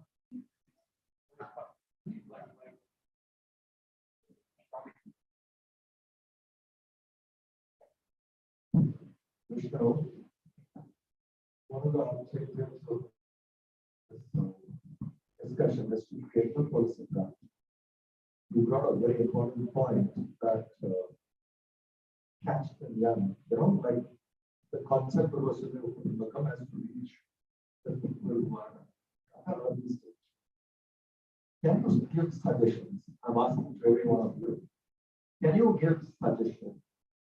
How do we bring this kind of Vasudhaiva implementation at kindergarten? You can give now, fine, otherwise think. That would help in taking a draft. How do we bring this idea, which you said it is made already, it has to come out. I fully agree with it. So I put this question to all of you again.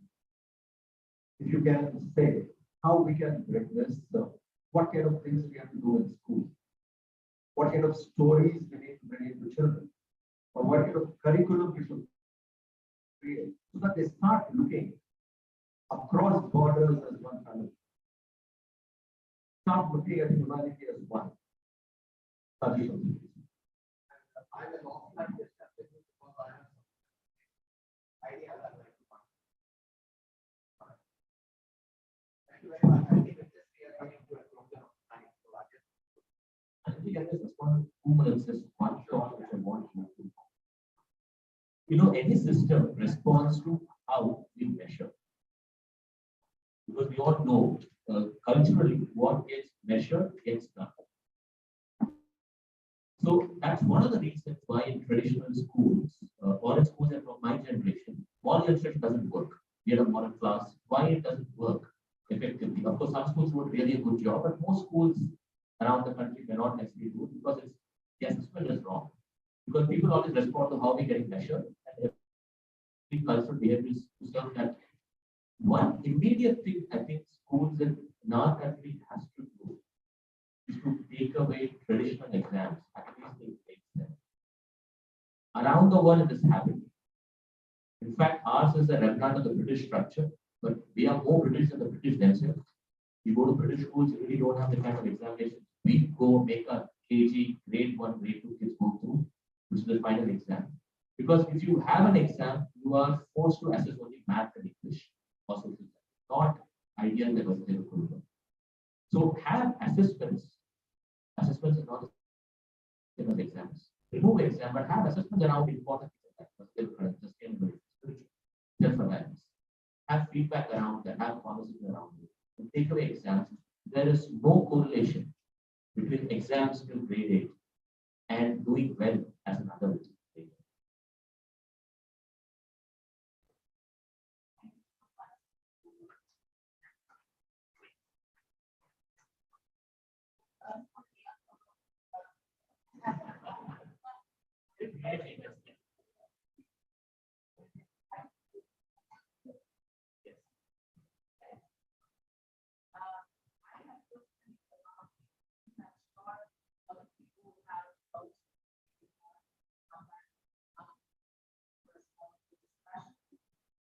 We are presenting at Q41 and we will try to have that for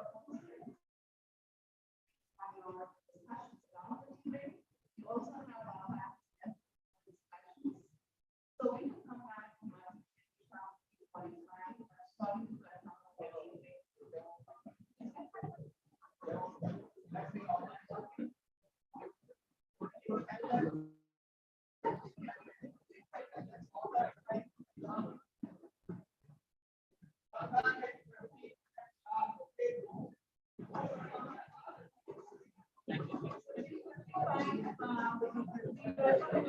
Sorry to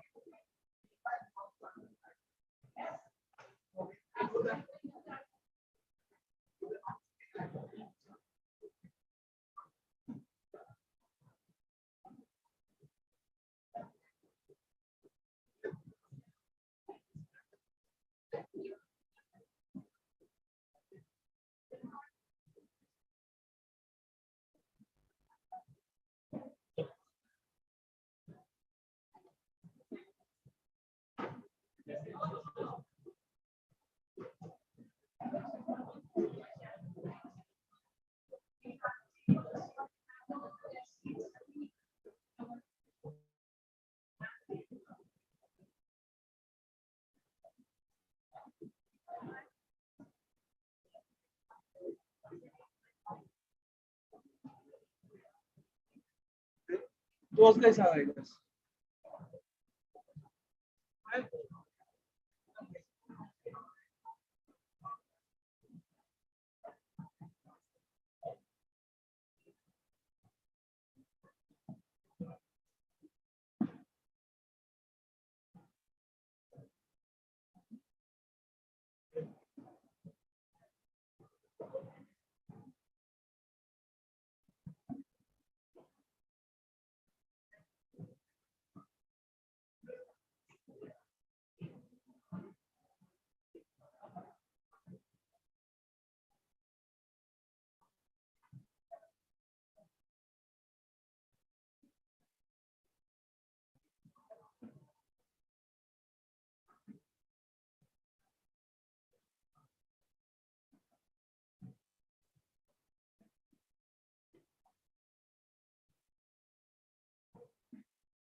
I don't know.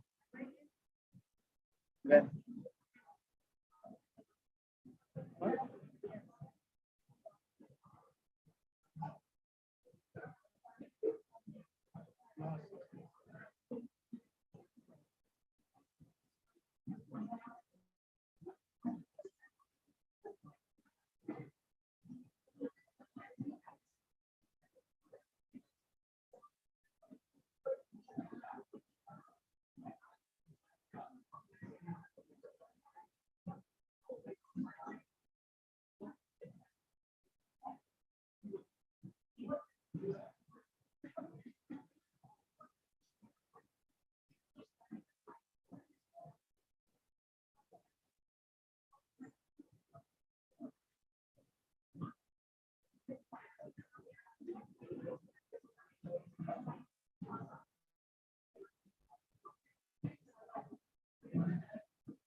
Okay.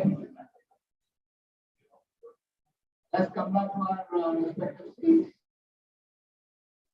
Please send a message to your own WhatsApp group to come back fast, because it's already past 9.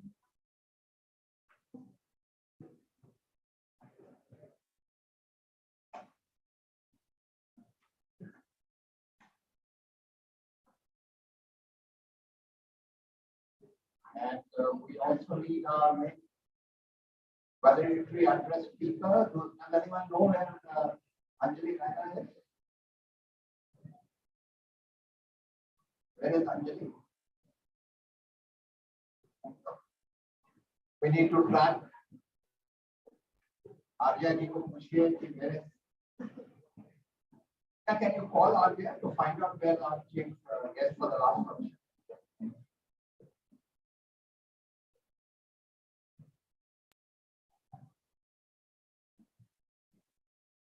Are we also ready to give the mementos?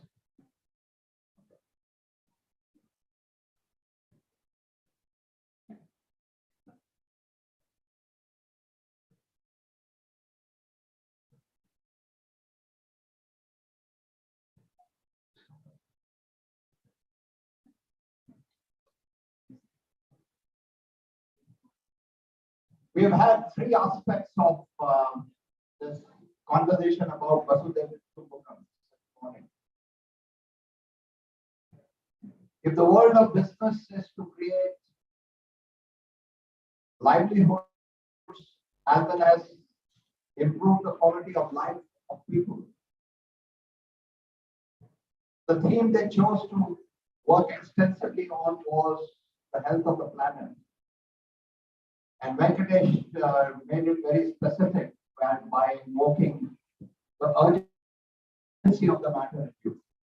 And Adesh Goyal emphasized that the whole purpose of this is to create a better nation, better society, which is the group of Tatas, their belief. Manish Sharma, chairman of Panasonic, I had the privilege of being his coach, so I was his executive coach for a long time. Is something I want you to understand, the most powerful story of Matsushita. He has written a book which you all must read called Not by Bread Alone, the founder of Panasonic. Not by bread alone. He describes his growing up years when he was a young man. Japan was devastated by the Hiroshima bombings, Nagasaki bombings. It was a poor country after the war. And how in the neighborhood in which Matsushita lived, there was a baker, a very well-known baker of that region. All the people would go and buy bread from him. But when a poor beggar in very cold environment, not having enough clothes, still standing all day to beg, collect a few coins, he would collect a few coins, but he would choose to come to his bakery. And when he would come there, the bakery owner used to personally come and serve him. So when the owner was asked, all the rich people also come and buy the bread, but you don't come and serve them. But this beggar, when he comes, you personally come and serve. Why? He said, he is my most valuable customer. Because he is not able to earn money because of his frail health, but yet he braves all the weather conditions. And at the end of the day, the few coins that he can buy just a little bit of bread, and he comes to our bakery. And Matsushita said, I said to myself, when I have the privilege of founding Panasonic, we should remember that the most important customer is the one who is putting trust in us, not because he is the wealthiest or can give us that maximum revenue, but the one who chooses to trust us is our most valuable. That is the philosophy of Matsushita. That is the philosophy. And then Mr. Watson, who formed IBM, went to spend time with Matsushita and said, I want to come and learn from you. He came back and told every person in IBM, IBM should be built on the values that we should imbibe from Panasonic and Matsushita. That's how IBM created its exemplary culture of those days. It all began in the post-war Japan, in a poor Tokyo neighborhood in a baker's shop and behavior. That's how two giant corporations were influenced by the behavior, just like what we saw in Gurudev's conduct and the very way he lived his life. We experienced that and we became, as a result, many institutions were born in Gurudev's soil. But one master's impact was so great. So may I request now Swami Mitrananji to please honor the speakers. So We will have the small group diagram and post that. the small group dialogue is, yeah, I just wanted the awards to be given, but you have the time to stay back, all of you, because Swamiji was not sure whether he will be able to stay the full journey, I mean the full time. So I want him to honor the speakers now and then we can continue the other activities. Just in case Swamiji feels like leaving a bit earlier, then he can do that.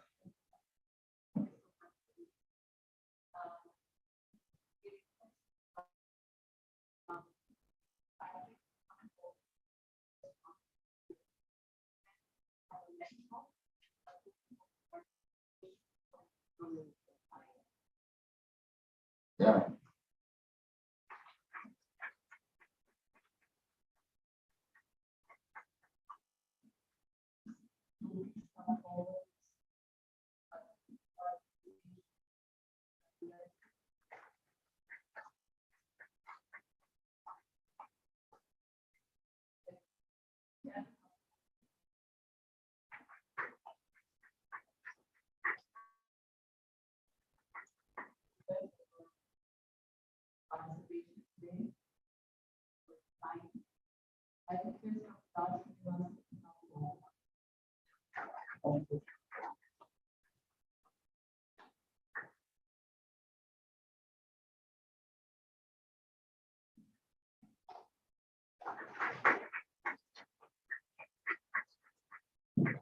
Thank you, Swamiji. Now, please.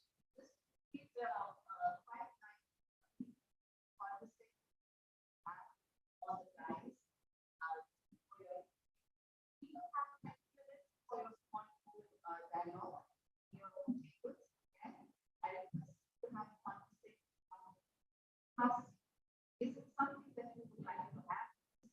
What are your perspectives on the role of education and academics for a better world and themes for language conference and after 20 minutes to have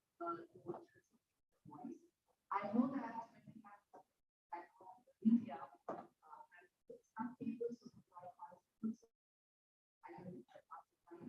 we're trying to possibly trying to so the next 20 minutes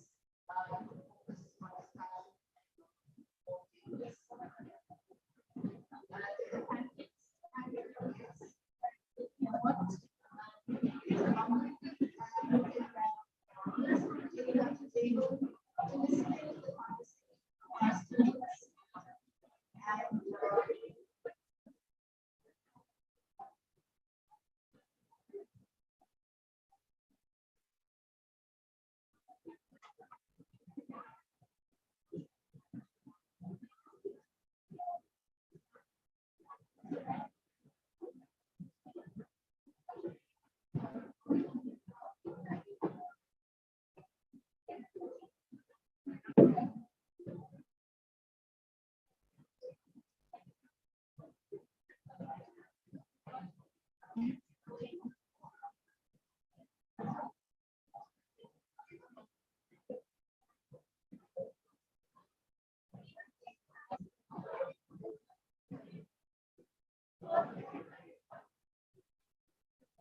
I would request all the groups to wrap up so that we start with the sharing.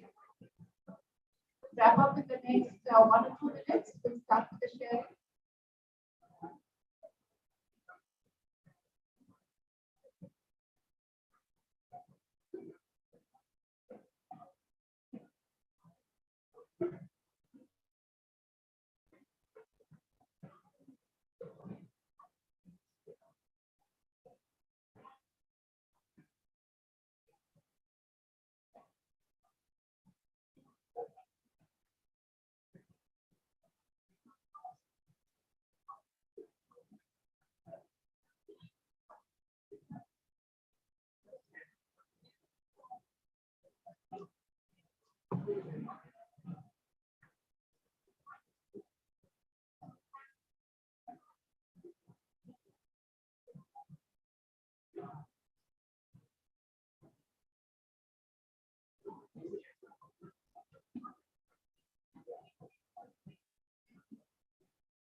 Okay,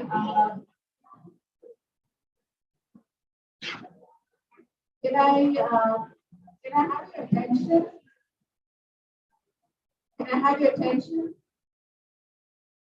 Can we start with the sharing?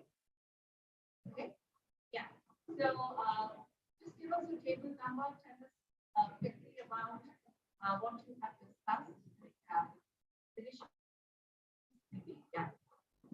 Hello everyone. This is what we have come up with. So education can't be limited to schools, colleges, and universities. As home is our first school, and it should, the Vasudhaiva Kutumbakam thought should be taught from there. That from that the parents should be aware of that. For that, parents should be aware of that, and see the cycle continues.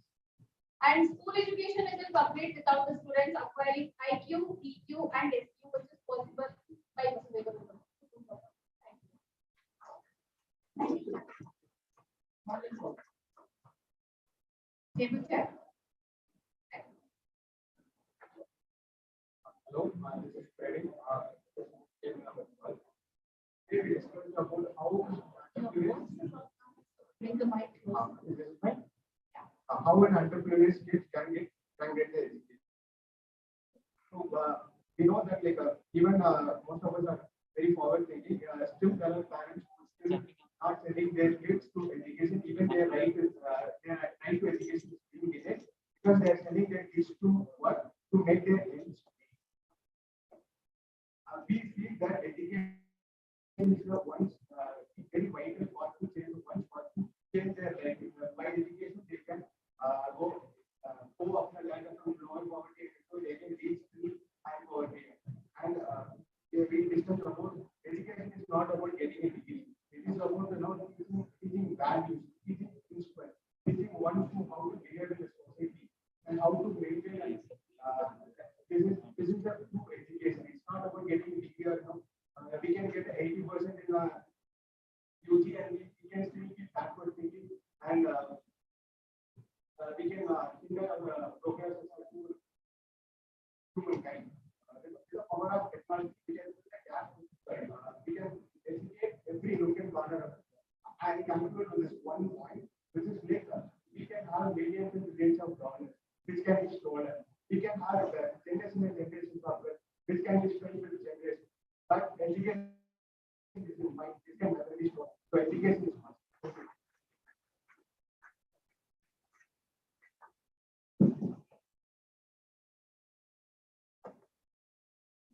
What's your name and the kid? My name is Lokesh. This is Kemal. Good afternoon, everyone. So we were discussing and we came up with a few points. The first thing that we would like to say, education at a very basic level is empowerment for a human being. Education as a weapon can be used to tackle many social issues. First of all, like poverty. If in a family, if in a poor family, a child is educated, that child is capable to take that family out of the state that they are in. That's the power of education.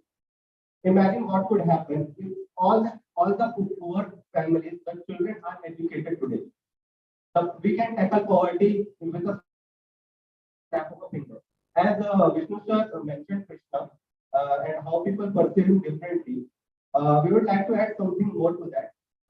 During Mahabharata, Arjuna and Duryodhana, they went to Krishna before the war and they asked for his assistance. Arjuna chose Krishna's knowledge and Duryodhana chose Krishna's weapons and his army. And the war was won by Arjuna. So that's the power of knowledge.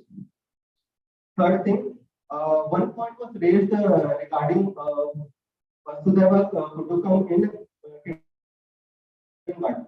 Right? So we came up with a way to do that. We can increase the number of activities, and games in the kindergarten level. Let the kids interact with each other and perform activities together.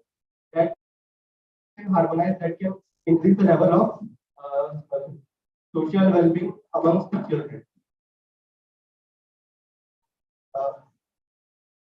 Okay, thank you very much.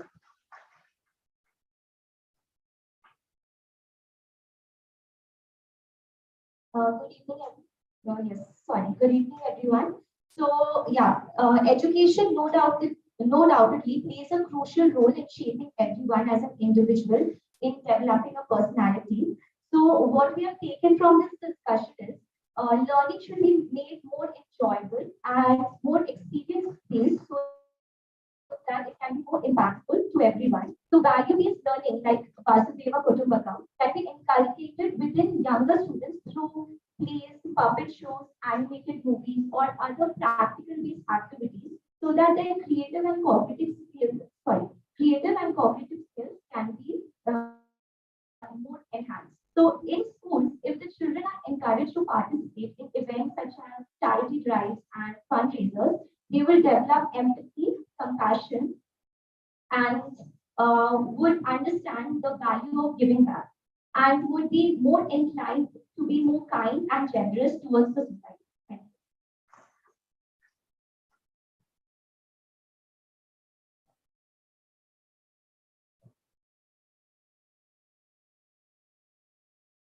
Okay, so my name is Om. I'm table number 3. Vasudeva Kutumbakam. That is the word that is stuck in our heads this morning, and it will be stuck in our head, I guess, for a few more hours. And Vasudeva Kutumbakam. I guess it teaches us that we should be rooted to our culture, because if we look into it, our culture teaches us. If you think about our great-grandparents, educated meant something else for them, and it was more valuable at that time. And except that, as I said, that it is something that is felt and discovered. It is not something that is taught. In the world where today everything is human-centric, we need to know and embrace all life forms.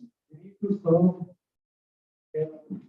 We need to serve before serving still, and we need to treat everyone equally and with dignity. This is what I understand of the hour. That is what we love, and that is what teaches us positive outcome.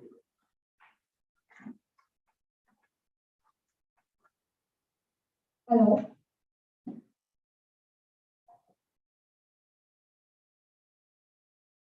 Hi, Akasha is side from field number 2. So I feel that education is the mode which helps in broadening of our vision and mindset and broadens our wisdom. Apart from that, it also helps in the development of the different perspectives. So we need to come out of our comfort zone and out of our comfort shoes and need to think that how to implement all the other strategies there. I feel that at the initial stage, from the primary school point of view, we talk about sharing, caring, and humanity is the basic thing that each and every human should have. And when we talk about the students, how we can inculcate that is like we can ask the students to give a chocolate to the underprivileged students, to ask to give them books, notebooks. So this will help them to develop how to share and care about someone, and this will indirectly develop humanity in the minds and the heart of the children, and they will think about others. So it will create a long-term effect on their minds and souls, and it will indirectly develop the positive health.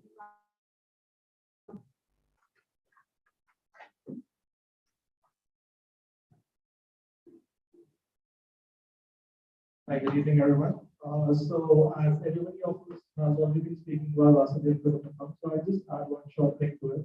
And I was discussing the panel as well that, it should be implemented from the very beginning, like since childhood. We just believe that, after a two quick brief discussion, we just believe that, that is a practice that anybody can take up literally any time in their life.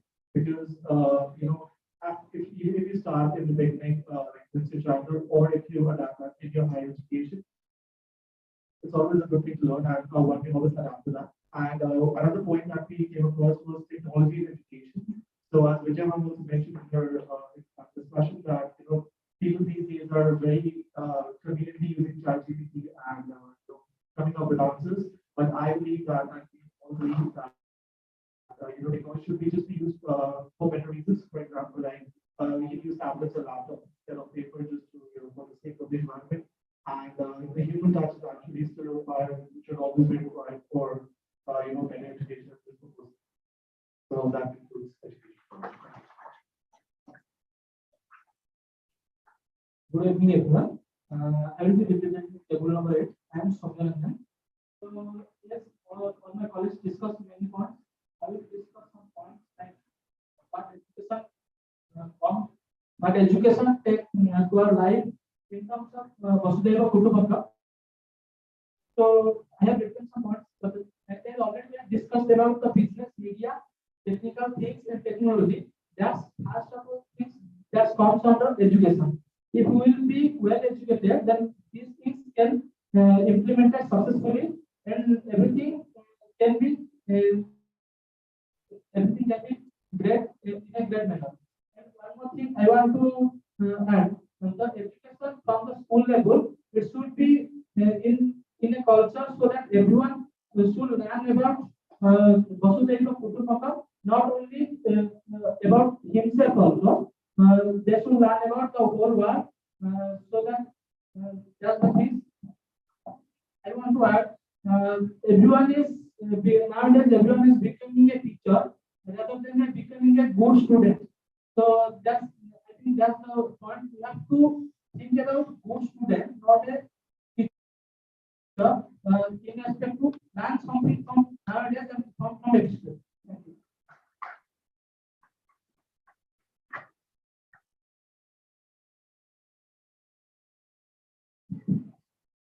Good evening all, I am Farooq Sharma.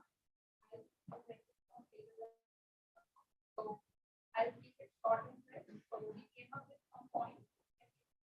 The private. So we can take more project. Like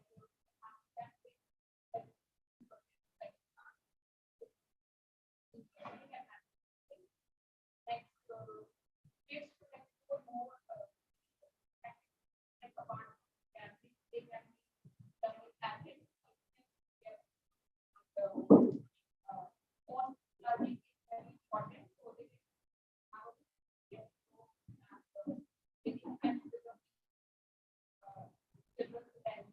And we can also use practical learning, like small practices can be children like caring, and they just take care of the other children's needs.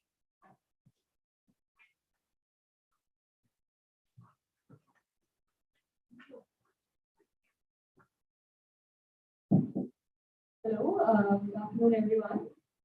So me and my table has come up with some following views. Education is something which is life-going. We say that we have completed our education and something like that. Education is something which is never complete. It is an endless process because learning always goes on. Even the teacher is also a student for his entire life.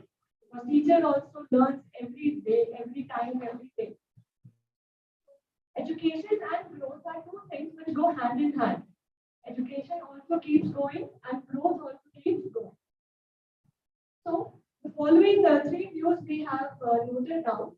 First is in schools, curriculum should be, it should be updated, it should be changed. We are studying those old chapters, those old curriculum, they should be implemented and updated. Technology should be there, and the life skills should be implemented. Secondly, having mindfulness curriculum should be there. And for example, we have morning circles. So in schools, they should also have that. Thirdly, the faculty development program should also be there. So I think these are some points which could be changed in schools that will lead to a good education sector.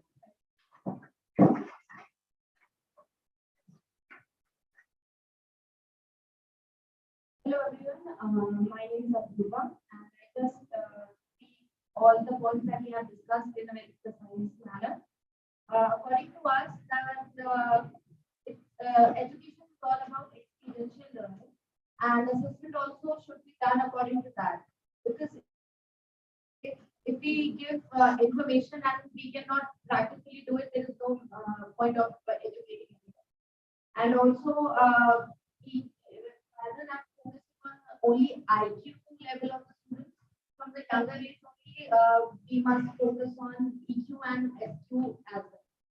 And now talking about the vast, we should, imbibe cultural and religious literacy should be, promoted from younger age only, not just one culture, but all the religions and all the cultures should be promoted, and everyone should be literate about that. And apart from native languages, what we should do is like at least one or two other languages of the country. Like if I speak Hindi, I should also know Tamil or other languages. The last thing I want to add is that we should be environmentally aware and promote.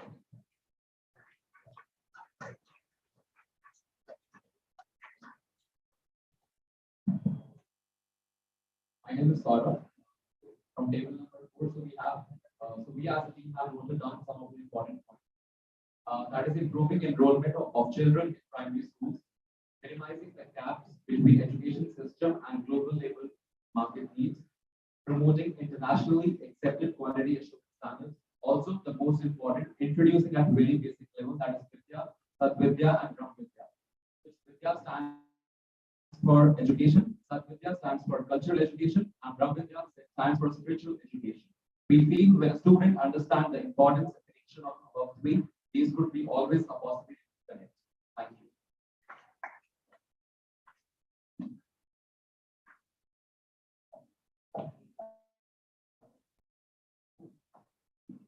Everyone, this is Usman. So most of my friends have covered all the points. So I'll just quickly give two examples of Vasudeva from our perspective. So let's take the example of COVID. During COVID, the daily wage workers were facing issues with daily payments, and they were not able to get the food. So many of the parents and local people, what they did was they prepared the food and they supplied it to all the village workers, and everyone. It is also a form of education.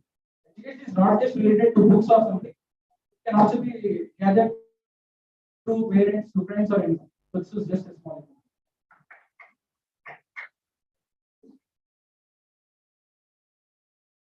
Hello everyone. We have been hearing this name since last September. Number was passed to Prime Minister of India, and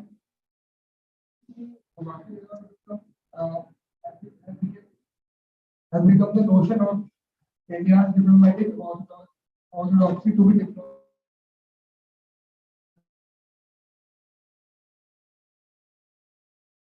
So somehow I would like to say the journey from KG to PG needs to be co-created and nurtured away better, and that main KG to PG part needs to be more recreated for the betterment of the children future of ours. And social and innovation programs can be implemented at school level, which would be a better way to nurture the. Thank you. I think we have covered all the tables. Is there any particular table which is left out? At my side today, when we threw open a lot of questions directly to the media, but when it came to academics, we knew a lot. And there was a lot of sharing in terms of what education should be. So I like that perspective. And so If there is one or two burning questions in the room, I'll take them up.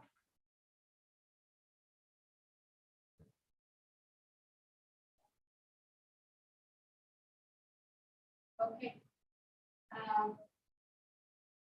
In that case, we'll go ahead with the final part of our program. And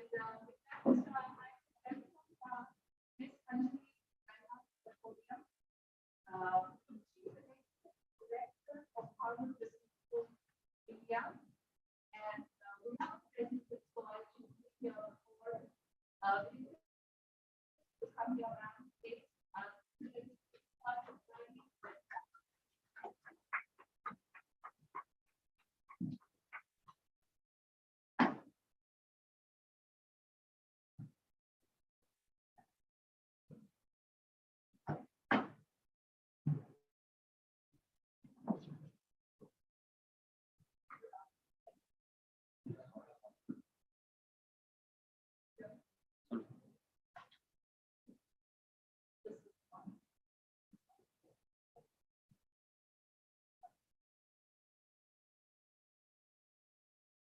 Good afternoon,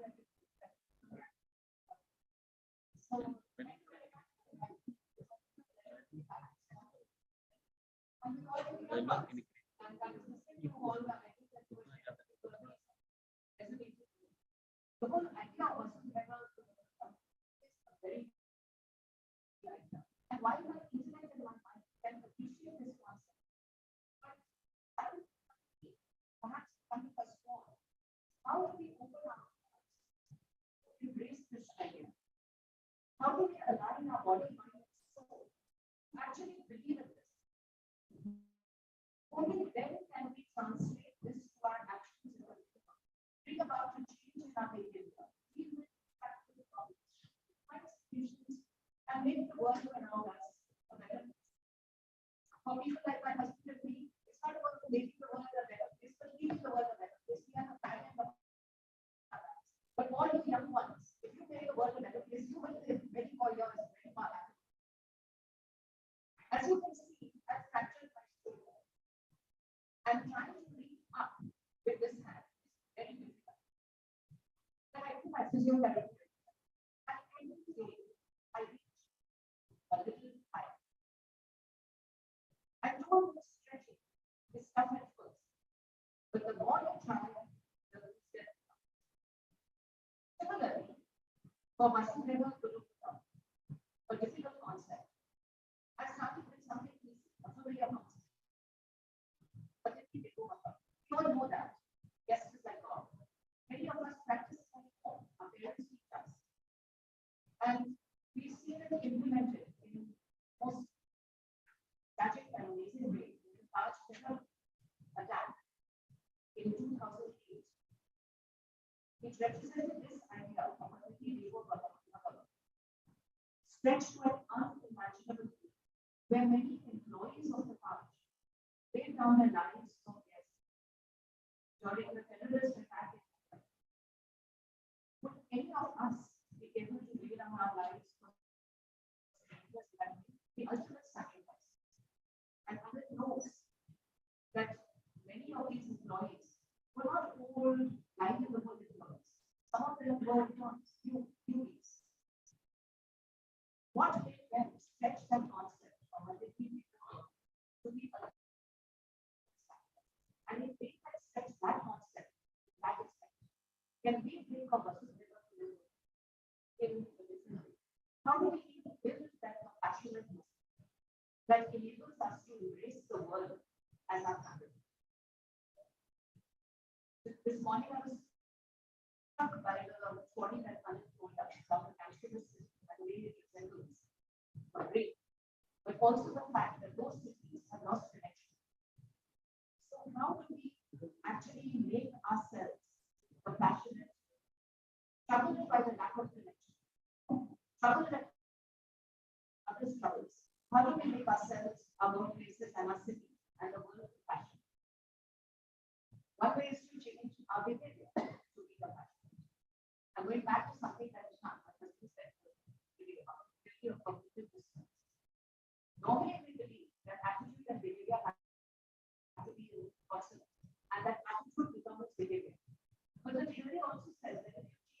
behavior, your attitude will change. And you see it with smokers who have given up smoking. They are the most passionate about those who continue to smoke. They are totally critical of that. So there, the behavior of giving up the smoking changed their attitude towards smoking. We saw institutional beliefs. Somebody mentioned this COVID and how people opened their hearts and minds at the time. Some were very generous, and some were not. At a societal level, India did one of the most fantastic development transfers of any country. So we can, if we are compassionate, actually do things in a way which is beneficial to society. This is the way we forgot about all those pilots walking home, many lines and planes and buses to get back. But we will take our position and do the direct benefit transfer. We all make mistakes. But to me, that is an example. The direct benefit transfer is an example of compassion in action, executed well. Another way which is easier to connect with others, through the digital world. You all have these jokes about people on the phone and people sitting in a room not having a meal together, but actually it's a meal together. So the digital world does to a certain extent make you lonely and disconnected. But it can also be a tool if you use it well to connect with them, to reach out, to garner knowledge, to understand the world in a different way. If you can't travel, you can still travel seamlessly digitally. Things are happening around us that makes it possible for us all to do good and act positive. In the morning, we were all talking about negativity, but if we change our behavior and our conversation to be positive, if we inject this positive, maybe we can force the other to. It's important to add the positive points and inject positivity into the conversation, our minds and our hearts. There's a beautiful poem in Hindi which talks about this positivity. Taal mile nadi ke jal mein, nadi mile sagar mein, sagar mile kaun se jal mein, koi janega. So what my request to you is to start with it. It's okay for me to exhort all of you to do this. What am I doing in my job? So as part of the Harvard Business School Research Center, my job is to actually create case studies on India, the South Asia. These are case studies which are not just at Harvard Business School, but across around the world by other business schools and in executive education. In this role, I was lucky enough to be approached by the capacity Dr. Balu, who is a member of HR. I was chatting about this very today, and he was talking to me about how the government is looking to change the mind of the bureaucracy from a government channel. Somebody who's just working to get the salary to a country looking something who's doing so. That's a mindset change. And we talked about the power of stories in making that happen. So I've been lucky enough to work with a capacity building. There are the stories of excellent people that many people in the bureaucracy, unsung heroes, who just do their work and are only criticized and criticized. All of us, for example, went through the vaccination process during COVID. The way that campaign was orchestrated, so that hotspots were identified, vaccinations were sent to those hotspots in advance. Wastage was reduced. So many countries, rich countries, wasted so many vaccines, we didn't. And the vulnerable in a strict order. That story itself is amazing. My husband and I are from Philippines. We all know that this affected, disenfranchised youth that are there in this country. Government has started something called Mission Youth. 300,000 refugees have been gainfully employed. With this story, we were talking about this story. There were some people in the room who said, 300,000, what is that? That's just a drop in the ocean. But this is the difference between a halfway class and a half empty class. For something like me, in a sea storm story and storm country, even if you can do 3 people and change the minds, 3 you will say to Kashmir, 200,000 is a lot.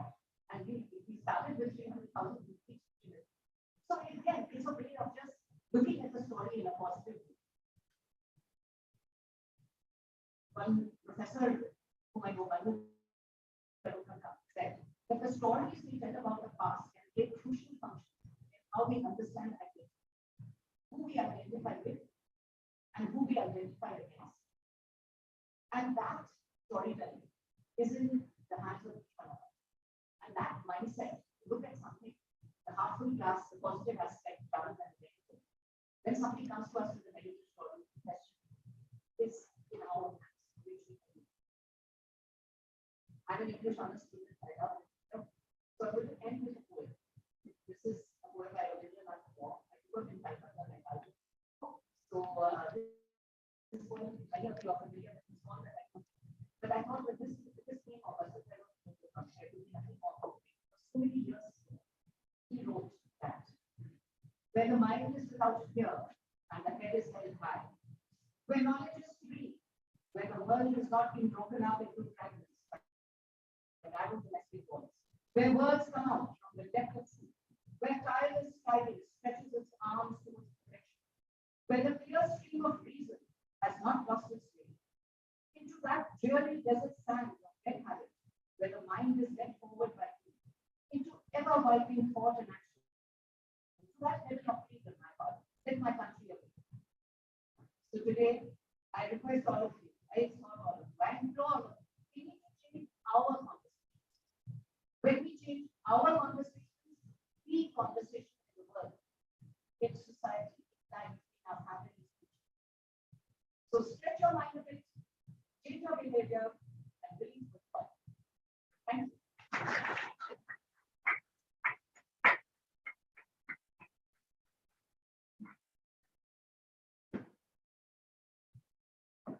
I request Uncle to present a small token of our appreciation. Not now, ma'am. Already. Okay.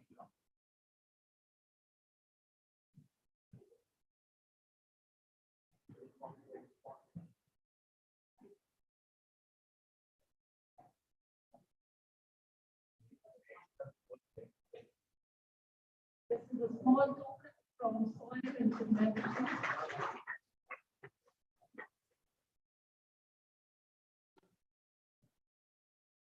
And that reached to love that in spite of an injury, you came here, you spent the day with us and inspired us.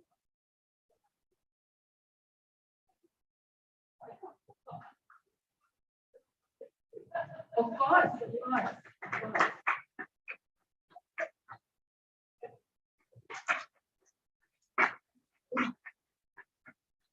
I would like to appreciate Deshan Naina, so please come and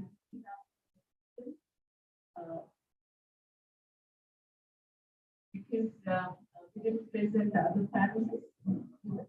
Yeah.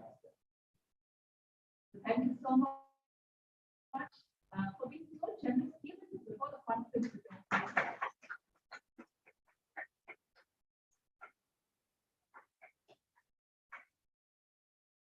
With that, I'll hand over the mic to others.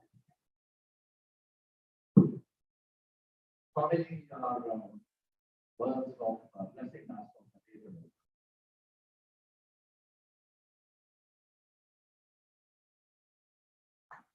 Thank you very much for taking this initiative. Bringing wonderful people together to discuss. And I look forward for the recommendations. What was discussed on stage and even what was not discussed on stage. Please do that. Only then the circle gets. All this effort will benefit in making up for the child. If people sitting there also, if you have any suggestions, please give it to them. How we can bring this concept of Vasudhaiva Kutumbakam to our living and death, like the last beautiful line Anjali said. You change the conversation, and the conversation would change. It's up to us how we start, what we do. Certain changes can be so small, but can have a big impact. So these kind of things, whatever you have suggestions, it's our chance, it's our time. It's an opportunity for us to see how well we can put it across. Even small things I just want to bring it to your attention. Like in average Indian household, if you see, it's almost like 4.9 people living together. That's the average. Just check your own families. You will see mostly 4 or 5. Minimum is that. That's India. It was in 1950s. We were around 6, 5 something, 1950s. In 2024, we are still the same, 4.9. Just think the change which has happened in America, for example. There per household is 2.5. If we Indians take to that way of life,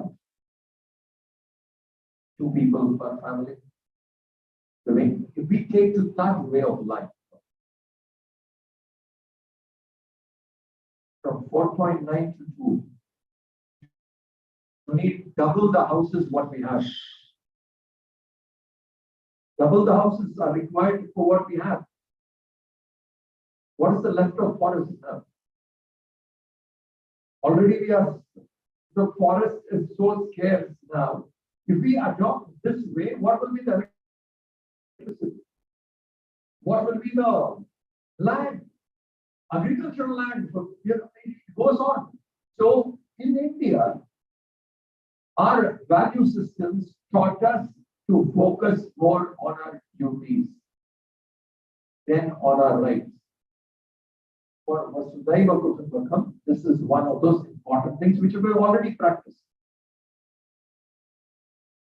So our way of life, what we have lived, our food habits, our value systems are already in place. We just need to be more sure of them, understand them well and say, because these are certain things we can talk to the world. Because we have already practiced it. It's not that we are creating a policy of preaching. No. What we have practiced, we can get. So this is also part of that big picture of Vasudhaiva Kutumbakam, where the focus is more on the duty. Because we have shifted. Today, it's my right, my right, my right. So this change in the mind is also necessary. How we can bring these things into our schools, into our business sector? How can this attitude inside, we can bring a change that will also help along. So this way we have been deliberating across the country, gathering different points to create the policy draft. Let's see how well it can turn out to be. Thank you, Anil, and thank you everybody for your effort. Thank you very much. We cannot thank Swami Chinmayananda for being the source of all this amazing movement. Swami Mitrananda is a true disciple, true teacher in the Chinmaya mold. So every time I meet him, we feel the same energy. And you are very fortunate that you got this opportunity to be on the second day in soil to be part of such an amazing conversation. So I hope you will remember this for the rest of your life, not just the rest. Okay. All change begins only with, like Swami said, one step. And I just want to urge you to one thing from tomorrow. Tonight, before you go to sleep, say, what will I do from tomorrow? It can be any, but make a commitment to yourself. What is something new that I will start from tomorrow so that I become an instrument of change, and keep that uppermost in your heart. It's your own secret conversation with yourself. In the words of David White, my friend, the poet, who lives in Whidbey Island, he wrote, that day beneath dark clouds, I saw the passing light over the water. I knew then, as I had before, life is no passing memory of what it has been, nor is it the remaining pages of a grateful event. It's the opening of eyes long closed, is seen in their their silence, the vision that they hold. Is the heart after years of secret conversation speaking out loud in the children? Is a man throwing away his shoes as if to enter heaven, open at last, astonished, in touch with solid ground. Open at last, astonished, in touch with solid ground. So do not postpone your happiness that one day when I get this opportunity, I will make a difference. Whatever small thing you can begin from tomorrow, make a private commitment to yourself. You don't have to announce it to the world. From tomorrow, I will do this before you go to bed. Okay? Thank you very much. We end with national anthem.